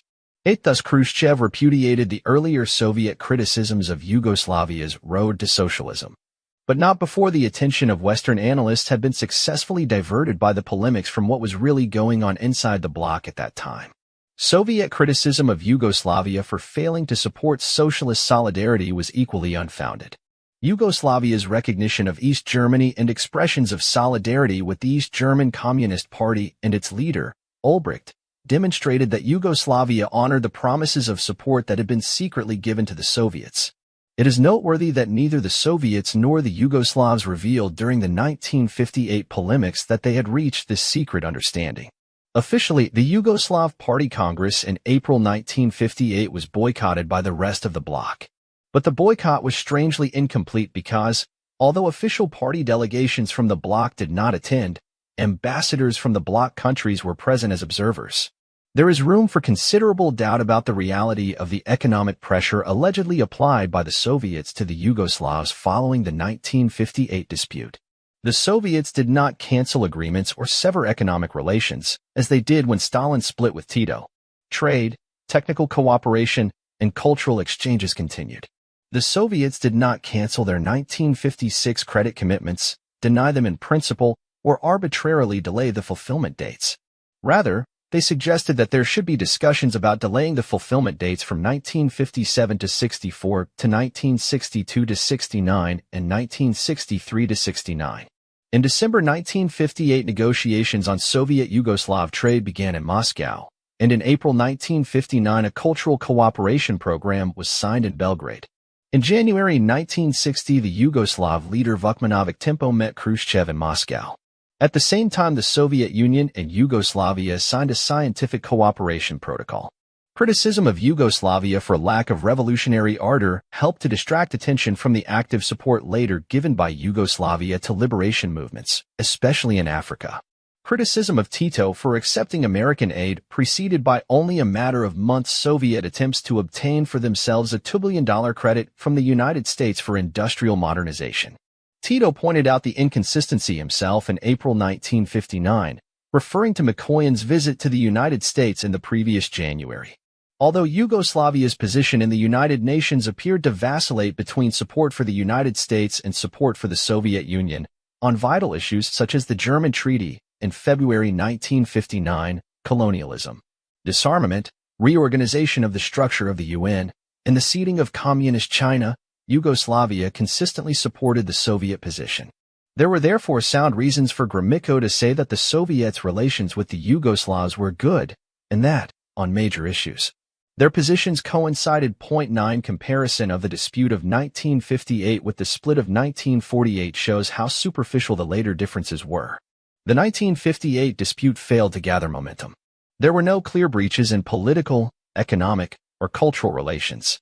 Yugoslavia was not isolated politically by the bloc. Military action was not threatened against her, nor was an economic boycott imposed.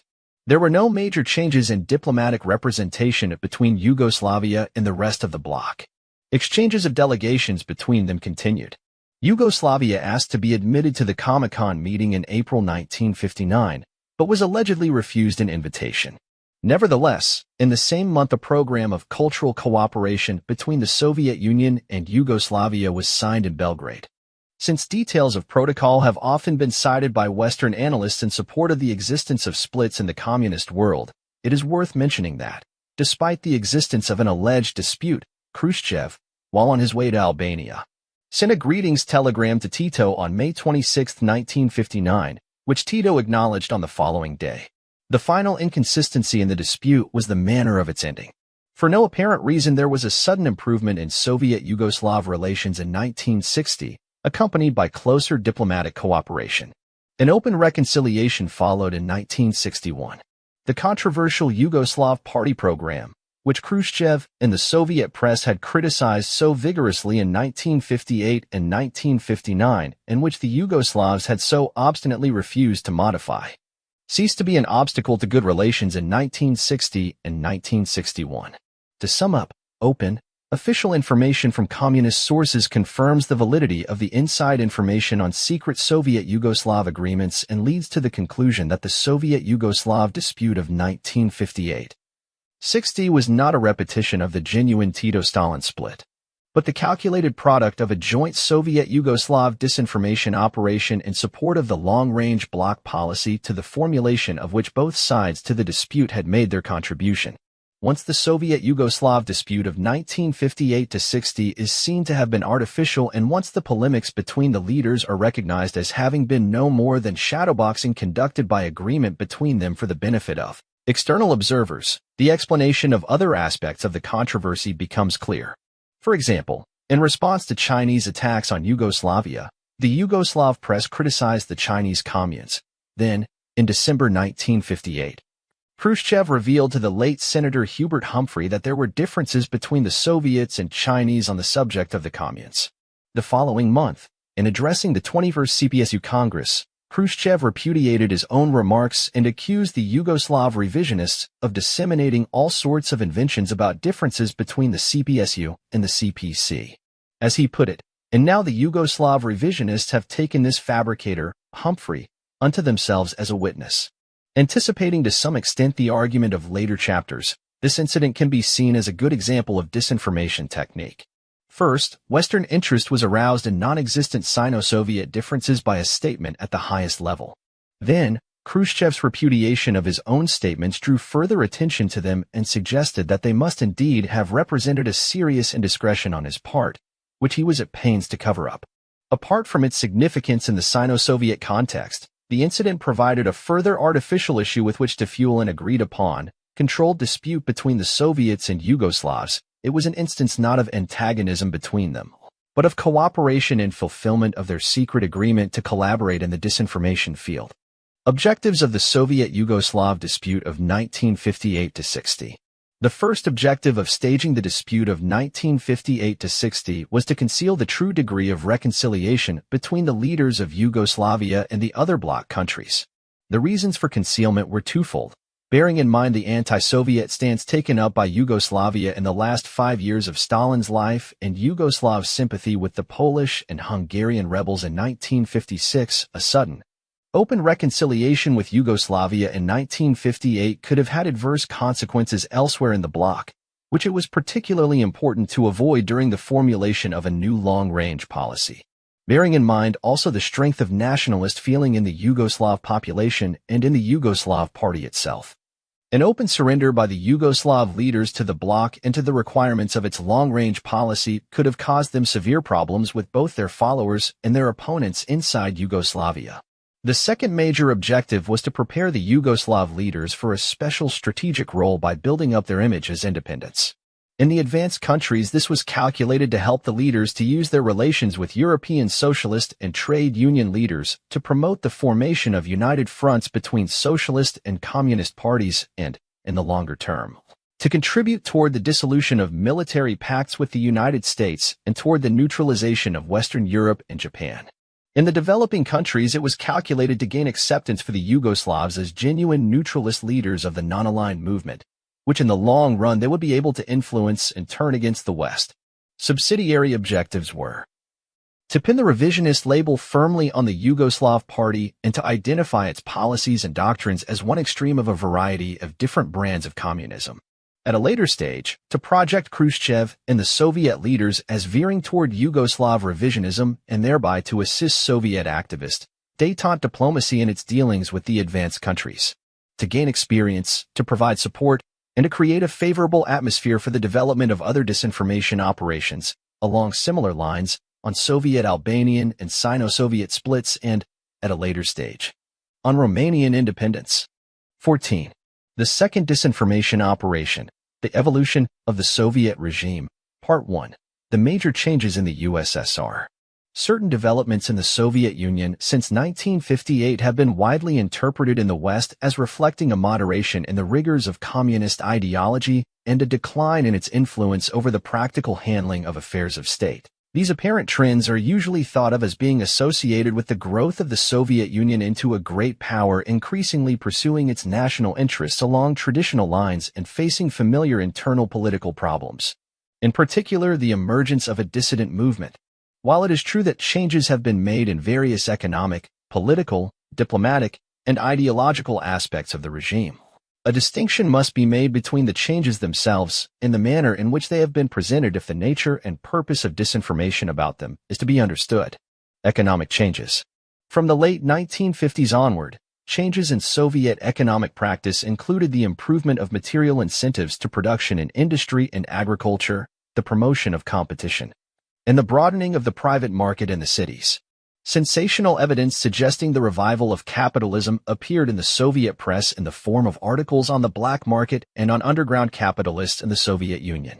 The Confessions of a Former Soviet Underground Millionaire appeared in Izvestia in 1959 or 1960. It is true that there is, and, on a varying scale, always has been a private market in the Soviet Union in which collectivized peasants and some private individuals have sold the agricultural produce grown on their lots. In the NEP period, When private ownership and private enterprise were permitted, this private market reached its post-revolutionary zenith. With the ending of the NEP and the collectivization of agriculture, it shrank to insignificant proportions. During and after the Second World War, it revived again for a short period, only to be drastically curtailed in the last years of Stalin's rule. Since his death, with the new emphasis on incentives and the abolition of deliveries of goods to the state by farmers from their private lots, the private market has once more grown in scale. It now exists in two principal forms: the main market, in the cities where collective farmers and some private individuals sell their agricultural produce, and a small black market, especially in Moscow and Leningrad, in which illegal transactions in currency and goods take place between Soviet speculators and foreign diplomats and visitors. The growth of the main market has been strictly limited because the introduction of greater incentives for farmers and other workers was not accompanied by the legalization of private enterprises. The emphasis throughout has been on increasing production and efficiency not in private enterprises, but in collective farms and state-owned industries and trading enterprises. There can be no significant widening of the private market and healthy competition with the state sector unless private ownership and enterprise are reintroduced. The Soviet government shows no sign of doing this. On the contrary, the regime maintains its hostile attitude to private ownership, and the ultimate objective of party policy is still the total extinction of the private sector. As for the black market, it is, as foreign diplomats know, extremely limited and illegal. What is less widely known is that it is secretly controlled and actively exploited by the anti-contraband department of the KGB. Significantly, this department was created in 1959 on the lines of a similar department set up in the GPU during the NEP period. Its function is to control the activities of domestic speculators and foreign businessmen and to blackmail and recruit as agents members of the diplomatic colony and other foreign visitors who engage in illicit transactions. The head of this new department, Sergei Mikhailovich Fedoseev, was so successful in recruiting foreigners, including Americans, that in 1961 he was promoted to be chief of the American department, responsible for the recruitment of officials of the U.S. Embassy in Moscow. Tendencies toward private enterprise have existed in the Soviet Union since the revolution. Arrests of embezzlers and speculators who have enriched themselves at state expense have not always been reported. If in the period 1959 to 62 such arrests were given wide publicity, this did not indicate, as some Western observers believed and as the Soviet regime wished them to believe, that capitalism in the Soviet Union was reviving. On the contrary, it indicated that the regime was stepping up its traditional ideological policy of eliminating the remnants of capitalism, while at the same time promoting the myth that capitalism was being restored. Since the end of the 1950s, a measure of industrial reorganization has been in progress. Greater powers of initiative have been given to local economic management without weakening central control. Local councils of people's economy have been created. The authority of economic officials has been enhanced. In Western terminology, these officials are described as technocrats, who are said to be increasingly taking over control. But what Western observers largely ignore is that these so-called technocrats are in reality party members who, having received industrial or other specialized training, are applying the party line in their place of work. Through them, the party exercises a more efficient control over Soviet industry, which, despite the appearance of recent changes, is now more comprehensively planned and more effectively coordinated than before. From 1962 onward, there was a protracted debate in the official Soviet press on the introduction of the profit motive, on the concept of a market-regulated economy, and on the creation of a trust system in industry. The Soviet economist Professor Lieberman played a prominent role in the debate. Point 1. According to Lieberman, factories should be given no more than basic production plans, which should be based mainly on commercial orders. Within the framework of the basic plan, factories should be free to determine their own wages, costs, and profits. A proportion of the profits should be paid into an incentive fund, which would pay bonuses to managers and workers. The introduction of state trusts that would function on a profit basis was encouraged by the government. In fact, some trusts of this kind were created from 1962 onward. For example, small shoe factories were combined experimentally into one complex in the firm Progress in Lvov, and other trusts were set up in Gorky and elsewhere. The resemblance of these reforms to capitalism is only superficial. Their effect has been to strengthen, not to weaken, party control over industry. The fundamental differences between the Soviet and capitalist systems in their basic objectives, their principles of ownership and management, and the distribution of national income and political power remain. The emphasis in the Soviet capital investment program is still on heavy industry and especially on armaments, including military satellites and nuclear missiles. It should be noted that the economic reforms reflected to some extent the experience of the NEP. Some of Lieberman's ideas, as well as the creation of trust in industry, were directly modeled on the NEP pattern, but in fact the changes of the 1960s were less far-reaching than those of the 1920s. Private ownership of enterprises was not reintroduced after 1960, agriculture remained collectivized. Such reforms as were carried out in the 1960s and 1970s did not signal a fundamental change in the regime. They were carefully calculated steps taken by the regime within the framework of its long-range policy. Their object was not to change the nature of the system, but to stabilize it by making the economy more efficient and party control more effective.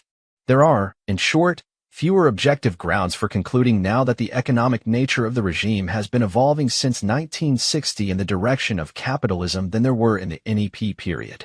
In the 1960s and 1970s, however, the same technique has been used as in the 1920s to exaggerate and misrepresent the nature of such changes as have occurred to suggest a weakening of ideological influence and a tendency toward the restoration of capitalism. The KGB has played an active part in this misrepresentation. For example, the confessions of an underground millionaire were supplied to Izvestia by the KGB at the personal instigation of Shelepin. A more widespread KGB technique has been used to influence directly the opinions of visiting Western tourists, businessmen, scholars, and correspondents. For instance, Western economists who visit the Soviet Union naturally wish to meet their Soviet colleagues. It is normal practice for the latter to clear such meetings in advance with the party and the KGB. They are then briefed on the line to be taken in frank discussions with their Western colleagues on the faults in the Soviet system and the direction in which it is evolving. Given that there has been no restoration of capitalism in the Soviet Union, Chinese and Albanian charges to this effect in their polemics with the Soviet leaders in the 1960s were unfounded and can therefore be seen as part and parcel of an agreed bloc disinformation effort carried out in accordance with the long-range policy. Decisions reached, with Chinese and Albanian participation, in the period 1958-60. Political changes. Western belief in a moderation in the Soviet attitude toward internal and external political problems during the 1960s was based on various changes introduced from 1958 onward. They can be briefly listed. A new formula was evolved to replace the dictatorship of the proletariat, in official communist language. This was the concept of the state of the whole people. Two certain legal changes were made. Steps were taken ostensibly to reduce the role and influence of the security service. The All-Union Ministry of Internal Affairs was abolished in 1959, but only for a short time. The chairman of the KGB, the notorious police professional General Ivan Serov, was dismissed on December 9, 1958. He was replaced 2 weeks later by the former leader of the Soviet Youth Movement, an alleged liberal Shelepin. The use of terror was reduced. It was decreed that socialist legality should be observed. The KGB was represented as a reformed organization, hard on the enemies of the regime but humanistic in its approach to the Soviet people, as was its forerunner in Dzerzhinsky's days. Khrushchev told editors of the West German Social Democratic press that state security organizations were not really needed at all in the Soviet Union. They could at most be used to deal with cases of petty larceny. Khrushchev and Shelepin repeatedly denied that there were political prisoners in the Soviet Union. 4 According to communists, the state security organs are now laying more and more emphasis on preventive, educational work. They are expanding their prophylactic work. This line was in sharp contrast with the earlier emphasis on repression in the work of the security services. A more tolerant attitude was ostensibly adopted toward religion. The chairman of the Directorate for Affairs of the Orthodox Church, a KGB official named G. Karpov, was replaced by Kuroydov, a former secretary of a party provincial committee. More religious leaders were allowed to travel abroad. A more liberal attitude was adopted toward writers, scientists, and other creative workers. There were occasional, apparently independent and spontaneous, expressions of public opinion. Unofficial critical comments about the regime were sometimes published. While traditional socialist realism in art continued to receive official encouragement, well-publicized exhibitions of abstract painters were held in Moscow. They were roundly criticized by Khrushchev. As in painting, so in literature, alongside traditional hardline writing, Certain well-known Soviet poets and authors published controversial material in the Soviet and foreign press. Some were harassed and punished in consequence. A Yevtushenko poem including criticism of Stalin was published in the Soviet Union. So was Solzhenitsyn's One Day in the Life of Ivan Denisovich, a description of life in a Soviet prison by an author who had himself been a prisoner under Stalin. Works by other former prisoners, such as Dyakov and Georgy Shelist, appeared in the early 1960s. More Soviet tourists traveled abroad, including writers who made critical and controversial comments about the regime. Some were allowed to leave the Soviet Union permanently. Within the Soviet Union, the well-known writer Kochetov emerged as the leader of the conservative wing of the Writers' Union, while the late poet Tvardovsky, who sponsored Solzhenitsyn's writings, led the liberals. The liberals were joined by the poets Yevtushenko and Voznesenskiy, also by prominent scientists and other dissidents. With the help of these apparently more liberal official attitudes, the image of the Soviet Union presented to the outside world was changed. The political fundamentals of the regime were not. The state of the whole people was still a dictatorship ruled exclusively, and now more effectively, by the Communist Party through the party apparatus and other organs, including the KGB. The KGB was still one of the pillars of the strength and stability of the regime. True anti-communist political opposition was suppressed as before, but on a selective basis.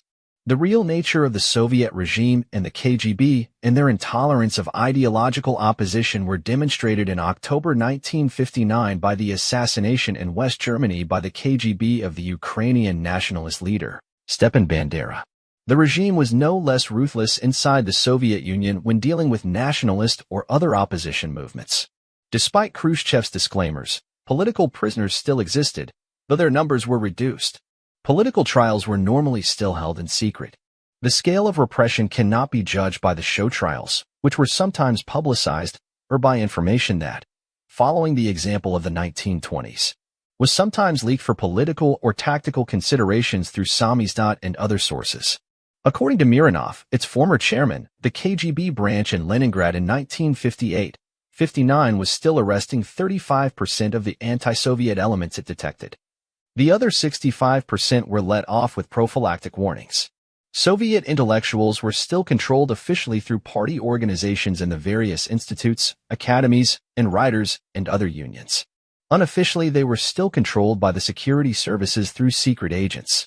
There was no free, independent, spontaneous expression of political views in the Soviet Union. Although the use of terror was diminished in comparison with Stalin's time, true reform went no further than in the thaw between 1953 and 1956.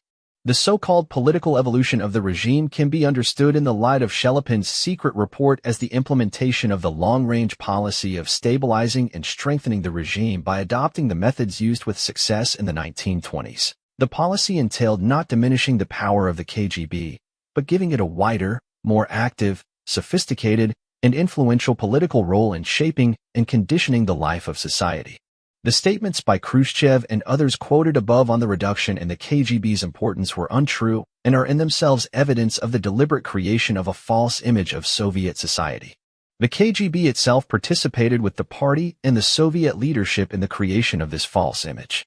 Prominent Soviet legal experts, including several from the KGB Institute like Professor of Law Viktor Chikvadze, helped the Soviet leaders to formulate the new concept of the state of the whole people. They also helped to prepare the false statements quoted above on the restricted role of the KGB and the non-existence of political prisoners. When the puzzled staff and students at the KGB Institute, including the author, pointed out the inaccuracy of Khrushchev's remarks and asked for an explanation, they were told that such statements were required for political and tactical considerations. In fact, the statements were made in order to mask the KGB's new role. Further evidence of the role of the KGB in shaping the new, false image of the regime, evidence that illustrates the linkage and technique between the NEP period and the 1960s, can be found in the case of Shulgin.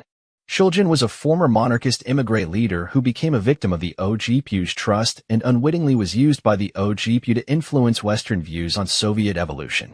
In September 1925, he was lured by the trust into the Soviet Union, and under trust auspices visited Kiev, Moscow, and Leningrad, meeting the defense, foreign affairs, and finance ministers of the trust's underground organization. In 1927, he wrote a book about his visit to the Soviet Union entitled Three Cities. After clearance with the trust, in effect, with the OGPU, the book was published outside the Soviet Union. One of its main themes was that foreign intervention in Soviet affairs was superfluous, since communism was a declining force. After the Second World War, Soviet security agents arrested Shulgin in Belgrade. He was imprisoned in the Soviet Union for his involvement with the Trust in the 1920s. In 1960, he was released from prison and was used by the KGB, this time wittingly, to publish a brochure in which he stated some of the reasons for suggesting that the Soviet regime was evolving toward a more tolerant and democratic system. Changes in diplomacy. From 1958 onward, the Soviet leadership laid special emphasis on peaceful coexistence, trade and economic relations with the West, and a moderate and businesslike approach to negotiations and agreements. Soviet diplomacy entered an active phase. Top-level personal diplomacy became normal practice. Khrushchev and other Soviet leaders visited the United States and France. Western leaders were invited to the Soviet Union. Approaches were made to the governments of advanced capitalist countries, including Great Britain, the United States, West Germany, France, and Japan, for the purpose of improving political, economic, and cultural relations with them. The Soviets showed interest in summit conferences and international meetings on disarmament and trade. On December 4, 1958, the Soviets issued a declaration on the cessation of nuclear tests. Preceded and followed by other proposals on disarmament. 7 The Soviets expressed a desire to obtain capital equipment from the industrially advanced non-communist world on the basis of long-term credits. 8 Countries bordering on the Soviet Union received special attention. 9 In May 1962, Khrushchev suggested a world conference on trade. These initiatives did not represent an evolution toward a less ideological and more conventional national form of diplomacy on the part of the Soviet government. They should be compared with Soviet diplomacy under Lenin during the NEP. They were similar calculated steps taken on the basis and within the framework of a long-range ideological policy. Similar emphasis on peaceful coexistence and businesslike relations with the capitalist world and a similar use of high-level contacts with non-communist governments can be seen in Soviet diplomacy leading up to the Genoa Conference of 1922. This was a period in which Lenin himself advocated the use of moderate language, avoiding in particular words suggesting that violence and terror played any part in Soviet tactics. The Soviet government's proposals to the UN General Assembly on full and complete disarmament and the call for a world conference on trade are even more strikingly similar to Soviet proposals in the 1920s. The so-called moderate Soviet diplomacy of the 1960s was a repetition of Lenin's activist foreign policy of gaining specific benefits for the Soviet Union by exploiting the contradictions within and between non-communist countries. If this historical basis for Soviet diplomacy in the 1960s is taken into account together with Lenin's pamphlet, Left-Wing Communism, an Infantile Disorder, it is easier to understand why the emphasis on coexistence and businesslike cooperation between states with different social systems in the 1960s was accompanied by an intensification of the ideological struggle inside and outside the Soviet Union. Khrushchev's calls for peaceful coexistence and disarmament were combined with outspoken attacks on capitalism and predictions of upheavals in the West, which were made during and after his visits to the United States in 1959 and 1960.10. Even more important was the intensification of support for revolutionary and national liberation movements abroad, most conspicuously in Vietnam and Africa. The year 1960 saw the foundation in the Soviet Union of a new university, Lumumba University, intended for the training of revolutionary leaders for the developing countries of Africa, Asia, and Latin America. The resemblance between Soviet initiatives in the 1920s and those in the late 1950s and early 1960s did not escape the notice of all Western analysts. For example, David M. Absher, in his contribution to the book Détente, said that more striking than any adjustment currently being made to meet changing conditions was the adjustment of the NEP in the 1920s.11. Similarly, Lazar Pistrak, in his book The Grand Tactician, observed that Khrushchev had resumed Lenin's methods of an active foreign policy in the simultaneous spreading of world revolutionary ideas by means of unprecedented propaganda devices. 12. A third Western observer, G. A. Von Stackelberg, pointed out the inconsistency between peaceful coexistence and the foundation of a university for training revolutionary leaders for the Third World. He drew a direct comparison between Lumumba University and the Communist University of the Toilers of the East, set up almost 40 years earlier under Lenin to train cadres for the Eastern Soviet republics of Turkestan, Kazakhstan, and the Caucasus. As he pointed out, it could also be compared with the Sun Yat-sen University, which trained cadres for the Communist Revolution in China. 13 Despite the talk of peaceful coexistence, Soviet policy provoked or contributed to a series of crises in the decade following 1958, including the Berlin Crisis of November 1958, when Khrushchev proposed to terminate the city's occupied status, the U-2 crisis in 1960, which Khrushchev used to wreck the summit conference, the Soviet decision to resume nuclear testing in 1961, the Cuban crisis of 1962, and the Middle East crisis of 1967. Again, the explanation is to be found in the experience of the NEP and the Leninist view of foreign policy as a form of ideological struggle in which both peaceful and non-peaceful methods should be used. Peaceful coexistence was defined under Khrushchev, as it was under Lenin, as a form of class struggle between antagonistic social systems based on the active exploitation of the contradictions within and between non-communist countries. 14 The revival of an active Leninist foreign policy was confirmed.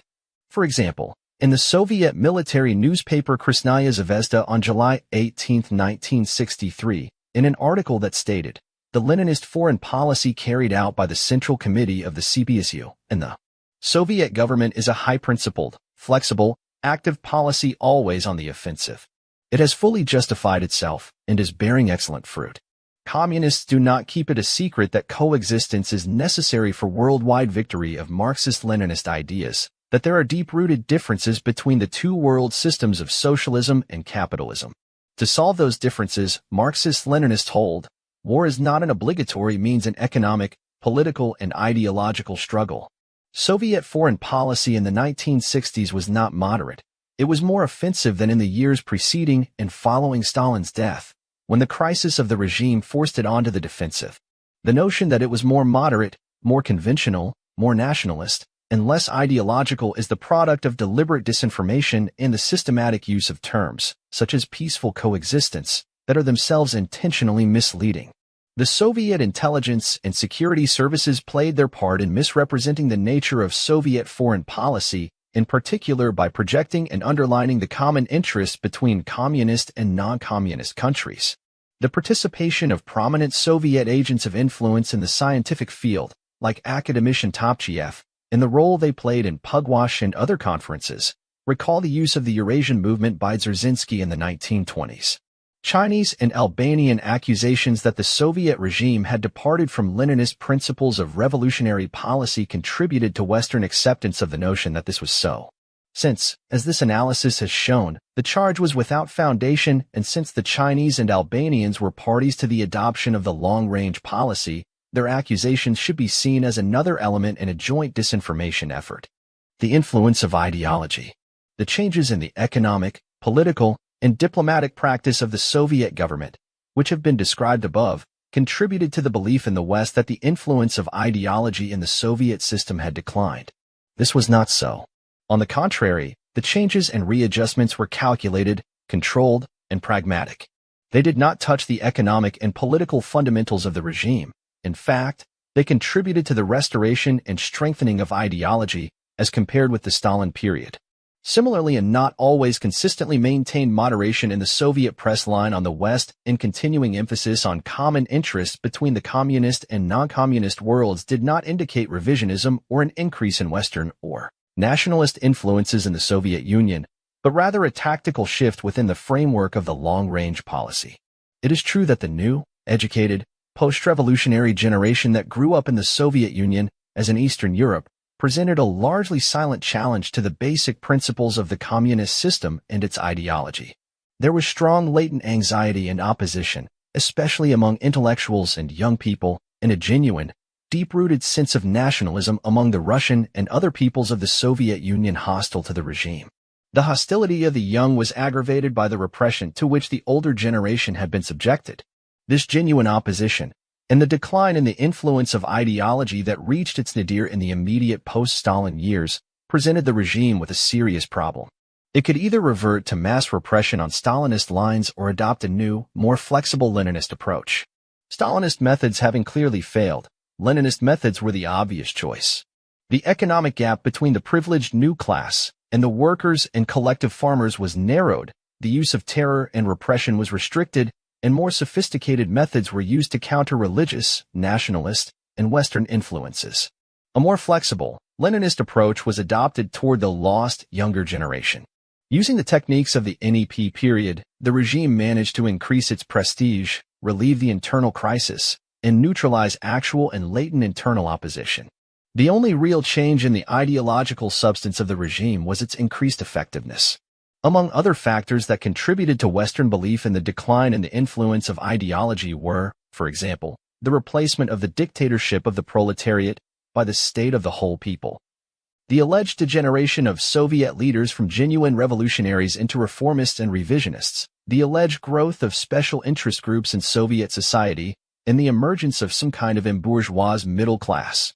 The revival of de-Stalinization, the increased accessibility of Soviet scientists, writers, and other intellectual and cultural figures, the larger numbers of Soviet Jews allowed to immigrate, and Chinese and Albanian accusations of Soviet revisionism.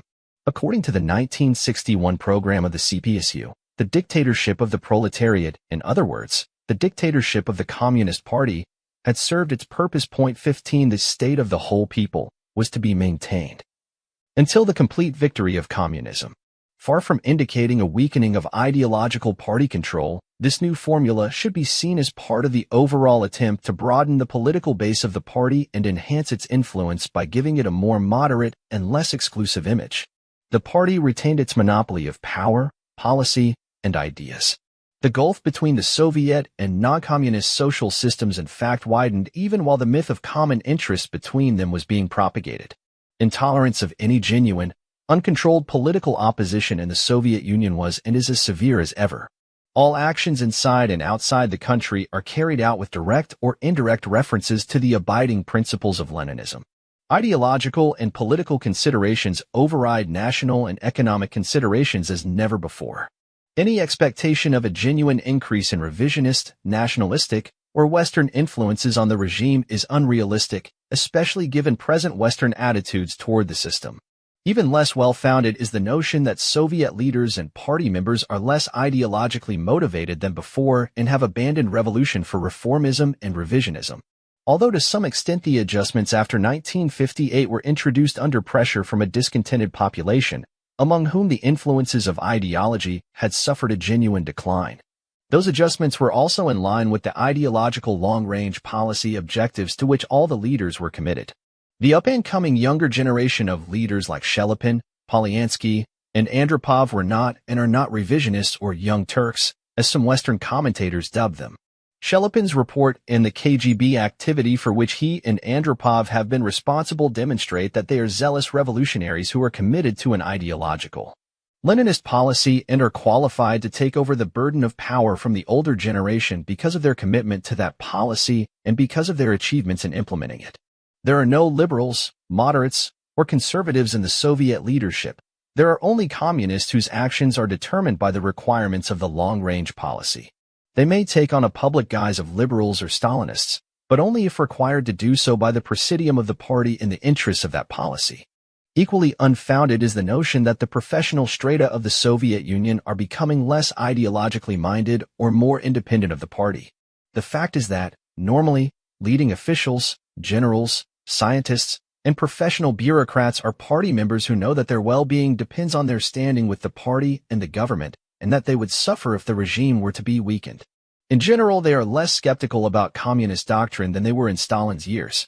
Since arrests among them are now unusual and take place only if they participate actively in opposition to the regime, they are in fact more loyal than before. They know that the authority of the party leadership is unchallengeable. Since everything is under the control of the party, there are no divisions between the party leadership and the professionals. If the professionals play a more important role in the implementation of policy, they do so under party control. It is erroneous to suppose that the professionals in any field can be independent politically, as they are in the West. They have significant influence, but no independence. Unofficial evidence that military and economic professionals or technocrats play an independent role in the policy-making process can be discounted. If some professionals resign or express critical views in the Soviet press or in contact with foreigners, it can be assumed that they are doing so on the instructions of the party.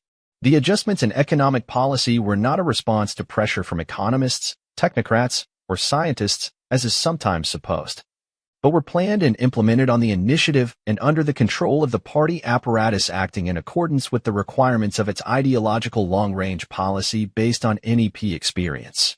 The adjustments were not intended for the enrichment of individuals or groups, but for the enrichment and stabilization of the regime and the fulfillment of communist policy. The technocrats and other professionals have not lost their ideological zeal. They remain leading party officials who have simply received new assignments from the party. If any of them depart noticeably from communist norms of life or degenerate into middle-class revisionists, they are removed from their positions and replaced. Their ideological zeal is maintained through nonviolent purges, systematic ideological education, and strict party control. Soviet workers and collective farmers are not becoming middle class, as some observers like to think. The improvement in the lot of rank-and-file workers is still modest. They have a long way to go yet until they reach a decent standard of living. Furthermore, in Soviet conditions the emergence of a middle class is impossible because the party has different objectives and, when necessary, intensifies the ideological struggle against middle-class philosophy and practice to exclude such developments from Soviet society. The major party and bloc documents of lasting significance, such as the record of the CPCU's 21st Party Congress, the Manifesto of November 1960, Khrushchev's report of January 6, 1961, and the 1961 program of the CPCU, confirmed the fundamental principles of the Soviet regime and its ideology, as well as the final ideological objectives of the Soviet Union and the bloc. These documents directed the communist movement to an intensification of the ideological struggle against alien ideologies domestically and externally. They called for more and better communist ideological education. The evidence does not support the conclusion that, despite these documents, the Soviet regime has been evolving into a less ideological and more conventional national system. On the contrary, it points to a deliberate decision by the regime to pursue its acknowledged ideological goals the more effectively by distracting Western attention from them. This it has sought to do by misrepresenting tactical, pragmatic shifts in its practices as fundamental and spontaneous, thereby projecting a false image of a system evolving in a direction opposite to its declared purposes. In planning and executing this misrepresentation, it has used the doctrine and historical experience of Lenin's NEP. The revival of de-Stalinization. Perhaps the most important technique used to project a moderate image of Soviet policy in the late 1950s and early 1960s was the revival of de-Stalinization and the related issue of revisionism. This can be seen, for example, in the appointment of Pervukhin as Soviet ambassador to East Germany in 1958, the replacement of Sarev by Shelepin as chairman of the KGB. The renewed denunciation at the 22nd CPSU Congress in October 1961 of the anti-party group as Stalinists for their past role in the repressions, the revived criticism of Stalin himself for these repressions, and the removal of his body from the Lenin mausoleum, the special exploitation of the Molotov affair, and the display of differences in attitudes towards Stalin between the Soviet leaders on the one hand and the Albanians and Chinese leaders on the other. Pervukhin had been a member of the opposition to Khrushchev in June 1957. He was therefore identifiable in the West, though wrongly, as a hardliner. He was appointed as ambassador to East Germany at a time when the Berlin crisis of 1958 was being prepared by the bloc strategists. His appointment can be regarded as the first calculated attempt to provide the West with a plausible explanation of an international crisis being provoked by the influence of the hardliners within the Soviet system. In fact, the crisis was created within the framework of long-range policy, and the major spokesman on it was none other than Khrushchev himself. Sarev's case was different in that he had long been a supporter of Khrushchev, but, as has already been explained, his notorious past involvement in repressions and his narrow-minded attitudes made him unsuitable for a leading role in the implementation of the new long-range policy. The background of Shelepin, a former leader of Soviet youth, provided a useful contrast, which in turn contributed to Khrushchev's and Shelepin's liberal images. The renewed criticism at the 22nd Party Congress of the anti-party group of Molotov, Malenkov, Bulganin, Voroshilov, and others for their role in past repressions and of Provukin's resistance to the policy of reform, were perhaps the most striking and persuasive instances of the calculated use of spurious destalinization. The issues involved have been settled with the ending of the power struggle and the establishment of a homogeneous team of leaders committed to a long-range policy. The display of differences between moderates and Stalinists was linked with the decision of the 22nd Party Congress on November 1, 1961, to remove Stalin's body from the Lenin Mausoleum and rebury it in the Kremlin wall. Another stage display was the conspicuous refusal by KGB bodyguards, in front of foreign diplomats and journalists, to allow Voroshilov to join other Soviet leaders on top of the Lenin Mausoleum for the official parade in November 1961. One purpose of these staged displays of de-Stalinization was to create a favorable climate for the conversion of former internal enemies of the regime into active allies and the promotion of its long-range policy. Khrushchev in person had meetings with several children of the rehabilitated officials. In the effort to involve all sectors of Soviet society with the new policy, rehabilitation was extended outside the political field. Khrushchev had a well-publicized meeting with a thief who had been released from prison. The KGB was given a special role in rehabilitating former prisoners and returning them to the party ranks. The KGB helped such people to obtain apartments and jobs through its contacts in factories and other institutions. Those who were considered suitable were recruited by the KGB for political assignments. The explanation of the Molotov affair is more complicated and deserves detailed examination. According to official and semi-official accounts, Molotov used his appointment as ambassador to Mongolia to establish contact with the Chinese leaders.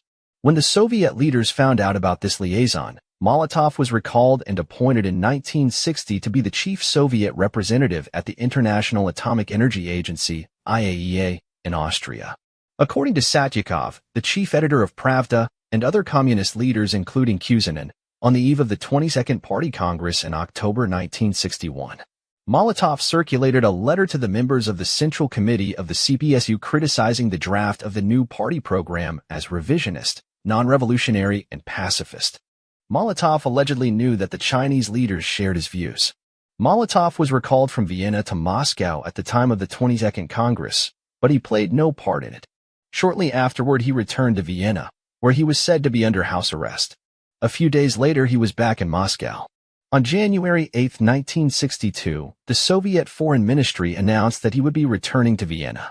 Within days, this statement was withdrawn. There are many curious anomalies in this story. Molotov was sent to Mongolia by Khrushchev to isolate him and to lower his prestige in the Soviet diplomatic service. He was kept under surveillance there by informers controlled by General Dobrynin, chief advisor to the Mongolian Security Service and former head of the KGB Surveillance Directorate. Continuing unauthorized contact between Molotov and the Chinese would have been virtually impossible. If such contact had taken place and had been reported, it is most unlikely that Molotov would have been posted to the IAEA in Austria. Like Malenkov, Bulganin, and others, he would have been sent off to retirement in a small town in the Soviet Union. Moreover, misconduct of this kind on Molotov's part would have been made known as before to party members in a secret letter as further evidence of his anti-party behavior. This did not happen. There was no reference to Molotov in the confidential party explanation of the decisions of the Congress, containing such criticisms. Furthermore, the criticisms attributed to him look most unlikely. The draft program was based on the decisions of the 81 Party Congress of November 1960, which ratified the new, revolutionary bloc policy and strategy. For Molotov to have criticized the program on the grounds alleged would have made him a laughingstock within the communist movement. Molotov did, however, criticize Khrushchev's policy on the eve of the 21st Party Congress 2 years earlier, in January 1959. And this was stated in the confidential circular to party members in Moscow on the decisions of that Congress signed by Vladimir Ustinov, who had become a Moscow party secretary. Molotov's criticisms were described as a mixture of dogmatism and quotations from Lenin. This episode was not mentioned by Satyakov and in fact has never been disclosed to the public by the Soviet leadership. It is therefore reasonable to deduce that Molotov's actual criticisms in 1959 were modified and only disclosed at a time suited to meeting the needs of policy in 1961. It is also possible that use was made of Molotov in this way with his knowledge and consent. As a party member, he would have had no option but to agree. The unusual publicity given to Molotov's movements between Moscow and Vienna may well have been intended to attract Western attention to the affair at a time of alleged Sino-Soviet differences. In this connection, it should be noted that Satyakov, supported by Mikoyan and other speakers, accused Molotov of predicting political conflicts with imperialism that would mean war. Mikoyan accused Molotov of rejecting peaceful coexistence. Another party official said that Molotov was opposed to high-level diplomatic contacts between Soviet and Western leaders. Satyakov summed up with this emphatic statement: "We say to Molotov, no. The CDU has done its best to guarantee peace for the USSR on the basis of the Leninist policy of peaceful coexistence." Clearly, this exposure of Molotov's alleged warmongering could have been intended to support the moderate image of the Soviet leadership and the sincerity of their interest in peaceful coexistence and détente, in contrast with the warmongering of Molotov and the Chinese leadership. Two further aspects of Satyakov's attack on Molotov should be mentioned. He accused Molotov, first, of trying to assume the role of an interpreter of Lenin, and second, of criticizing the new party program as pacifist and insufficiently revolutionary. Both these criticisms were to be used by the Soviets against the Chinese leaders, at first without naming them, but later explicitly. It can therefore be suggested that the Molotov affair was used to support the authenticity of the alleged differences between the Soviets and Chinese on the issue of peaceful coexistence. The conspicuous revival of the de-Stalinization issue at the 22nd Congress and Khrushchev's public attack on the Albanians apparently angered the Chinese to such an extent that Zhou Enlai, the leader of the Chinese delegation, withdrew from the Congress. As has already been explained, the issues of revisionism and Stalin's distortions of communism had already been settled between the leaders of the communist bloc at the end of 1957. Because they had been settled, there was no foundation for differences between communist parties on them. The conclusion may therefore be drawn that the revival of the issues at the 22nd Congress was artificial and that the differences between the Soviet and the Albanian and Chinese parties on Soviet, revisionism, and Chinese and Albanian Stalinism were calculated and agreed within the terms and in the interest of the long-range policy. It should be noted that one of the objects of the display of differences was to add credibility to the notion of Soviet moderation and to present Khrushchev as a revisionist. The conclusion that the display was staged provides another argument for regarding the notion of Soviet moderation as unfounded. The position of Soviet scientists and other intellectuals. Extensive preparations were made by the Central Committee and the KGB in 1958-60 to use scientists, writers, and other intellectuals for political and disinformation purposes in accordance with the requirements of the new long-range policy. 17 This new approach to the intellectuals had its internal aspect.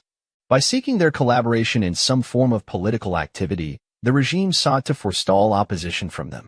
But it is with the external, strategic implications of the intellectuals' role in bringing influence to bear on Western public opinion and governments that the present chapter is concerned. Fadeyev's posthumous advice to the Central Committee to use intellectuals for exerting influence, not for spying on one another, had been well taken and was put into effect. The use of scientists in particular as agents of influence and channels for disinformation involved certain changes in their status. The Central Committee apparatus and the Ministry of Foreign Affairs, as well as the KGB, developed closer relations with them. Many of them were given intelligence training individually and in schools. The regime, instead of keeping them in isolation at home as before, began to promote both their accessibility at home and their travels abroad with a view to widening and exploiting their contacts with Western scientists.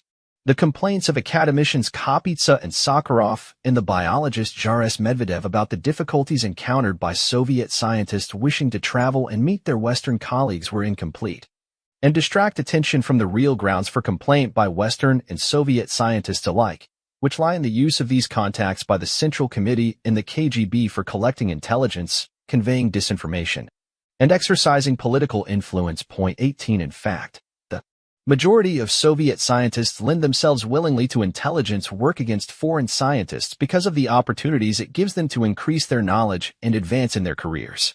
Like Fadeyev, they find it in better taste to spy on foreign associates than on their Soviet friends and colleagues. The use of Soviet scientists as agents of influence and channels for disinformation entailed changes in Soviet practice over the disclosure of secret information. Although the most significant areas, especially the process of policy-making and the technique of its implementation, remained as secret as ever, certain aspects of Soviet science and society were opened up. The obsession with secrecy appeared less total than in Stalin's days. The greater accessibility of Soviet scientists made its own contribution to the impression of evolution in the Soviet system.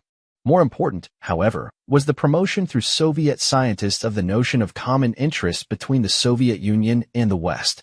The attendance of KGB agents, such as academicians Topchev, Artobolevsky, and Khvostov, at international scientific conferences and their role in promoting the idea of the Soviet Union's common interest with the United States in avoiding nuclear conflict deserve the closest scrutiny for the bearing they may have had on American willingness to engage in strategic arms control and disarmament negotiations with the Soviet Union and the voluntary decision by the United States in the early 1960s to surrender its nuclear superiority in the naive belief that if the Americans reduced the rate of development of their nuclear arsenal, the Soviets would do the same.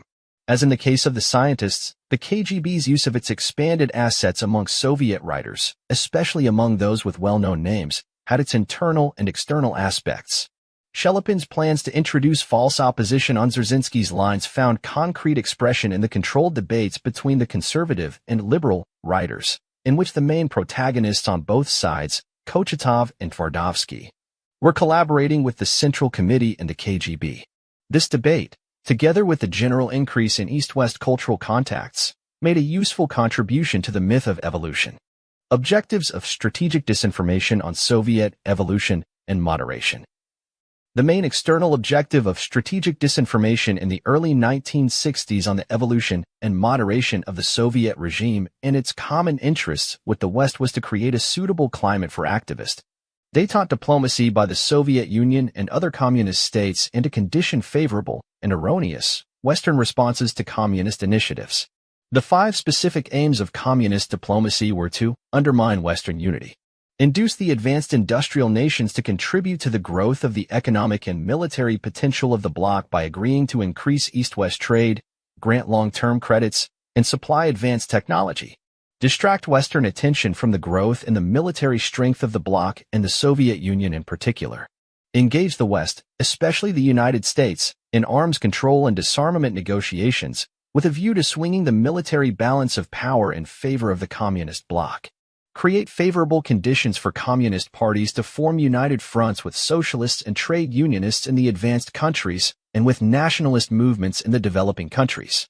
At home, the main objective of the adjustments to the regime and the exaggeration of their significance through disinformation was to create favorable conditions for the further construction of socialism and the eventual transition to communism by neutralizing internal opposition and securing a reduction in external pressure on the regime from the West. Subsidiary objectives of the revival of de-Stalinization were to provide a foundation for open reconciliation and cooperation between the Soviet Union and Yugoslavia without revealing the full extent of Yugoslavia's membership in the bloc and commitment to its long-range policy. Provide grounds for Soviet-Albanian and Sino-Soviet differences in preparation for the pursuit of coordinated, dual foreign policies by the Soviet Union and China. Support further disinformation operations concerning disunity and disarray in the world communist movement ostensibly brought about by the decline in the influence of ideology and the resurgence of independent nationalist tendencies in communist parties inside and outside the bloc. 15. The third disinformation operation, the Soviet-Albanian dispute and split. The overt picture of Soviet-Albanian relations. Esoteric evidence indicated to Western observers of the communist scene that disagreements between the Soviet and Chinese and Albanian party leaders had developed by 1959 into a serious cleavage on policy issues. In 1960, the dispute came out into the open, the first international communist confrontation where the Sino-Soviet dispute and Albanian support for China publicly emerged was at the June 5, 1960. Meeting in Peking of the General Council of the World Federation of Trade Unions. One according to evidence published in the Western Time after the event, there were furious polemics, mainly between the Soviets on the one side and the Chinese and Albanians on the other, at the closed sessions of the Romanian Party Congress in June 1960 and the 81 Party Congress in Moscow in November 1960. The dispute acquired the status of a split when Khrushchev denounced the Albanian leaders publicly at the 22nd CPSU Congress in October 1961 for their criticisms of the Soviet Party program. for their dogmatic Stalinism, and for their rejection of peaceful coexistence. Zhou Enlai, the leader of the Chinese delegation, withdrew from the Congress as an apparent gesture of support for the Albanian position. Haja, while expressing through the Albanian party press his party's continuing solidarity with the CPSU, responded to the Soviet attack with bitter criticism of Khrushchev and his group for their public attack on the Albanian party and for their revisionism.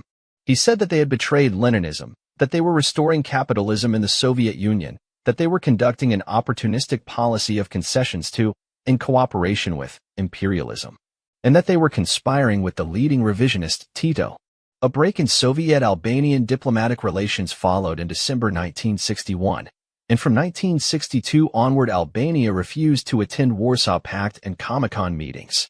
Chinese support for, and alignment with the Albanian position against the Soviets can be traced back at least to 1959 and possibly even earlier in the esoteric evidence. Inside information and its interpretation. The author's information contradicts this generally accepted version of the development of Soviet-Albanian relations between 1959 and 1962.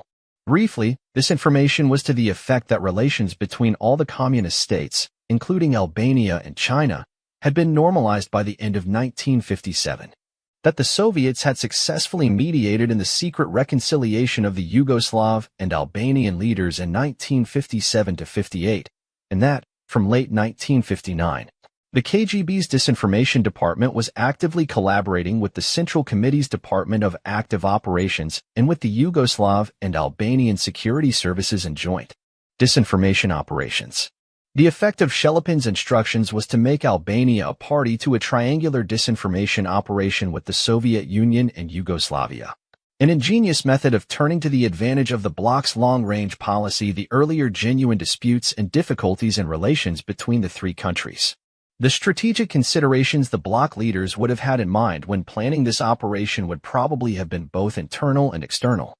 Internally, both the Yugoslav and Albanian regimes would have faced major political problems if the radical step of immediately and publicly normalizing their relations had been taken by those same leaders under whom the hostilities between the parties had originated and developed. In the case of Yugoslavia, it was predictable that public reconciliation would have carried with it a grave risk of factionalism within the Yugoslav party because of the strength of feeling against Albania that had built up in the Stalin period. For the Albanian leaders, the problems would have been even more acute. They were the same leaders who had been responsible for executing their own Albanian colleagues, including the former minister Kosicek, for their pre-Yugoslav sympathies. Open reconciliation with Yugoslavia might well have released pressure for the posthumous rehabilitation of Zeks and his friends and for an admission by the leadership that they had committed crimes against loyal and innocent fellow countrymen on Stalin's orders. In other words, there might have been a popular and inter-party reaction in Albania similar to that in Hungary, which accompanied the rehabilitation of the former minister, Laszlo Rajk, in 1956. Furthermore, for strategic reasons, Yugoslavia's true role as an active participant in the formulation and execution of long-range bloc policy had to be kept a closely guarded secret known only to the inner circle of Albanian party leaders. An open Yugoslav-Albanian reconciliation could not have been fully explained to the Albanian rank and file and might well have led to a revival of genuine revisionism in the party. A disinformation operation to which both the Yugoslav and Albanian leaders were parties offered substantial advantages by providing scope for intimate secret collaboration between the party leaders in an operation of importance to the whole bloc while, at the same time providing a means of delaying open acknowledgement of their secret reconciliation to the party rank and file and to the populations at large. In the Soviet Union, Khrushchev had been enlightened enough to see that the best way to solve the problem of genuine dissent from and opposition to the regime among intellectuals and victims of Stalin's persecution was to involve them actively in one or another aspect of the new long-range policy. The same principle could be applied to healing splits in the bloc and preventing their recurrence. For this reason, Yugoslavia was allowed to contribute significantly to the formulation of the long-range policy and was given an important role to play in its execution. The inclusion of the Albanian leaders was the logical next step. They too could be actively involved in, and committed to, the new policy. A disinformation operation embracing a calculated Spurious dispute with the Soviet Union gave them the opportunity to project themselves to their own people and to enhance their own and their party's prestige as an independent national force robust enough to stand up to Khrushchev's bullying interference in their affairs. In addition, they were given a chance to play a strategic role in a disinformation operation to misrepresent relations between members of the bloc, and especially those between the Soviet Union and China, as degenerating into a state of rivalry and hostility. The object of the misrepresentation being to widen the openings for the bloc countries to develop their political strategies vis-a-vis the non-common, given Albania's past alignment with Stalin and the genuine Tito-Stalin split in Western knowledge of that alignment. It would have seemed logical and convincing to make Albania a Stalinist country in partnership with the Chinese in a calculated and controlled dispute with the Soviets. It also served as a useful preliminary move toward a more open and official Soviet-Yugoslav alignment from 1961 onward, in apparent opposition to the Sino-Albanian partnership. The realignment of Yugoslavia with the Soviet Union after 1961 would be less likely to prejudice her independent image and her political and economic relationships with the advanced and developing countries if the Soviets themselves were to be seen by those countries as revisionists in comparison with the militant Chinese dogmatists. The fact that Albania was the smallest and most isolated of the communist countries made her a particularly suitable choice to be the first full member of the bloc to split away from the Soviet Union after 1958. The Soviet-Albanian split should in fact be regarded as a pilot project for the much more significant Sino-Soviet split, which must already have been in the preliminary stages of development. It gave the bloc strategists an opportunity to test the validity of their disinformation concepts and techniques and to examine the internal and external consequences of a spurious minor split before committing themselves finally to a spurious major split between the Soviet Union and China. If the West were to see through the Soviet-Albanian split, the minimum of political and strategic damage to the bloc would have been done. If, on the other hand, the West were to be successfully taken in by it, if there were no uncontrollable repercussions of the split elsewhere in the bloc, if it proved possible to arrange for the political and economic survival of the Albanian regime, and if the West concluded from the Soviet-Albanian split that the 81 Party Congress in November 1960 was indeed a watershed in the disintegration of the communist monolith rather than the reverse, then there would be every justification for moving ahead with the Sino-Soviet split, to the credibility of which the Soviet-Albanian split would have made its contribution. The Sino-Soviet split would help to build up the moderate image of both the Soviet Union and Yugoslavia in the 1960s, to the advantage of their strategic political rapprochement with the advanced and developing countries. The last, but not the least significant, of the reasons for bringing the Soviet-Albanian dispute out into the open as a split would have been to provide the West with confirmation of the reliability of information on intrabloc relations derived from esoteric evidence, from retrospective leakages, from articles in the communist press, and from secret Western intelligence sources. Anomalies in the dispute and split. Detailed examination of the origins and development of the Soviet-Albanian dispute and split, using the new methodology, brings to light a number of additional points casting doubt on the authenticity of the differences between them and confirming that the dispute was manufactured in the interest of long-range policy. According to the esoteric evidence, the Soviet-Albanian dispute began in the very period during which the long-range policy was being formulated. Haja himself and other Albanian leaders participated in the process. In January-February 1959, Haja led the Albanian delegation to the 21st CPSU Congress, which discussed the roughly simultaneous transition to communism in all the countries of the bloc. This entailed an attempt to level up the economics of the more backward communist countries, including Albania, at the expense of the more advanced countries, including the Soviet Union.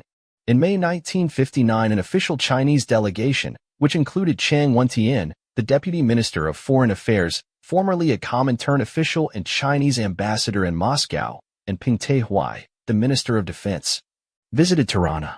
Their visit coincided with the visit of a Soviet delegation, headed by Khrushchev, that included Marshal Malinovsky, the Soviet Minister of Defense. It is generally supposed in the West either that meetings were held in an unsuccessful attempt to iron out the differences between the three countries, or that the opportunity was taken by Peng and Chang to conspire with Khrushchev against Mao. The reception Haja gave the delegations, the course of the negotiations, and the official communiqué issued after the meeting provided clear evidence that there were no differences between them, and that their relations were extremely close. Bearing in mind also that these high-level meetings in Tirana took place at the same time as the joint Soviet-Yugoslav disinformation operation was being launched.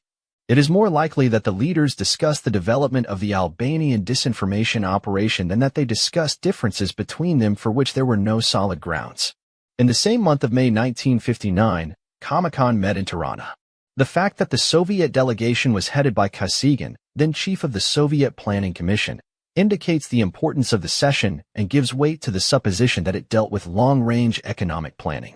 Despite the esoteric evidence of a Soviet-Albanian dispute, the Albanians continued to participate in both Comecon and Warsaw Pact Organization meetings in 1960 and 1961 up to and including the plenary session of Comecon in Moscow in September 1961, the month before Khrushchev's first public attack on them. Most significant of all, Hadja was among the signatories of the manifesto of the 81 Party Congress in November 1960. In a special resolution approving the participation of Albania in the Congress, the Albanian Party stated that the CPC was the most experienced and competent body of the international communist movement, and added that the hopes of the imperialists, headed by the USA, to split the communist camp are doomed to failure.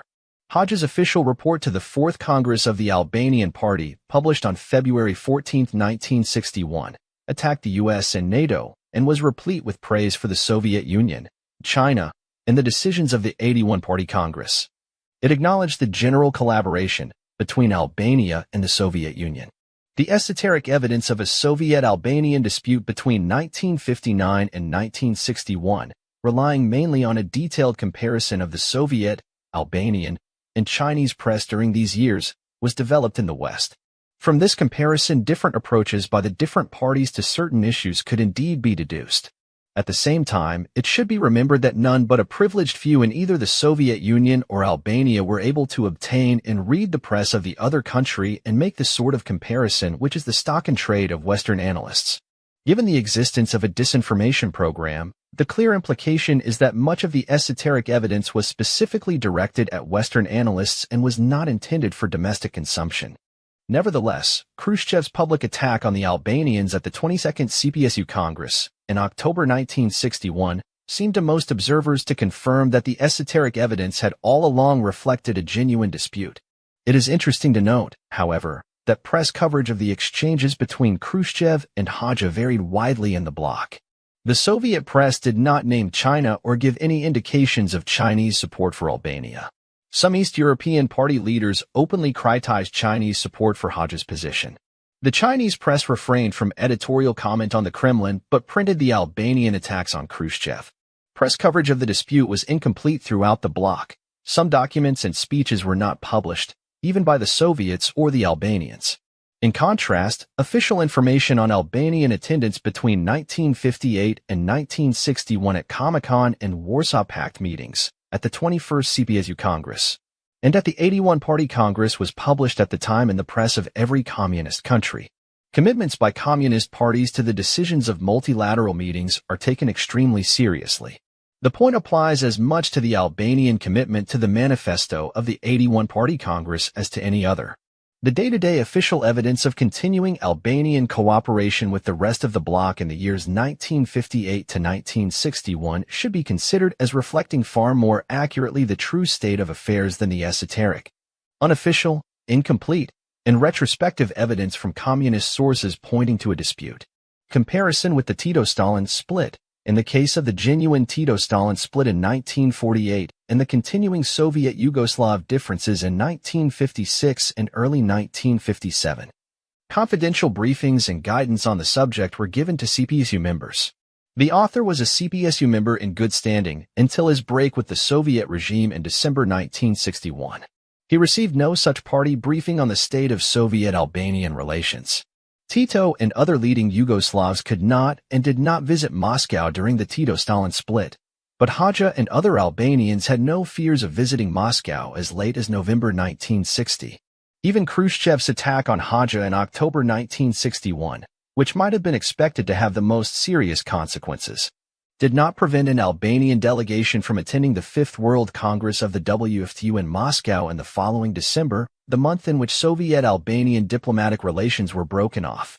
In contrast with the Tito-Stalin split, there was no formal condemnation of Albania by any bloc or international communist meeting or conference. There was no systematic, overall communist bloc boycott of Albania, ideologically, politically, economically, or diplomatically, despite attacks and critical comments by individual parties or their leaders. These cannot be considered as binding on the communist movement as a whole or as overriding in importance the common obligations and commitments made at the international communist conferences in 1957 and 1960. Only the Soviet Union broke off diplomatic relations with Albania. Even in this case, the circumstances were peculiar, in that the note to the Albanians was delivered by the Soviet Deputy Foreign Minister, Firyubin, a former ambassador to Yugoslavia who was responsible at the time in the Ministry of Foreign Affairs for relations with the non-aligned countries, not with other communist countries in the bloc. The use of Firyubin for this purpose suggested that the breach had more to do with bloc strategic interests in the outside world than with intra-bloc relations. Although the other East European countries withdrew their ambassadors, they did not break relations. Even Yugoslavia retained a diplomatic mission in Tirana. Although Albania ceased, by its own account, to attend Warsaw Pact and Comecon meetings in 1962 and claimed to have terminated its membership in both organizations, neither took formal action to expel Albania, which therefore retains its de jure membership. The Soviet-Albanian Friendship Society survived the split. Its board meeting in Moscow on January 9, 1981, celebrated the 35th anniversary of the Albanian People's Republic. 2 No economic pressure was brought to bear on Albania by the rest of the bloc. Albanian trade representatives stayed on in Czechoslovakia, East Germany, and Hungary despite criticism of Albania by the party leaders in those countries. In 1962, Poland, Hungary, Bulgaria, Czechoslovakia, and East Germany all signed trade agreements with Albania. After the split, as before, 90% of Albania's trade was with other communist countries. The main difference was that China replaced the Soviet Union as Albania's principal supplier. So smooth was the transition that it might well have been jointly planned by the Soviets, Chinese, and Albanians in advance. Conclusion. Western interest in splits in the communist world is understandable. The potential benefits of genuine splits would be enormous. Moreover, the esoteric evidence on which so much Western analysis is based was genuinely valid so long as Stalin was alive. But the failure to understand the changes that took place in the 7 years after his death, especially the reintroduction of strategic disinformation, has rendered the old methodology acutely vulnerable. So intense is the interest in actual and potential splits that conflicting evidence is undervalued or ignored. For example, few if any commentators have remarked on the continuing high level of Albanian trade with Eastern Europe, despite the fact that Eastern Europe aligned itself with the Soviet Union against Albania and China. The same bias is evident in the analysis of communist documents. The passages containing mutual criticism are exhaustively discussed. Those expressing solidarity are ignored.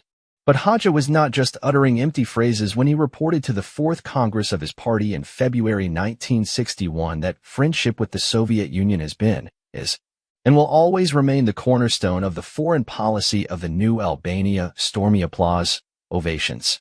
This friendship is expressed and tempered every day by the fraternal relations and general collaboration between our two countries. If all the evidence given above is weighed objectively, it leads to the inescapable conclusion that, in this instance, Haja was telling the truth in that the Soviet-Albanian dispute and split were, and are no more than the products of bloc disinformation. Objectives of the disinformation operation. The objectives of this disinformation were to avoid the adverse internal consequences of an open reconciliation between the Albanian and Yugoslav leaders, enhance the prestige of the Albanian leaders and their parties in the eyes of their own people as an independent, national force, support the projection of Yugoslav revisionism as a Trojan horse within the communist bloc, suggest that, after 1961, Khrushchev himself was under revisionist influence, and thus to build up his image as a moderate in contrast to the militant Chinese and Albanian Stalinists. Confirm that efforts to unite the communist bloc and movement at the 81 Party Congress in November 1960 had failed, and that the bloc and movement were disintegrating over the unresolved issues of Stalinism, revisionism, national communism, and the pursuit of conflicting national interests. Test reactions inside and outside the bloc to a minor split before the further development of the nascent Sino-Soviet dispute. 16. The fourth disinformation operation, the Sino-Soviet split. CESU-CPC collaboration, 1944-49. Historically, relations between the Soviet and Chinese Communist parties have been the subject of much confusion. To a significant extent, this was due to a wide-ranging and successful wartime and post-war disinformation effort designed to mislead the West on the nature of Chinese communism and to conceal the steady buildup of Soviet diplomatic intelligence and military help to the CPC in the final years of the Civil War in China. The similarities between Soviet and Chinese comments on the nature of Chinese communism are strongly suggestive of a coordinated disinformation operation. Western journalists who visited Yan'an during the war were told that the Chinese communists were not traditional communists, but agrarian reformers who admired the West and had more in common with Christian socialism than Soviet communism. One similar remarks were made by Soviet leaders. For example, in June 1944, Stalin told Avril Harriman, then U.S. ambassador in Moscow, that the Chinese communists were not real, but margarine communists. 2 In August 1944, Molotov, then Soviet foreign minister, told Patrick Hurley and Donald Nelson, President Roosevelt's two personal representatives to Chongqing, that many of the so-called Chinese communists were simply desperately poor people who would forget this political inclination when their economic condition improved. 3 In a conversation with Harry Hopkins on May 26, 1945, Stalin made some contemptuous remarks about Mao and discounted the CPC as a serious factor in the situation. He said he thought the Chinese communist leaders were less capable than Chiang Kai-shek and would be unable to unite their country. 4 In the course of negotiations with Wang Shiche, the Chinese foreign minister, in the summer of 1945, Stalin said that Chinese communism did not amount to much. Assurances that Chinese communists were not real communists were given by the Soviet leaders to Secretary of State Burns at Potsdam in July 1945 and to a group of American congressmen visiting Moscow in September 1945.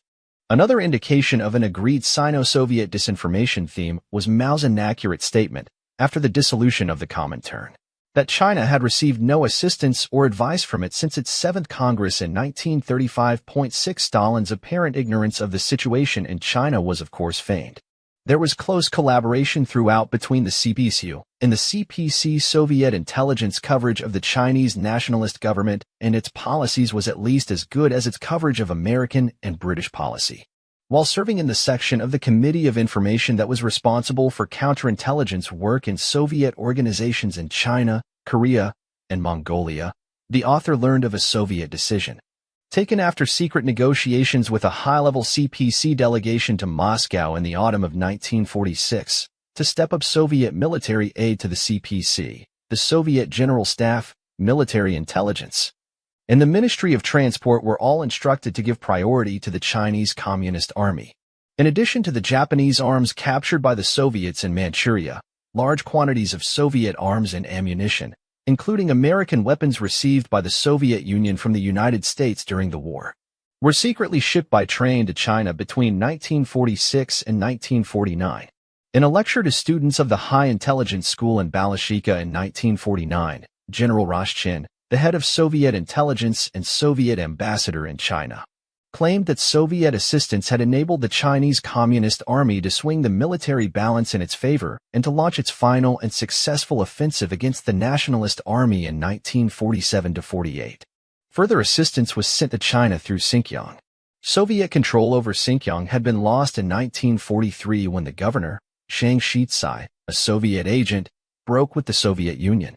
In order to restore the situation, a revolt in the Ili region of Xinjiang was organized by Fitin from Moscow, Petovernov from Kazakhstan, Ogaltsov and Baizov from Uzbekistan, and Langfang and Ivanov from Outer Mongolia, all of them generals of the Soviet Security and Intelligence Service. The revolt was successful and an independent East Turkestan Republic was proclaimed under the leadership of Seyfudin, a Soviet agent. Thereafter, Xinjiang was used by the Soviets as a supply route to the CPC until they had taken over complete control of the province. The camel track to Ningxia from Outer Mongolia was also used as a supply route. A major Soviet intelligence effort went into obtaining military information on the Kuomintang army for the benefit of the CPC and into the subversion of the nationalist administration and police. When the Soviet embassy followed the nationalist government to Canton, it did so not, as is often supposed, to demonstrate Soviet allegiance to the Treaty of Friendship with the nationalist government. But, according to Soviet intelligence telegrams between China and Moscow, to facilitate contact with Soviet agents in the nationalist administration.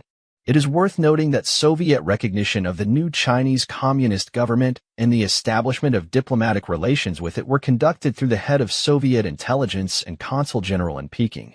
Colonel Tikvinsky. 7 It was the same Tikvinsky who, in answer to nationalist charges that the Soviets were helping the CPC, issued an official denial on behalf of the Soviet government. Carried in an Associated Press dispatch datelined Peking, December 30, 1947, to the effect that my government recognizes only one government in China, the nationalist government, and is not supplying the communists with anything. This is a 100% denial. The denial was, of course, 100% false. It was but one aspect of a major joint Sino-Soviet intelligence and disinformation operation designed to help the CPC to power while concealing from the West that Soviet aid was being given. After his defeat, Chiang Kai-shek frankly and correctly admitted that the CPC stole intelligence from our government and at the same time closed all avenues of intelligence to the government. That was to be expected. But they went one step further by furnishing the Western nations with false intelligence about the Chinese government in order to create wrong impressions of our country. 8. If the United States administration had not fallen victim to communist disinformation and had realized at the time the scope and scale of Soviet aid to Chinese communism, more decisive American aid might have been given to the Chinese nationalists. Even if it had failed to save China from communism, at least the reaction of American public opinion to the failure of United States policy might have been more balanced than it was in the McCarthy era. Sino-Soviet friction, 1950-57, and its removal. The changed character of Sino-Soviet relations after the CPC came to power found expression in the 30-year Treaty of Friendship signed during Mao's state visit to Moscow in February 1950. 9 Soviet support for the liberation of Tibet and Taiwan was promised. Mao was told by Stalin that all Soviet intelligence work in China had ceased and that the names of former Soviet agents in China would be disclosed to the Chinese intelligence service. Despite the success of Mao's visit, there were still unsolved problems and maladjustments in relations between the two countries. It would be quite wrong to regard China at that time as a Soviet satellite. The extent of Soviet infiltration and control over the Chinese party and government was small, compared with that over the East European satellites. It was, broadly speaking, limited to Xinjiang and Manchuria. Nevertheless, the relationship was not one of equals, and at times the Soviets continued to interfere in Chinese internal affairs, especially in Manchuria, the Liaotung Peninsula, Xinjiang, and the border areas.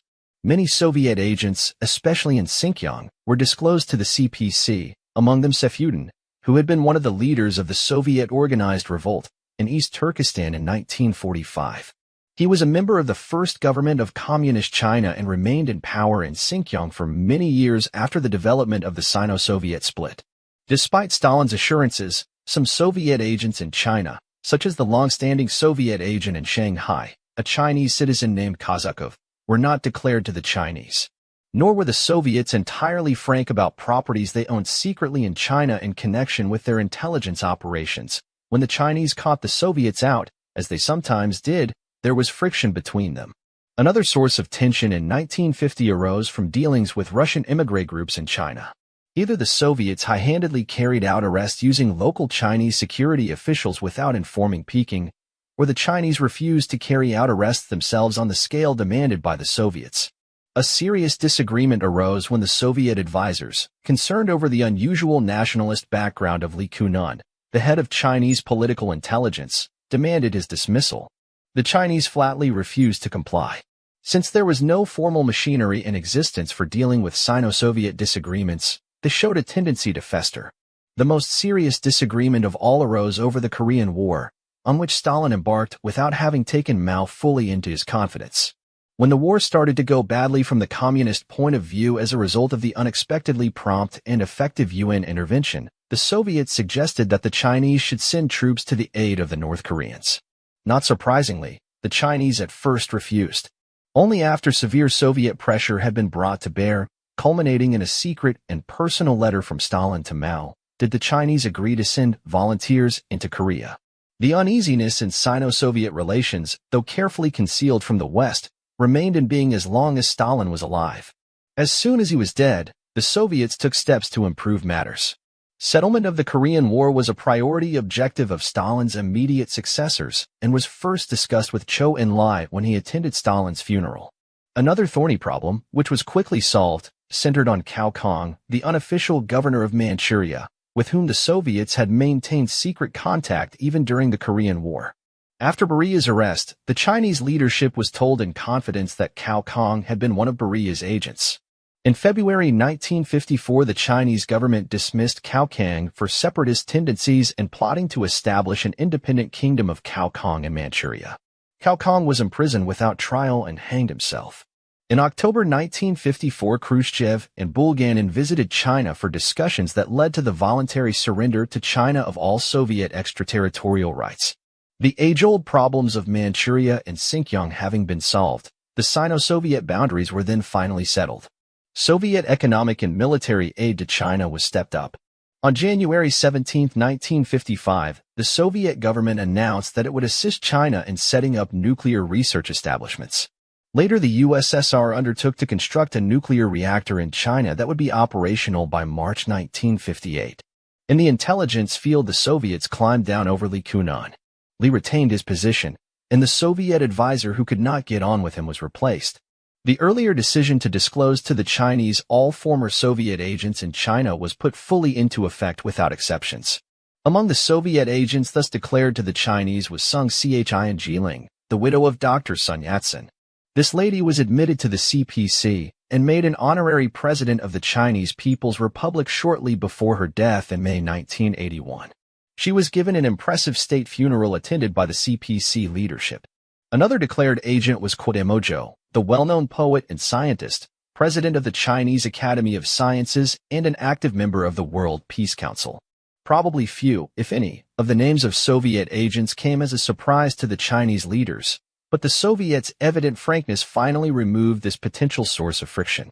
Thereafter, at Chinese request, the Soviet intelligence service sent to China a number of its leading experts on such subjects as scientific intelligence, the penetration of Western embassies in Moscow, the physical protection of nuclear and rocket installations, the production of audio surveillance equipment, and the conduct of sabotage and assassination operations. During the turbulent events in Eastern Europe in 1956, there were signs of a divergence between Soviet and Chinese views on Stalin. While the Chinese agreed that Stalin had made mistakes, particularly on Yugoslavia, they seemed inclined to a more balanced view of his place in history than that given in Khrushchev's report to the 20th Party Congress. Toward the end of October 1956, a high-level Chinese delegation paid a secret visit to Moscow, criticized the Soviet leaders for their handling of satellite affairs in general, and urged immediate Soviet military intervention in Hungary. One of the consequences of the Chinese visit was a public undertaking by the Soviet government to review the status and functions of Soviet advisors in all the countries of the bloc. Mao and Ting Coping led the Chinese delegation. The latter had found expression in Stalin's policy in Manchuria and in the behavior of some of the Soviet advisors in China. The only criticism Mao had of the Soviet decision in 1956 to admit Stalin's mistakes was that the Soviets had failed to consult other communist parties properly in advance. Khrushchev accepted the criticism as justified. The Soviet leaders undertook not to repeat Stalin's mistakes. In particular, they agreed that repressive measures would not be taken against former members of the opposition. They were to be treated as Lenin would have treated them. This explains why Malenkov, Molotov, and Bulganin were not shot. The status and functions of Soviet advisors, including intelligence and security advisors, was settled to Chinese satisfaction. The advisors' roles were limited to consultation and coordination. Interference in the internal administrative affairs of the Chinese services was excluded. The Soviets genuinely treated the Chinese services as equals in status, if not in experience. The Soviets had at last dealt frankly with them in declaring to them all their agents of Chinese nationality. The question of Soviet bases in China for illegal intelligence operations into non-communist countries was solved. New bases for illegals, together with the necessary support facilities, were provided to the Soviet intelligence services by the Chinese in several of their ports, including Shanghai. There were other instances of practical cooperation. At Chinese request, the Soviets built a special factory to manufacture highly sensitive eavesdropping devices. Soviet advisors with experience of political intelligence work against the United States and Britain were provided. These included Colonel Smirnov, a former Soviet intelligence resident in New York, and Colonel Varnin, a former head of the British Department of Soviet Counterintelligence. At the end of 1957, the Chinese asked for an advisor on political assassinations and sabotage. The Soviets responded by sending their best man, General Vertipalov, a former head of their own assassinations and sabotage department and former intelligence resident in Iran. Vertipalov worked as a KGB advisor in China until his death in January 1960. Regular personal consultation between the leaders of the Soviet and Chinese services was established. Shortly after taking over as chairman of the KGB in December 1958, Shelepin paid a visit to China, from which he returned much impressed with Chinese skill in dealing with opposition to the regime from young people, intellectuals, religious leaders, and national minorities, especially during the elimination of the Thousand Weeds in the summer of 1956. Shelepin recommended that the KGB study and learn from Chinese experience in these matters. General Sakharovsky, the head of Soviet intelligence, paid a visit to China at about the same time as Shelepin. At the first conference of the heads of bloc security and intelligence services in Moscow in mid-1959, the Chinese were represented by the Minister of Public Security, Golitsyn.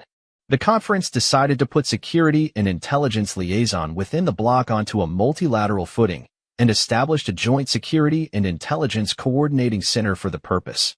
Early in 1960, General Petovernov, one of the most experienced of all KGB generals and a former deputy minister of state security, who was known to and respected by the Chinese for his wartime work against the Chinese nationalists in Xinjiang, was appointed chief KGB advisor to China.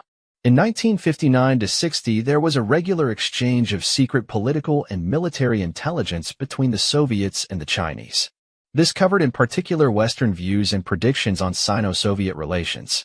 The KGB passed on to the Chinese confidential and top-secret intelligence from its sources in NATO and Western Europe. The Polish intelligence service obtained and passed on to the KGB a set of papers recording the discussions at a meeting in 1958 or 1959 of the Bilderberg Group of distinguished Western statesmen and commentators concerning the possibilities of a Sino-Soviet split, the likely consequences of such a split for the communist bloc, and the ways in which it might be exploited for the benefit of the West. These were among the documents taken to China by General Sakharovsky in person.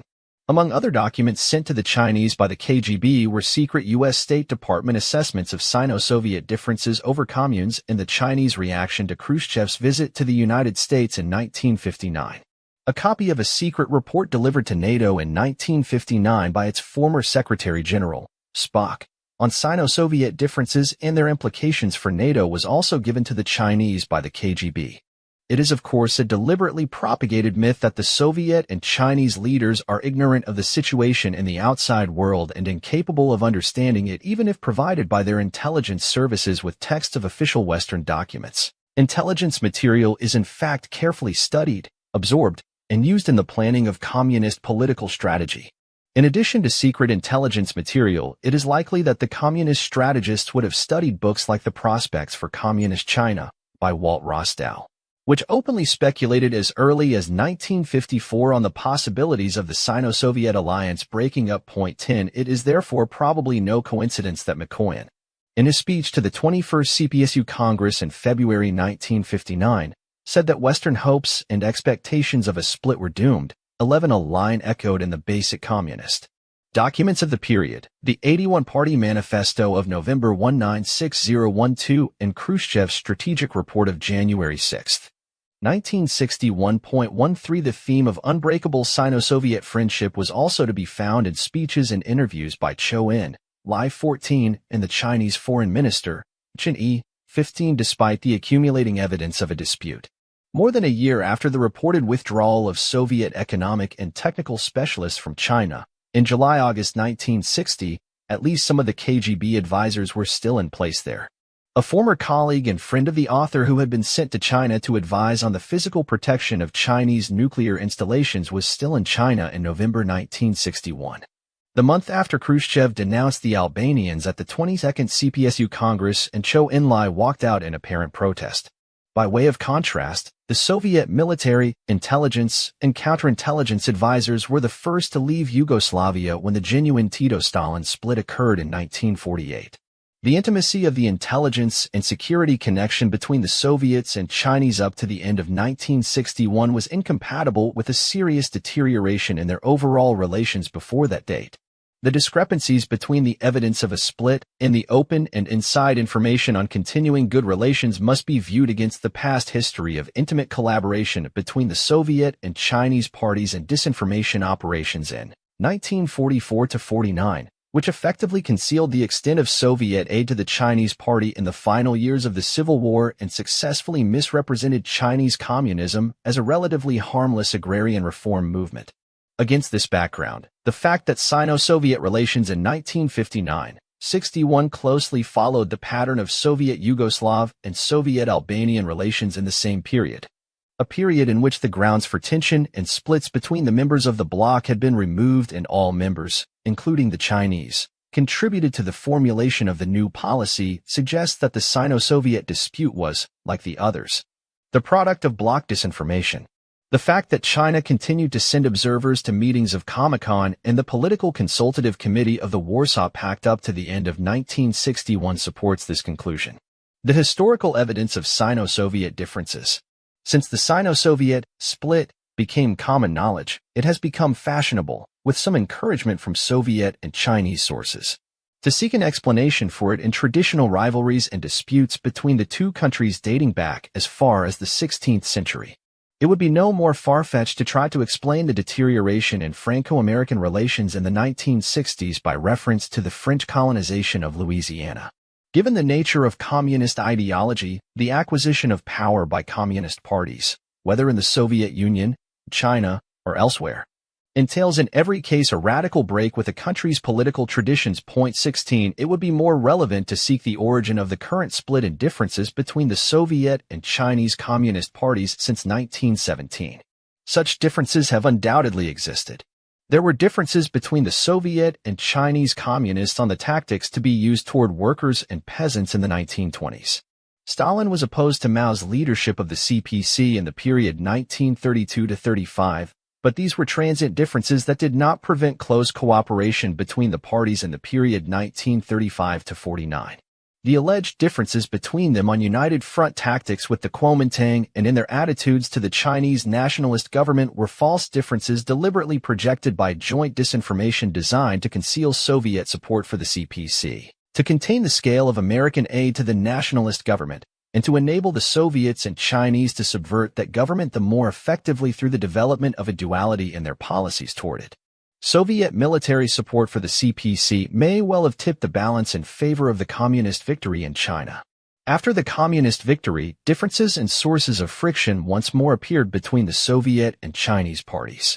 The insensitivity of Stalin's handling of Sino-Soviet and other intra-bloc relations, if it had remained uncorrected, might have led to a genuine Sino-Soviet split analogous to the split with Tito. But in fact, the necessary corrective measures were taken in time. By the end of 1957, there were no outstanding differences left between the members of the bloc. It is noteworthy that the Chinese, in justifying their attitude and their polemics with the Soviet Union, did not base themselves on the real difficulties they encountered with the Soviets in the period 1949-53. But on alleged differences with Khrushchev after 1957 over issues that had in fact been settled by that date. Khrushchev's contribution to the elimination of past mistakes in Sino-Soviet relations was recognized by Mao himself in 1957. The form of Sino-Soviet differences. Roughly speaking, three periods can be distinguished in the development of the split. The first from 1957 to mid-1963, the second from 1963 to 1969, and the third from 1969 onward. For most of the first period, official communist sources aimed at communist audiences gave no recognition to the existence of Sino-Soviet differences. On the contrary, the record of Chinese participation in the World Conferences of Communist Parties held in Moscow in 1957 and 1960 and in the 21st CPSU Congress in February 1959, and also Chinese attendance as observers at meetings of the Warsaw Pact and Comecon, all indicated continuing and even increasingly close collaboration at a high level between the Soviet and Chinese governments and parties. The same conclusion could be drawn from the exchange of delegations. In 1959 alone, no less than 125 delegations visited China from the Soviet Union and Eastern Europe. Over 100 Chinese delegations paid return visits. The evidence of disagreements was to be found in unofficial communist sources, different lines on various issues in the Soviet and Chinese press, remarks by communist leaders to Western journalists and statesmen, and retrospective accounts of polemics at closed meetings of, for example, the Romanian Party Congress in June 1960 and the 81 Party Congress in November 1960. This unofficial evidence, much of it retrospective, pointed to a deterioration in party and diplomatic cooperation in 1959, to a termination of Soviet military and nuclear collaboration in that year, and to the cessation of Soviet economic aid to China in 1960. From late 1961 onward, indications of Sino-Soviet differences began to appear in the official communist sources. There was symbolic Chinese support for Stalin and the Albanian position when Khrushchev denounced them both at the 22nd CPSU Congress. Friction and competition between the Soviet and Chinese delegations at the meetings of international front organizations became conspicuous. The flow of information from official communist sources on the subject of Sino-Soviet collaboration dwindled. During the second period of the split, the existence of differences was fully acknowledged. An ostensible attempt to settle them was made when a high-level Chinese party delegation visited Moscow for talks in July 1963. The talks apparently failed and public polemics between the parties began. Hitherto secret party letters revealing differences between the parties were disclosed in the Soviet and Chinese press. Some Chinese diplomats were expelled from the Soviet Union for distributing leaflets. China withdrew from the international front organizations. Some communist parties in the non-communist world openly took up pro-Soviet or pro-Chinese positions. In some cases, pro-Chinese splinter groups broke away from pro-Moscow parties. In the third period, beginning roughly in 1969, the apparent deterioration in Sino-Soviet relations was expressed in actions as well as words. Troop levels were built up on the Sino-Soviet frontier. Border incidents took place between the two countries against a background of mutual accusations of hegemonism. China began publicly and systematically to take up an opposite position to the Soviet Union on NATO, the Warsaw Pact, the EEC, détente, disarmament, European security, and many Third World issues, including Soviet intervention in Afghanistan. After the communist victory in Vietnam, the Vietnamese aligned themselves more closely with the Soviet Union. The Soviets and Chinese backed opposite sides in the conflict between rival communist factions in Kampuchea. In 1979, the Chinese punished the Vietnamese with a brief invasion of their territory. But, despite all the apparent violence of Chinese hostility to the Soviet Union and her close Vietnamese ally, by 1980 the split had still not led to a breach in diplomatic relations with the Soviet Union, as did the Soviet-Albanian dispute in 1961. Nor was the Sino-Soviet Treaty of Friendship, Mutual Cooperation, and Assistance abrogated. Up to 1980, each side remained committed to support the other in an emergency. From this brief outline survey of the split, it will be seen that for most of the first period there was a total conflict between the evidence from unofficial communist sources and the evidence from official communist sources supported by the author's inside information. In the second period, there was a closer coincidence in the evidence from official and unofficial communist sources. Although there was still a conflict between the official sources in the first period and the evidence of differences leaked retrospectively in the second period. The new methodology, taking into account the launching of a disinformation program in 1958-60 and the historical precedents on which it was based, gives greater credence to the evidence from official communist sources and calls into question the authenticity of the secret party letters and polemics published in the second period of the split. Several inconsistencies can be pointed out. First, the official evidence of close Sino-Soviet relations was carried in the press of both countries. The manifesto of the 81 Party Congress, in November 1960, specifically underlined that Western hopes of a split in the bloc were doomed. By signing it, the Chinese specifically endorsed the tactic of peaceful coexistence as one of the options in a common long-range policy. The Chinese president, Liu Shaoqi, who led the Chinese delegation to the Congress, subsequently toured the Soviet Union in the company of the Soviet president, a curious thing to do if there was a serious rift between them.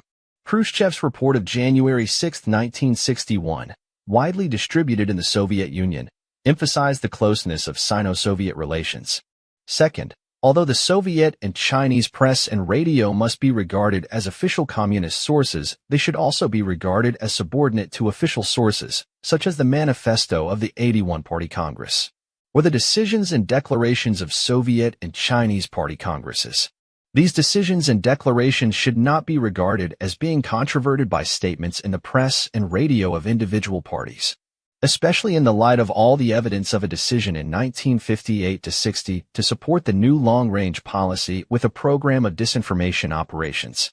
Third, neither the Russian nor the Chinese public was informed of the existence of a dispute before the end of 1961, and even then, up to mid-1963, only indirectly and by implication.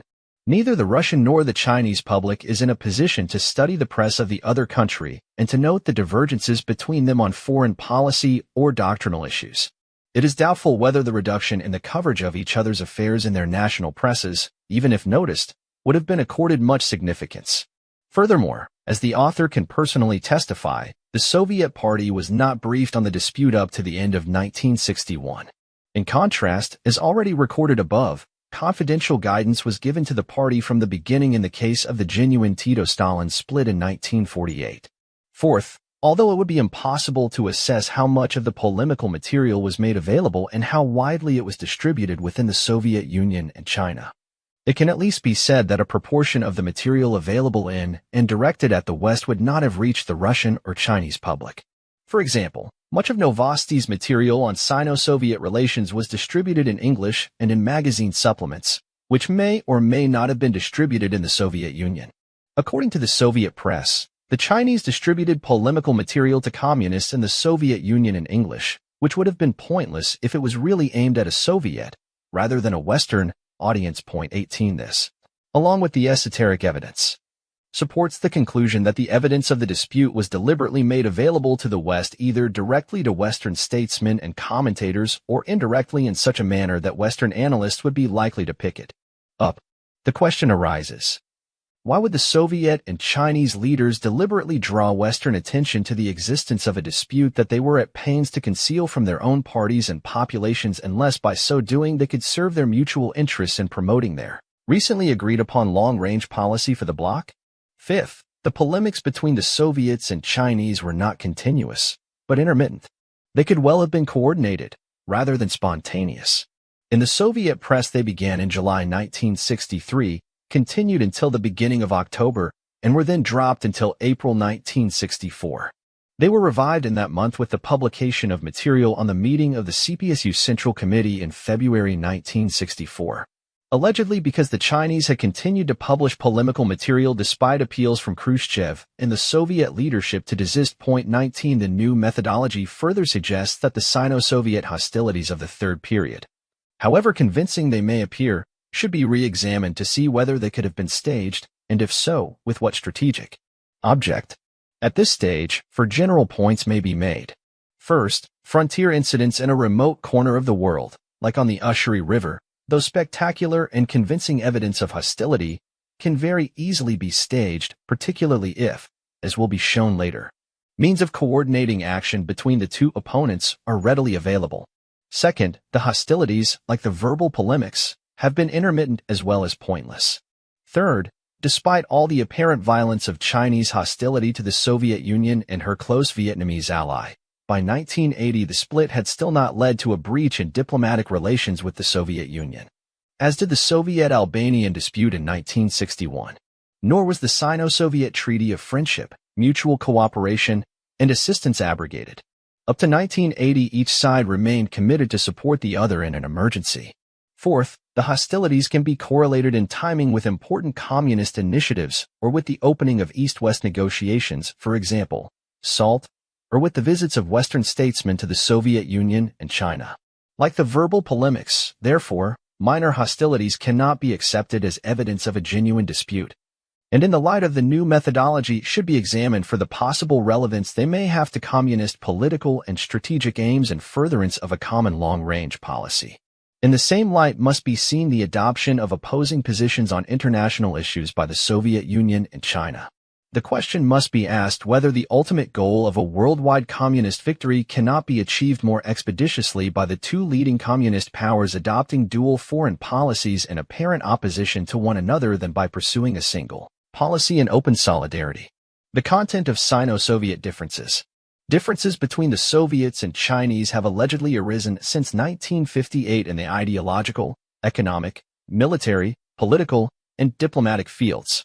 To many observers, it appeared that the differences stemmed from a clash of national interests between the two leading communist powers. The various types of difference must be examined in turn to see what substance, if any, there is to each of them. Ideological differences. Historically, as already noted, one of the first indications of the Sino-Soviet dispute was an apparent difference over the subject of the introduction of communes in China, which Khrushchev mentioned to the late Senator Humphrey in December 1958. According to some Western interpretations of communist theory, communes are the highest form of organization of socialist agriculture, and their introduction ought therefore to be preceded by industrialization and by a lower form of socialist agricultural organization, such as collective farming.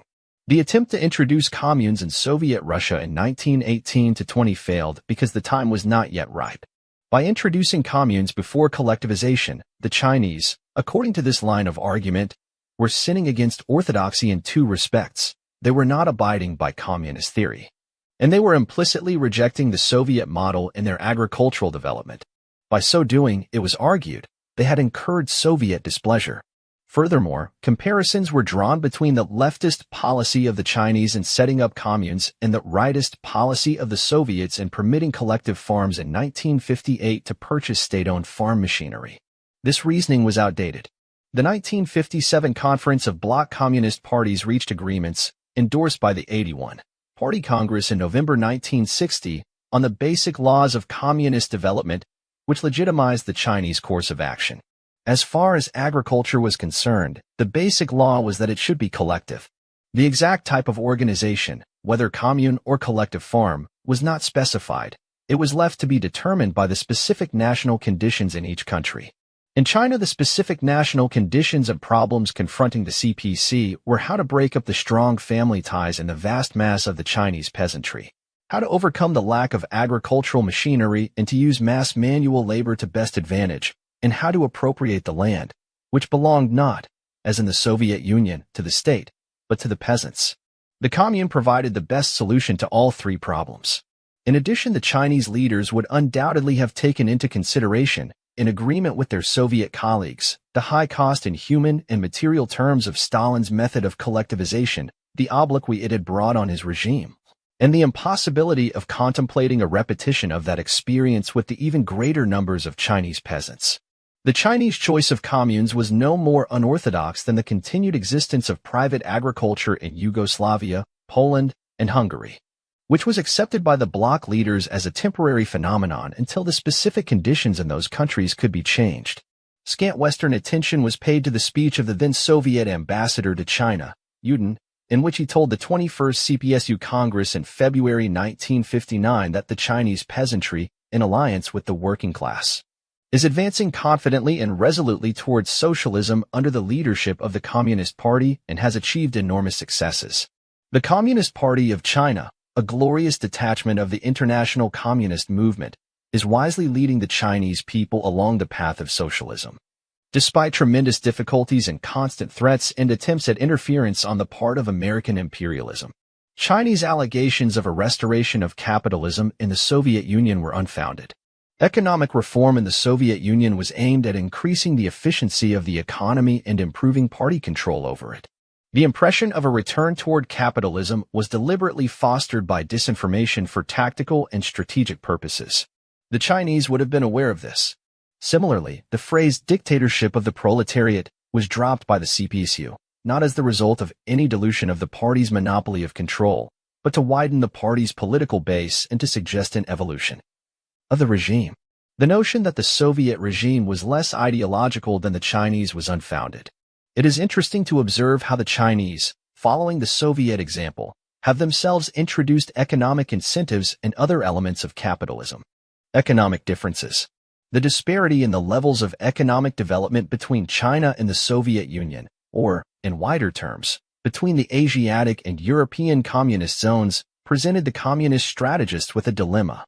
In 1960, the Chinese, saddled with a backward industry, lack of capital, a population explosion, and a low level of trade with the advanced non-communist world, could hardly expect to carry out ambitious industrialization and military programs without help from the European zone. And help from the European zone could only make a significant impact on the rate of Chinese industrial development if the European zone severely curtailed its own development programs and abandoned its aim of outstripping the level of production in the United States. The difference in economic levels between the Soviet Union and China was a potential source of tension within the communist bloc. But it is worth noting that the problem existed at the time of the communist victory in China and did not lead to a Sino-Soviet split in the decade thereafter. As late as October 1958, the year in which the formulation of long-range bloc policy got underway, a leading Soviet theoretician, T.A. Stepanyan, took the view that the European socialist states, led by the Soviet Union, and the Asiatic socialist states comprised particular economic zones, and that the former, being more advanced, would be the first to enter communism. However, at the 21st CPSU Congress in January-February 1959, Khrushchev, in a speech that must be regarded as authoritative, overrode this view and announced that all socialist countries would achieve communism more or less simultaneously on the basis of the planned and proportionate development of the economy of the bloc. A month later, he went on to speak of the future economic integration of a communist bloc without internal frontiers. 21 Khrushchev's points were underlined by Yudin, the Soviet ambassador to China, who referred to the socialist camp as a single economic system and said that the economic plans of the socialist countries would be more and more coordinated, and that the more highly developed countries will help the less developed countries in order to march in a united front towards communism at an increasingly faster pace. 22 Khrushchev referred to the unity of the socialist camp as one of the advantages enjoyed by the Soviet Union in its struggle to overtake the United States in economic power. Zhou Enlai, who led the Chinese delegation to the Congress, and Soviet Deputy Premier Mikoyan both spoke of the unbreakable friendship between the Soviet Union and China. The period around the 21st CPSU Congress was one in which there was a shift of emphasis toward long-range economic planning and Comecon. These discussions took place in the presence of Chinese observers. It seems that, at the time, a decision was taken to step up Soviet industrial aid to China. As a result of Khrushchev's visit to Peking in August 1958, the Soviet Union agreed to build 47 additional industrial projects in China. Zhou Enlai's visit to Moscow for the 21st CPSU Congress resulted in another Soviet agreement to build 78 additional projects in China between 1959 and 1967 at a total cost of $1.25 billion. 23 In July 1960, the picture of closer Sino-Soviet relations changed abruptly. The conventional view is that the Soviet Union terminated its economic aid to China, withdrew its technical and economic advisors, and took steps to curtail Sino-Soviet trade drastically. Support for this view came from reports on the departure of Soviet technicians from China, later confirmed in Sino-Soviet polemics in 1963-64. From the widely different treatment given the subject of bloc assistance to China in the Soviet and Chinese press, and from statistics on Sino-Soviet trade. There were also reports on the economic damage done to China by the cessation of Soviet economic aid, which came on top of the introduction of communes and the failure of the Great Leap Forward. Letters from the communes to the outside world and Chinese grain purchases in Australia and Canada underlined the point. The alleged withdrawal of Soviet economic and technical specialists in July 1960 was not accompanied by, or even followed by, at least up to the end of 1961, a withdrawal of Soviet intelligence and security advisors. On the evidence available, the most likely interpretation of what occurred in mid-1960 is that a switch took place in Chinese thinking on economic development in favor of self-reliance and concentration on small-scale projects. As a consequence of the completion of some projects and the cancellation of others, a proportion of the Soviet technical experts was withdrawn from China in July 1960. If some were replaced by Czechoslovaks and other East Europeans, this would have been done to reinforce the impression of a split. Soviet and East European aid continued to be given after 1960, but on a narrower front and with a concentration on the scientific and technical fields. It can further be surmised that these changes took place by agreement between the Soviets and the Chinese, and that the extent and the consequences of the contraction in Soviet economic aid were misrepresented by each side in accordance with their common disinformation program. Apart from the wider strategic purpose of supporting the authenticity of the split, the publicity on the withdrawal of Soviet technicians could have been intended, in line with historical precedent, to hide continuing Sino-Soviet collaboration in sensitive key areas, in this case, the development of Chinese ballistic missiles and nuclear weapons. Military differences. It is often thought that the real nub of the Sino-Soviet split was a decision by the Soviets in 1959 to withhold assistance to China over nuclear weapons.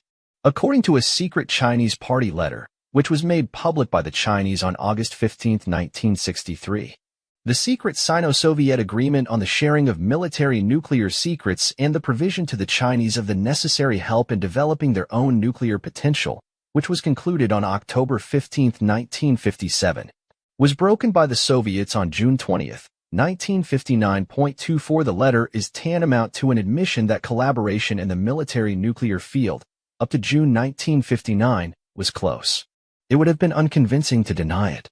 Given the earlier publicity about Sino-Soviet nuclear collaboration in general. 25, but there are several anomalies in the statement that this secret agreement was repudiated by the Soviets in June 1959.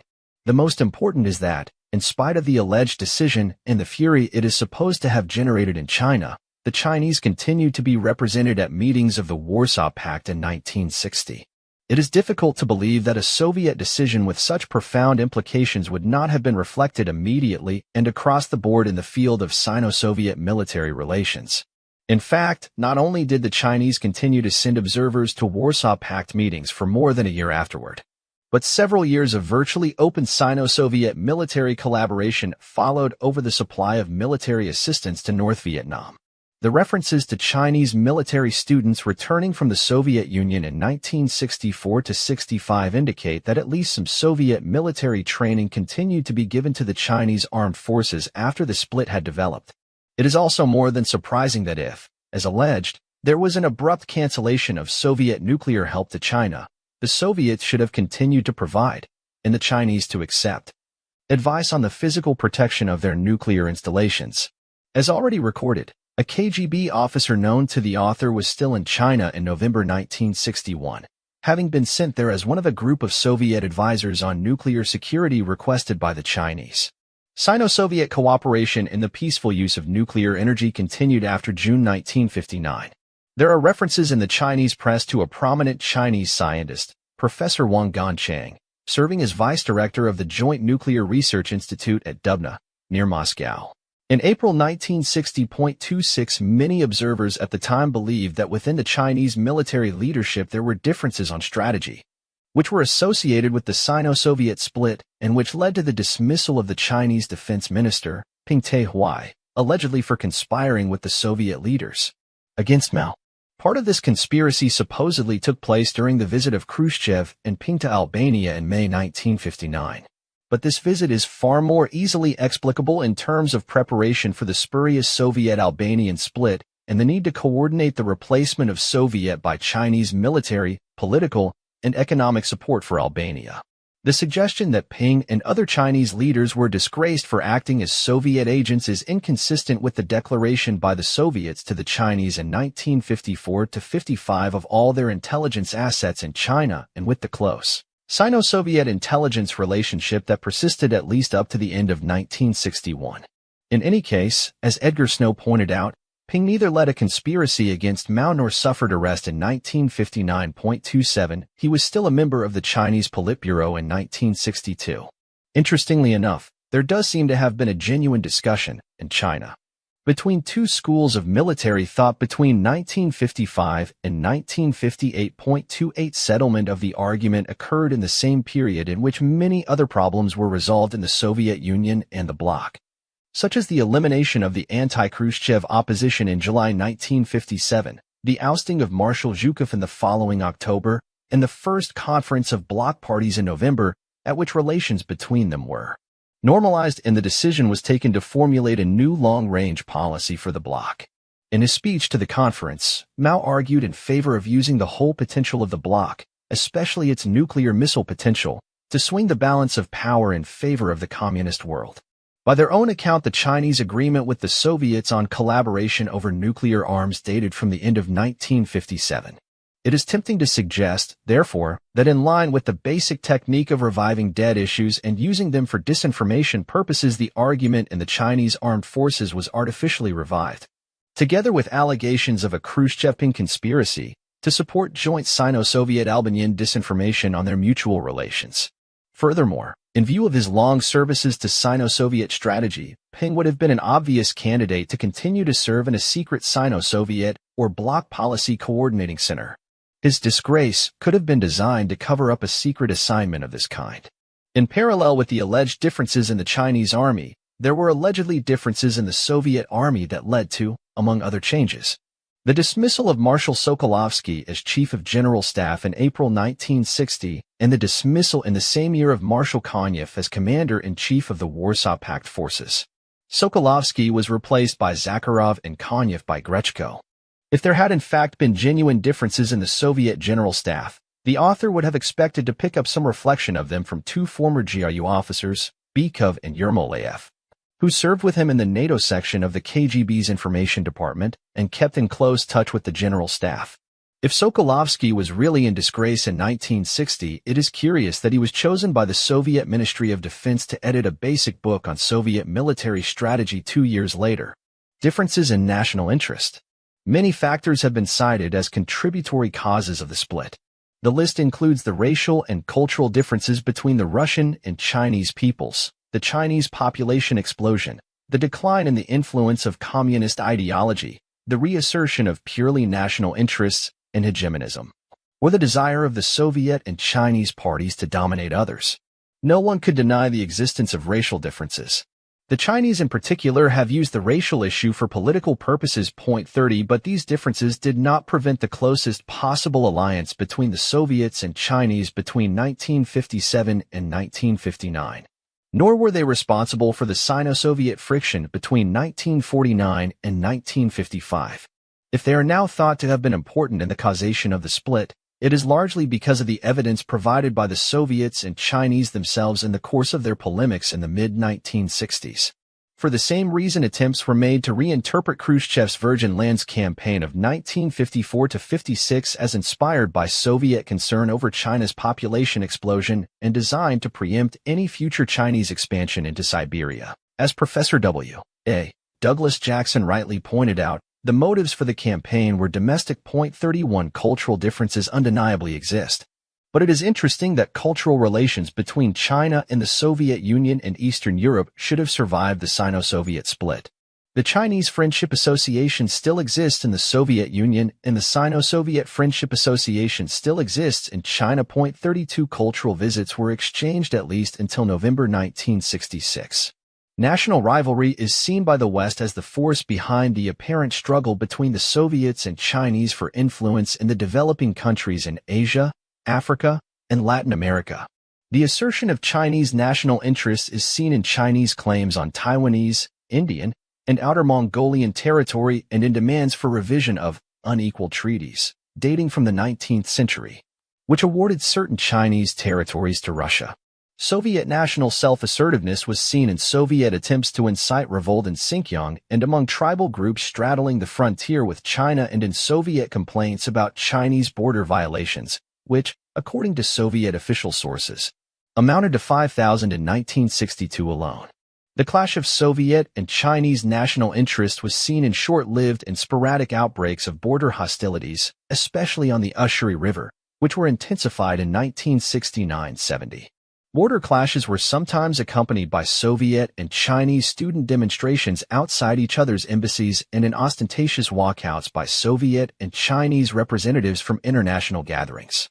The manner in which the traditional problems over Manchuria and Xinjiang were solved after Stalin's death has been described, as has the normalization of relations between the members of the bloc, including the Soviet Union and China.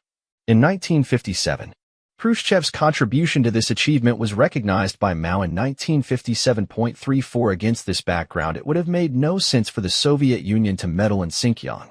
Chinese confidence that they would not attempt to do so is demonstrated by the continuance in high office in Xinjiang throughout the 1960s of a known former Soviet agent, Sifudin. Far from trying to liberate areas of one another's territory, the two powers cooperated in a war of national liberation in a third country, Vietnam. Before the outbreak of the Sino-Soviet split, the border area had been converted, in Professor Jackson's words, from a zone of tension into a zone of cooperation and stabilization. 35 The split was not therefore the culmination of a continuing series of border problems. The frontier incidents cannot be seen as a cause of the dispute. In this connection, attention should be drawn to articles on the border problem published in 1964-65 by academician Kvostov, whose connection with the KGB was known to the author. Equally, anything said or written on the subject by Dukvinsky, the former Soviet intelligence resident in Peking in Britain, should be regarded as reflecting the communist disinformation line. Western belief that nationalism is the driving force behind Soviet or Chinese policy fails to take into account the nature of communist theory and the distinction that must be made between the motives of a communist regime and the sentiments of the people, which it controls. In communist theory, nationalism is a secondary problem. The fundamental political force is the class struggle, which is international in character. Once the victory of the international working class has been achieved, national differences and national sentiment will disappear. Meanwhile, the class enemy is not nationalism, but capitalism and its adjunct, imperialism. It is in large part because of communism's claims to an international, rather than a national, form of loyalty that it has managed to retain its appeal and its hold over its acolytes.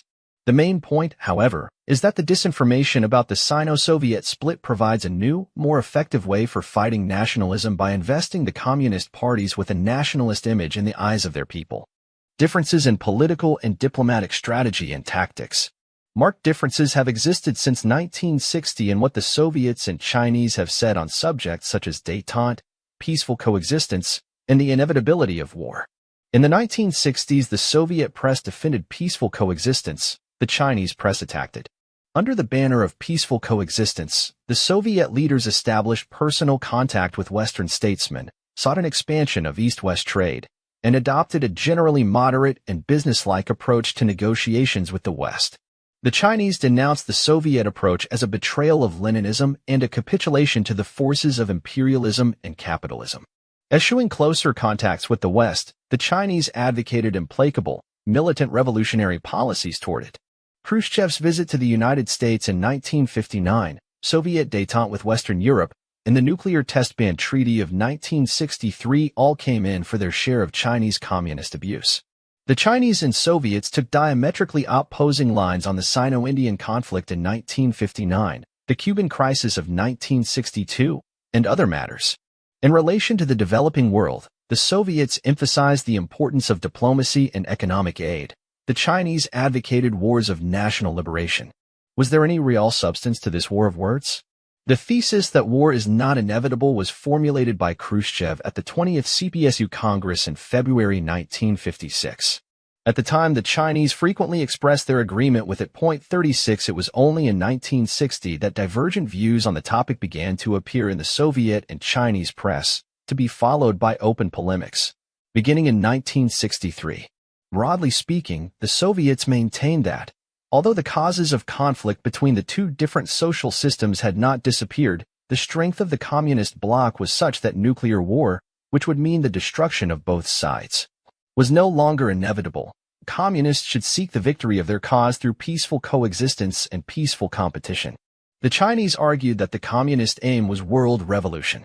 Communists should not fear world war because it would mean the final victory of communism, even if at the sacrifice of many million lives. The unreality of the dispute is clear when the record of the two sides is examined. The Soviets were far from moderate in their approach to the Berlin problem from 1958 onward, in their disruption of the Summit Conference in 1960, in their supply of weapons to Indonesia and their resumption of nuclear testing in 1961, in their provocation of the Cuban crisis in 1962, and in their Middle Eastern policy in 1967. The Chinese were no more aggressive than this in practice. They were not even consistent in their maintenance of an aggressive posture, sometimes maintaining that they did not want world war and would fight only if attacked. 37 Indeed, Without Soviet backing, the Chinese were in no position in the 1960s to wage an aggressive war. On the question of support for wars of national liberation in the developing countries, which the Chinese accused the Soviets of betraying, there was nothing to choose between the two sides in practice. Khrushchev's verbal support for this form of war was given practical expression in the foundation of Lumumba University and in support for guerrilla movements in Vietnam, the Middle East, and Africa. 38 There was, in fact, duality both in Soviet and Chinese policies and in the interaction between them. Both countries, in different areas or at different times, used provocation and negotiation, aggressiveness and moderation. In the 1960s, Chinese militancy provided a helpful backdrop to Soviet détente diplomacy. There was an apparent common interest between the Soviets and the West in confronting the Yellow Peril from the East. In the 1970s, the roles were more or less reversed. Soviet aggressiveness in Africa, her menacing stance in Europe, her domestic neo-Stalinism, and her intervention in Afghanistan all helped to create a favorable climate for the Chinese to extend their relations with both advanced and developing countries as a potential ally against Soviet expansionism. Differences over tactics for non-bloc communist parties. Sino-Soviet differences spilled over into questions of the tactics of the international communist movement. Despite the mutual accusations of hegemonism and despite the alignment of extremist communist groups with China and the more moderate communist parties with the Soviet Union, rivalry between the Soviets and Chinese was not carried as far as it might have been in practice.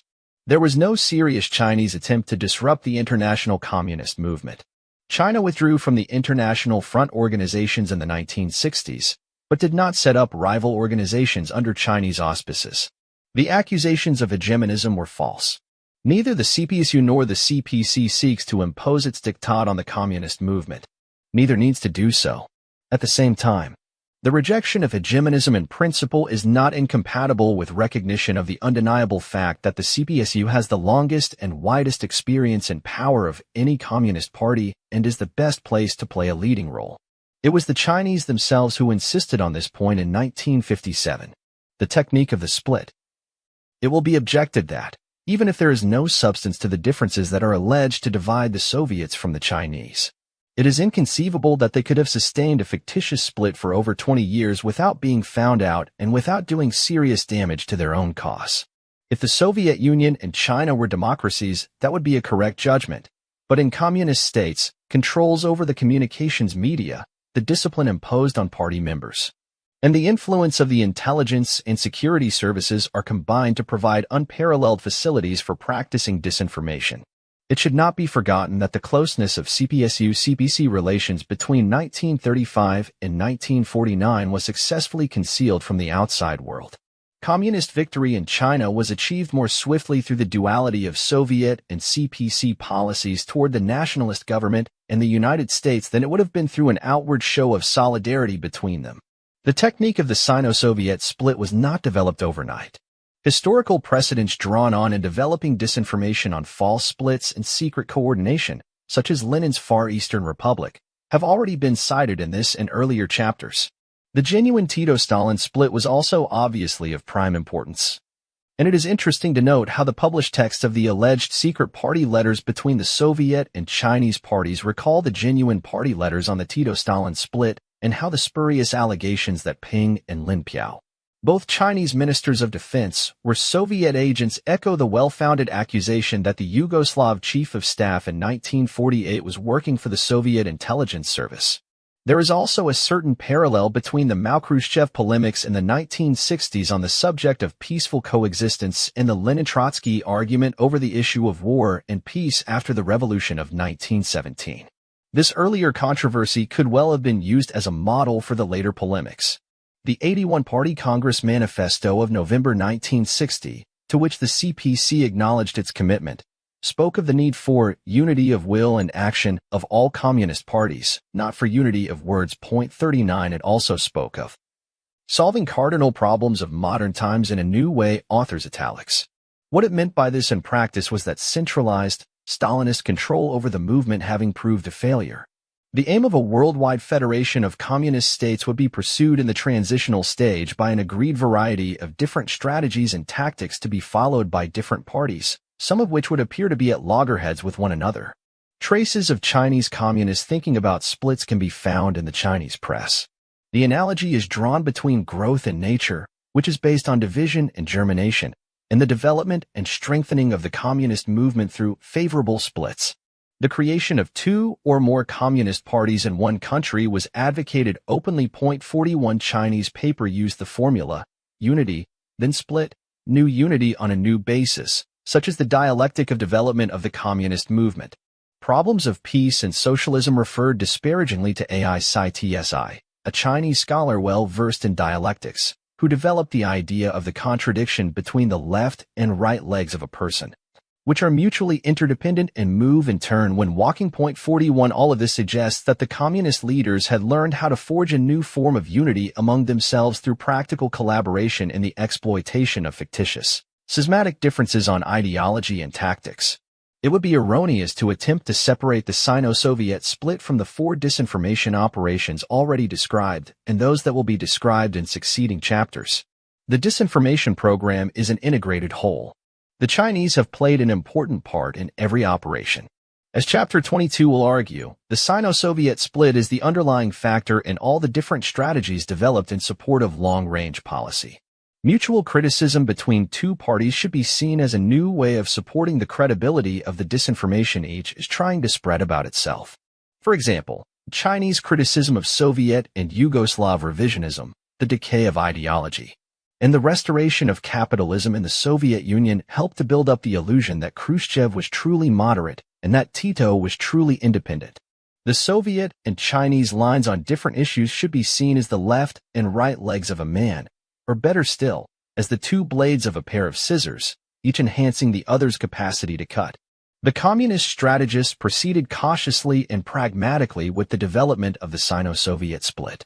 The second period of open polemics was not introduced until 1963, which gave time for thorough study of the consequences of the Soviet-Yugoslav dispute of 1958-60, the Soviet-Albanian split, and the first period of the Sino-Soviet split. Even now, precedents exist for the further extension of the Sino-Soviet split that have not yet been exploited. The Soviet-Albanian split was carried to the point of a breach in diplomatic relations with the Soviet Union. The Sino-Vietnamese split was carried to the point of a major Chinese incursion into Vietnamese territory in 1979. Either of these could presage similar developments in Sino-Soviet relations. Strategic objectives of the split. The strategic exploitation of the split will be described in Chapter 22. Its overall objective can be defined briefly as the exploitation of the scissors strategy to hasten the achievement of long-range communist goals. Duality in Sino-Soviet polemics is used to mask the nature of the goals and the degree of coordination in the communist effort to achieve them. The feigned disunity of the communist world promotes real disunity in the non-communist world. Each blade of the communist pair of scissors makes the other more effective. The militancy of one nation helps the activist détente diplomacy of the other. Mutual charges of hegemonism help to create the right climate for one or the other to negotiate agreements with the West. False alignments, formed with third parties by each side against the other, make it easier to achieve specific communist goals, such as the acquisition of advanced technology or the negotiation of arms control agreements or communist penetration of the Arab and African states. In Western eyes, the military, political, economic, and ideological threat from world communism appears diminished. In consequence, Western determination to resist the advance of communism is undermined. At a later stage, the communist strategists are left with the option of terminating the split and adopting the strategy of one clenched fist. 17. The fifth disinformation operation, Romanian independence. Belief in the existence of serious differences between the Soviet and Romanian leaders and, consequently, in the independence of Romania is based on evidence that varies from the sensational to the insignificant. Allegedly, the differences between the Soviet and Romanian parties had their roots in wartime, or even pre-war, history. The difficulties were intensified in the period 1962-6x4, when George Dej was still alive and the leading figure in the Romanian Communist Party and government. At that time, the differences were more or less concealed from view. But from 1964 onward, they came out into the open and became generally known to the West. George Dej and Khrushchev were believed to be at odds. There were stories that Khrushchev had tried to unseat Georgedej and suggestions that Georgedej had played some part in securing the removal of Khrushchev in 1964. Their disagreements were said to have been based on differences of view between the Soviets and Romanians on long-term economic planning and the Soviet approach to Comecon.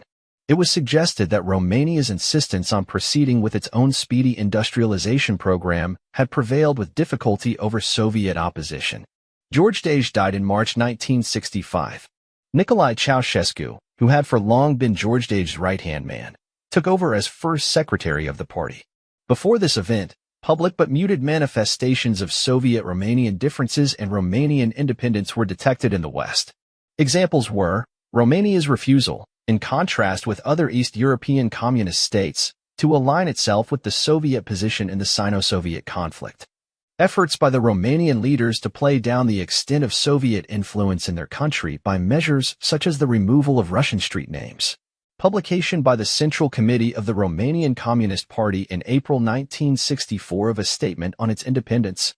Romanian efforts, apparently launched without the prior agreement of the bloc, to increase trade ties with Western countries, particularly France and the U.S., through the exchange of trade delegations, and, at a later stage, Romanian diplomatic conduct in such matters as the maintenance of diplomatic relations with Israel after 1967 and Ceausescu's involvement in the arrangements for Sadat's visit to Jerusalem in 1977, which contrasted with Soviet behavior and indicated the independence of Romanian foreign policy from that of the Soviet Union and the rest of the bloc.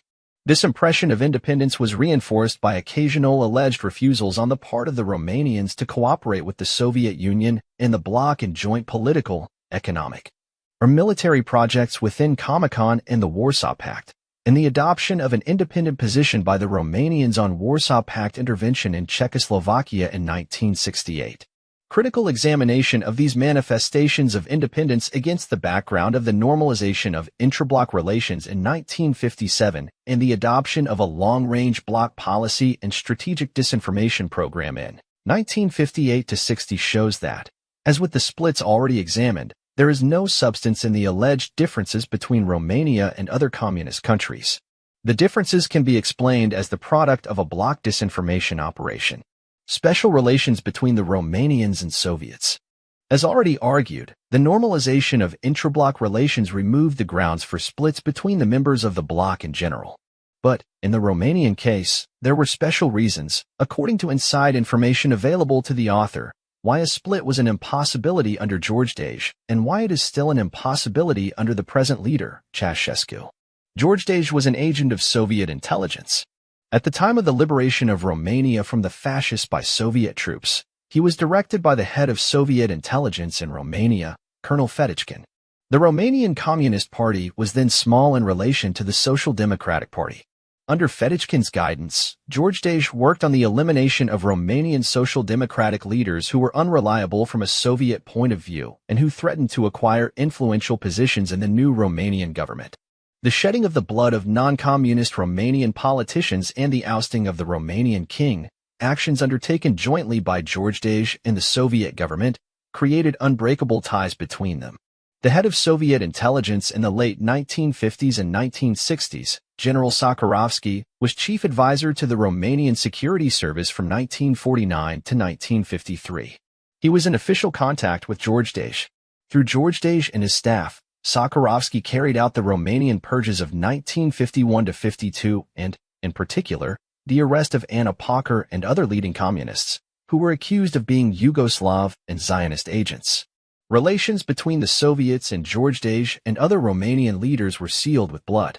If there had been any really spontaneous or uncoordinated attempt by Georgedej to break with the Soviet Union, the Soviet regime would have had enough evidence, including personal correspondence, to destroy him and his associates morally and politically both inside and outside their country.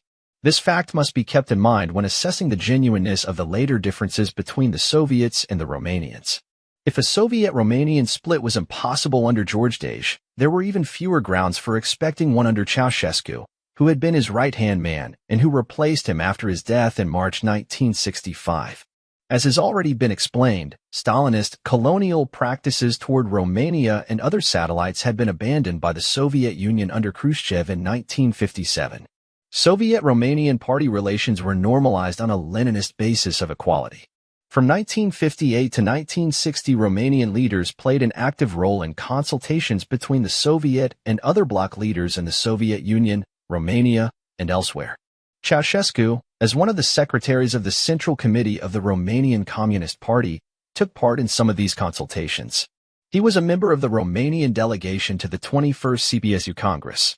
There was also secret collaboration between the Romanian Security and Intelligence Services and the KGB under its chairman, Shelepin, over the preparation of joint operations in support of the bloc's long-range policy. The heads of the Romanian Intelligence and Security Services attended the Bloc Conference of Intelligence and Security Services in the Soviet Union in 1959. A new KGB chief advisor was sent to Romania in 1960. He was Colonel Skomorokin, a specialist not on Romania, but on Western Europe and, in particular, France, who was sent to assist the Romanian services in the implementation of joint political operations. Important evidence that Ceausescu continued to cooperate actively with the Soviet leaders within the framework of the long-range bloc policy is to be found in the Soviet press coverage of his official visit to the Soviet Union in 1964, when he was already in the process of taking over from George Dej. This shows that during his 4 or 5-day visit to the Soviet Union, he was accompanied by Shelepin in his capacity as a secretary of the Central Committee of the CPSU. Bearing in mind that it was Shelepin who, between 1958 and 1960, launched the use of disinformation in support of the long-range policy and from 1961 onward appears to have become the coordinator of its use in bloc operations. It is reasonable to conclude that the opportunity was taken to discuss with Ceausescu his role in sustaining the myth of Soviet-Romanian differences. The evidence of Soviet-Romanian differences. The so-called evidence of differences between the Romanian and Soviet leaders in Comecon in 1962-63 cannot be taken seriously. Romania's insistence on its own speedy industrialization fitted in with the objectives of the long-range policy. Hence, there was no reason for the Soviets to oppose it. Against Romania's alleged opposition to the creation of the Executive Committee of Comecon and its long-range planning concepts must be set the official evidence indicating that the Romanian leadership under both George Dej and Ceausescu was committed to long-term economic integration of the bloc under the auspices of Comecon and its Executive Committee, on which, in fact, Romania was represented. Official records of the period 1960 to 1964 reflect close relations between the Soviet Union and Romania and an active exchange of party and governmental delegations between them, suggestive of coordination in the implementation of policy.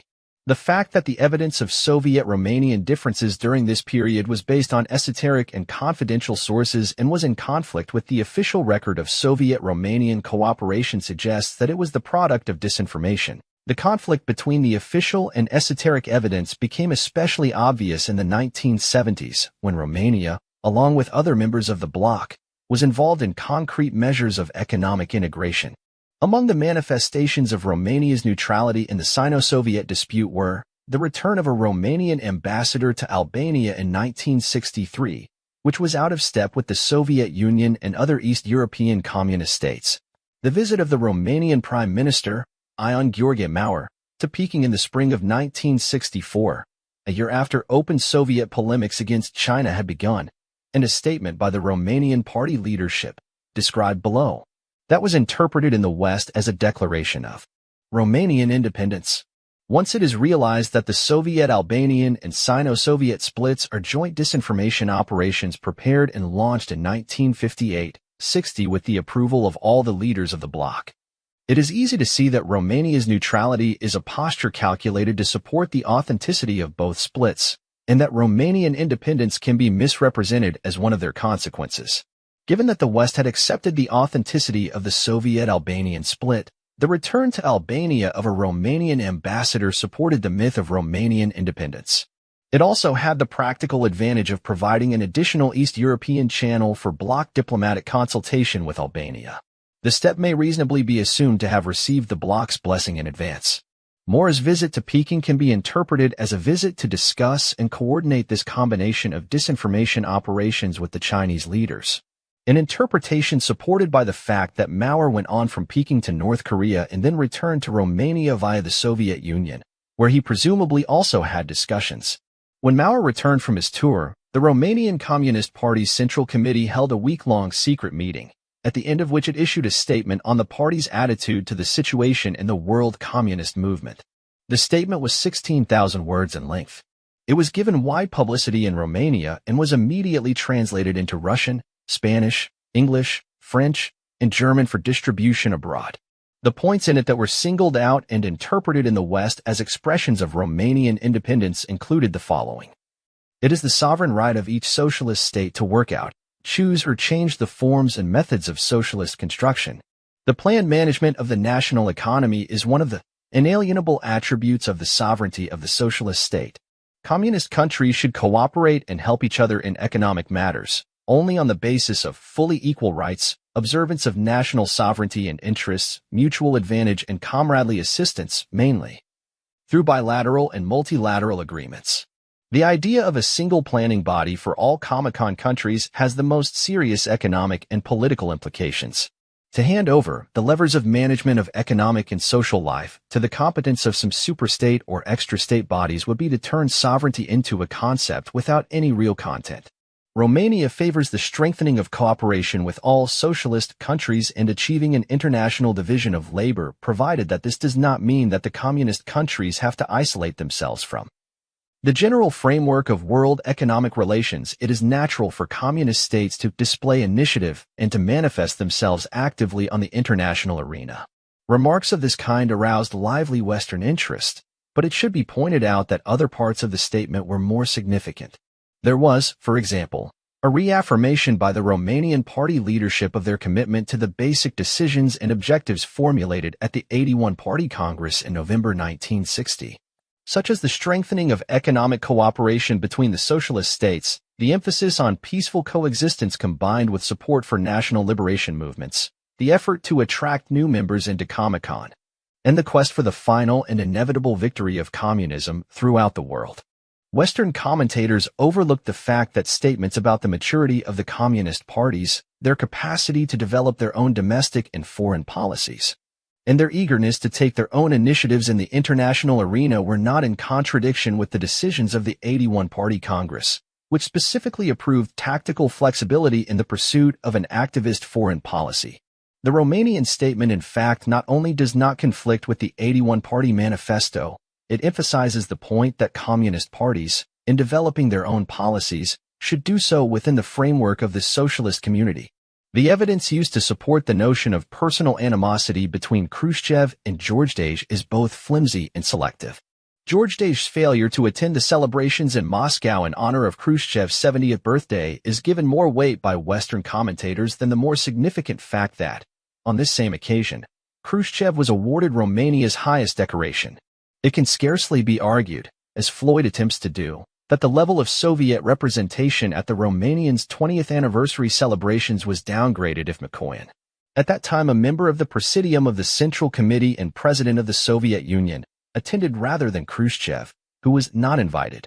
3. Against the background of the bloc's disinformation program, it is interesting to note that the Romanians were at no pains to deny rumors that Khrushchev had tried to remove Georgij from the leadership of the Romanian Party. 4. Against the same background, Georgij's visit to Tito and his well-advertised friendship with him in 1964 can be seen as a deliberate attempt to build up the image of Georgij's independence in Western eyes by associating him with Tito. The evidence of disagreements between the Soviets and Romania under Ceausescu's leadership is equally unconvincing.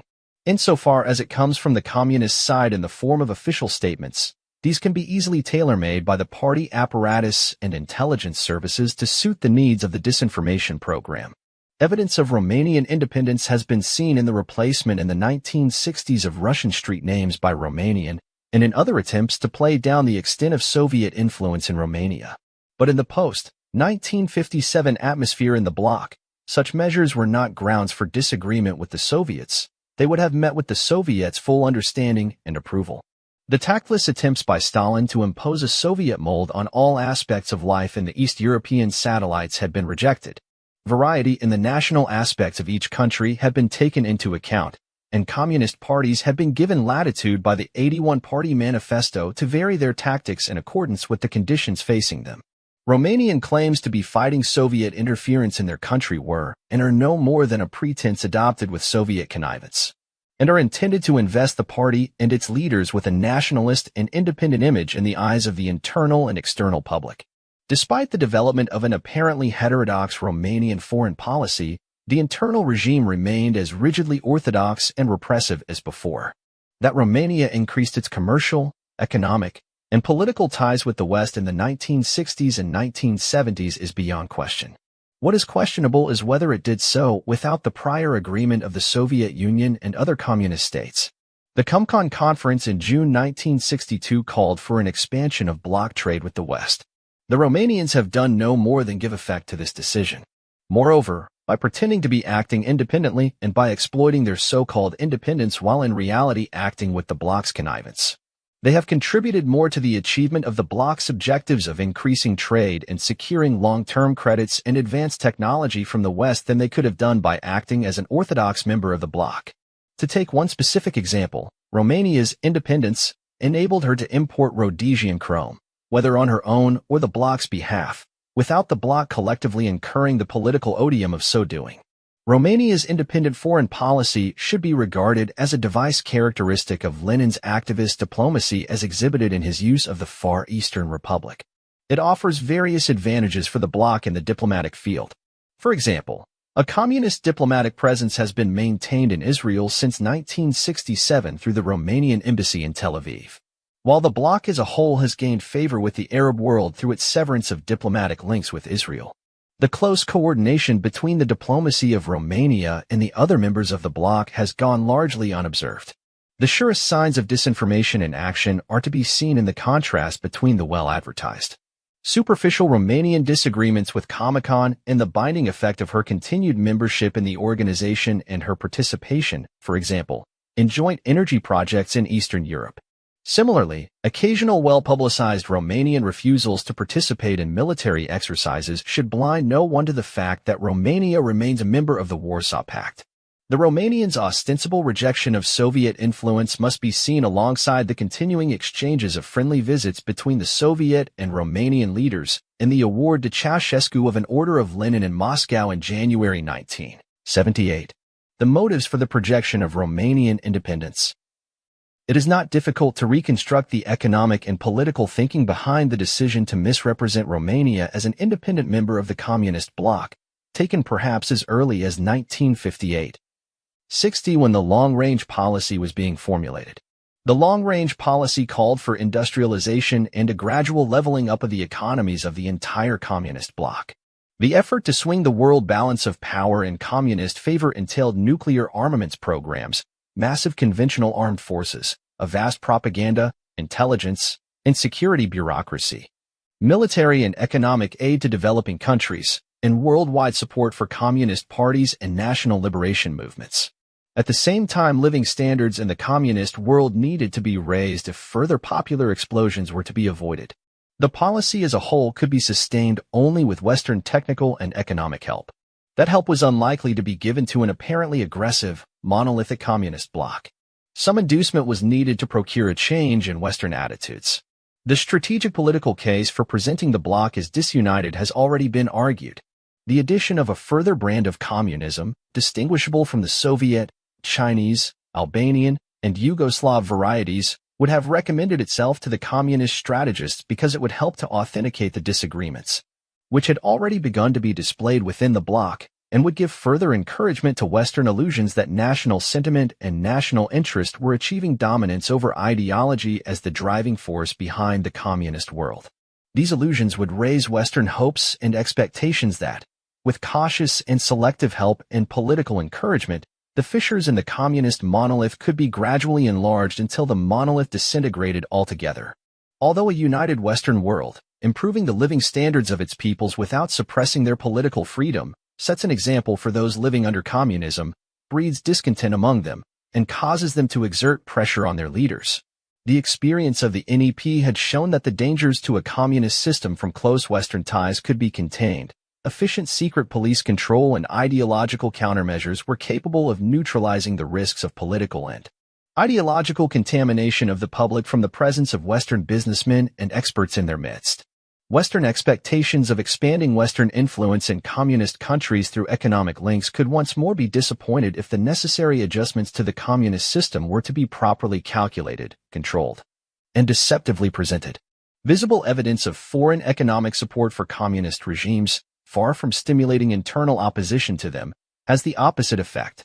Genuine would-be opponents of the regime can anticipate little support from Western powers committed to helping the established system. Knowing this, the communist strategists would have calculated that Western technical and economic help could safely be used to support their long-range policy. In the long run, having benefited from that help, they would hope to demonstrate to their own subjects and to the world at large the superiority of the communist system. The Tito-Stalin split provided further precedents and lessons. Tito's defiant rejection of Soviet interference sent his prestige soaring, both at home and overseas, and won for his country generous Western military and economic aid without obliging him to abandon fundamental communist principles. After Stalin's death, it was a richer and more stable Yugoslavia that was reconciled with the communist bloc. Lenin's creation of an independent Far Eastern Republic, whose policies were closely but secretly coordinated with those of Soviet Russia, had demonstrated the advantages of using a diversity of forms in the pursuit of activist diplomacy. Lenin had also said that what we need is a great orchestra with the different parties, like different instruments, playing different roles. The Yugoslavs, with their background of independence, were particularly suited for the role of developing relations with European socialists in the non-aligned developing countries. Their spurious dispute with the Soviets in 1958-60 was intended to prepare them for that role. But there would also have been arguments for using an existing member of the Warsaw Pact and Comecon to play a similarly independent role. Several factors probably influenced the choice of Romania for the purpose. It may have been thought likely that Romania's long-standing ties with France and linguistic and cultural affinity with other Latin countries would help to ensure a favorable European response to a show of Romanian independence. The Latin background fitted Romania to play a special role in relation to the influential European communist parties in Italy, France, and Spain.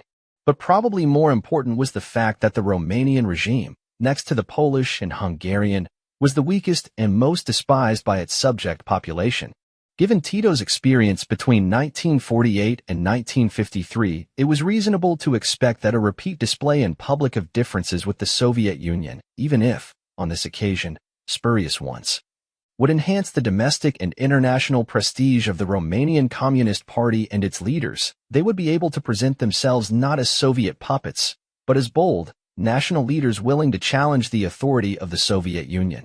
But the weakness of the regime and the contempt in which it was held internally meant that the appearance of a split could not be carried very far. A relaxation of internal control might have endangered the regime, hence the decision to combine, however incongruously, an apparently heterodox and independent foreign policy with a rigidly orthodox, oppressive, Brezhnev-style domestic system. Basing themselves on the Yugoslav example, the communist strategists would have calculated correctly that Western commercial and political interests would combine in pressing for more open-handed trading policies toward Romania in the hope of weaning her further away from the bloc. Since Romanian independence was a myth, such hopes would prove illusory. Meanwhile, more liberal trading policies would certainly be of benefit to Romania and probably to the bloc as well. Objectives of the disinformation operation. This disinformation serves primarily the development of Romania's special strategic role, especially in promoting an association with Yugoslavia in the Euro-communist parties. The idea of the dissolution of military pacts and the creation of a neutral socialist Europe. In summary form, the objectives of disinformation on Romanian independence may be defined as follows. To support other disinformation operations on the theme of the disintegration of the bloc, to establish a new form of independent communism within the bloc, to raise the internal and international prestige of the Romanian party and its leaders, to enable Romania to obtain more generous Western technical and economic help, to allow her to take advantage on the bloc's behalf of diplomatic and commercial openings that would be closed to more orthodox communist states, to prepare her for a special strategic role, to build up Western confidence in her as a potential ally or confidant within the communist world, to support, at a later stage, the independence of the Euro-communist parties. to prepare her, probably, for a shift to a more liberal domestic regime in the final phase of long-range bloc policy.